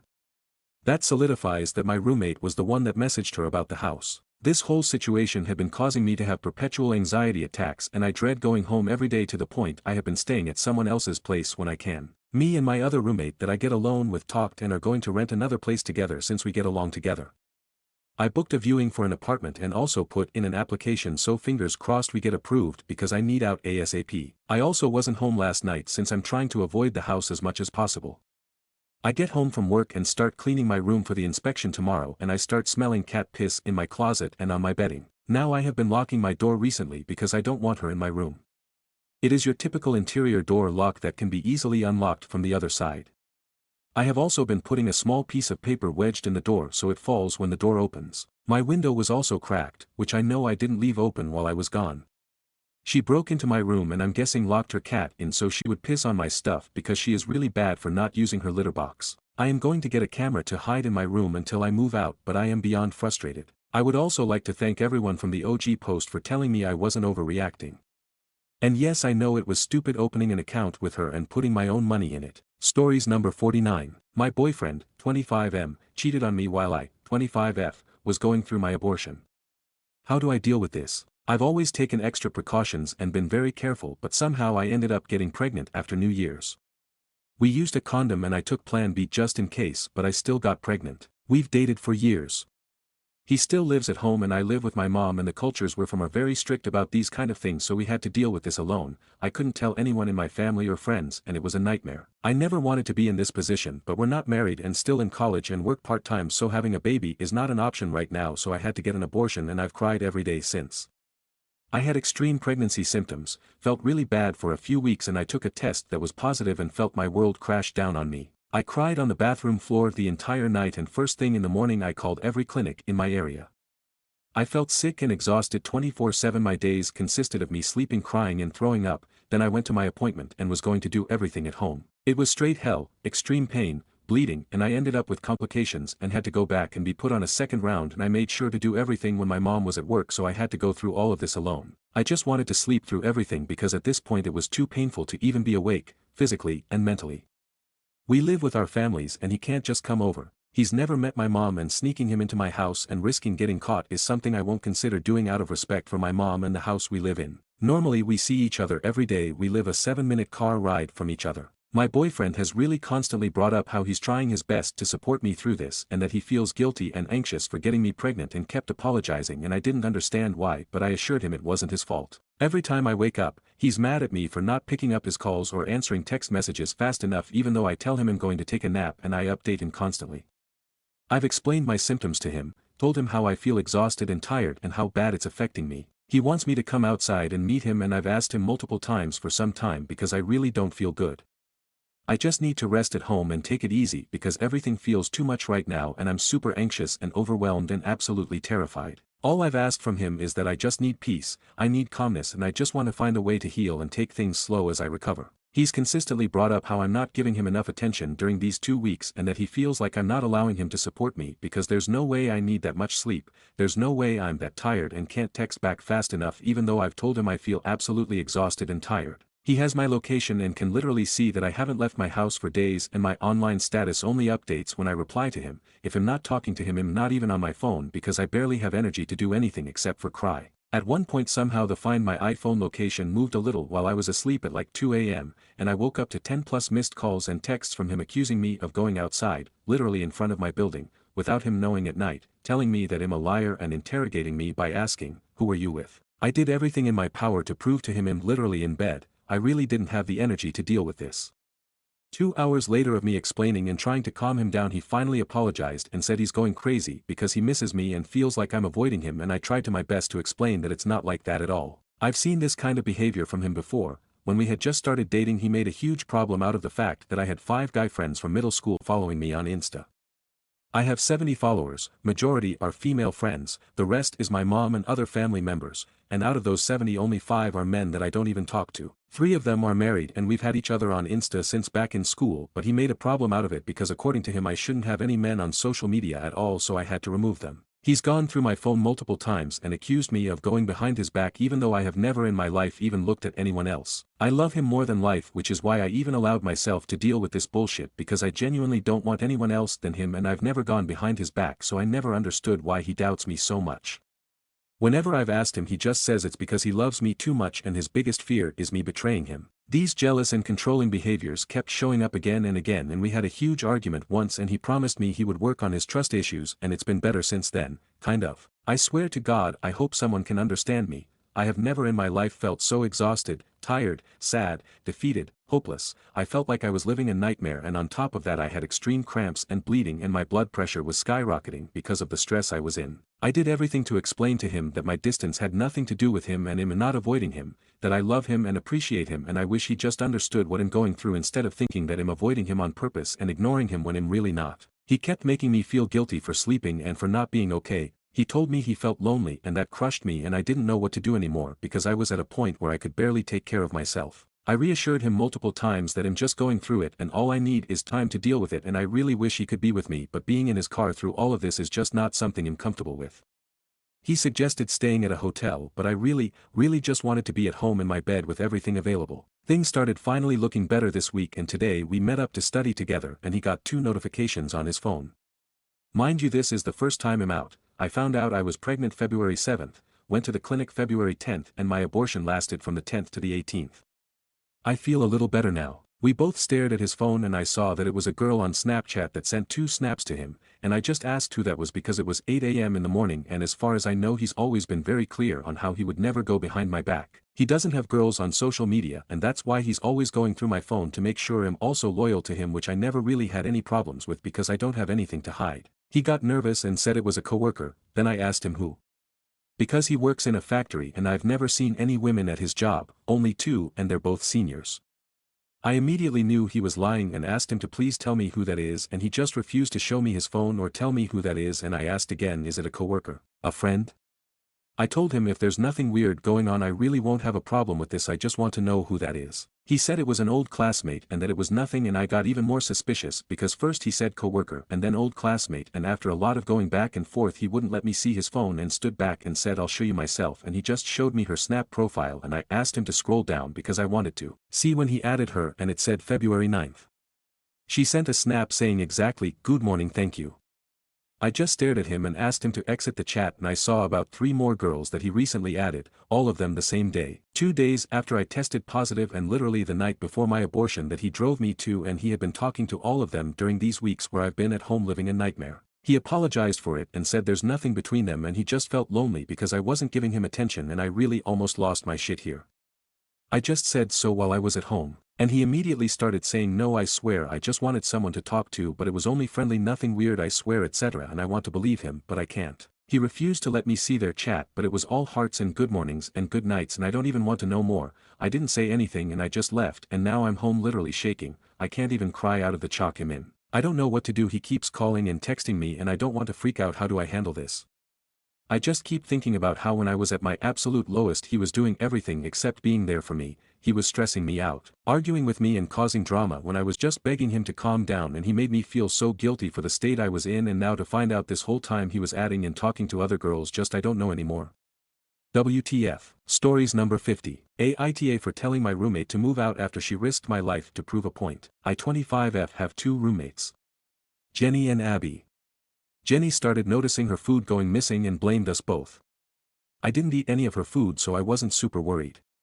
Yesterday Jenny called a roommate meeting, and when we were off work she sat down and told Abby she wanted to be paid back for the food that's gone missing. Abby started arguing and saying it wasn't her, it was probably me.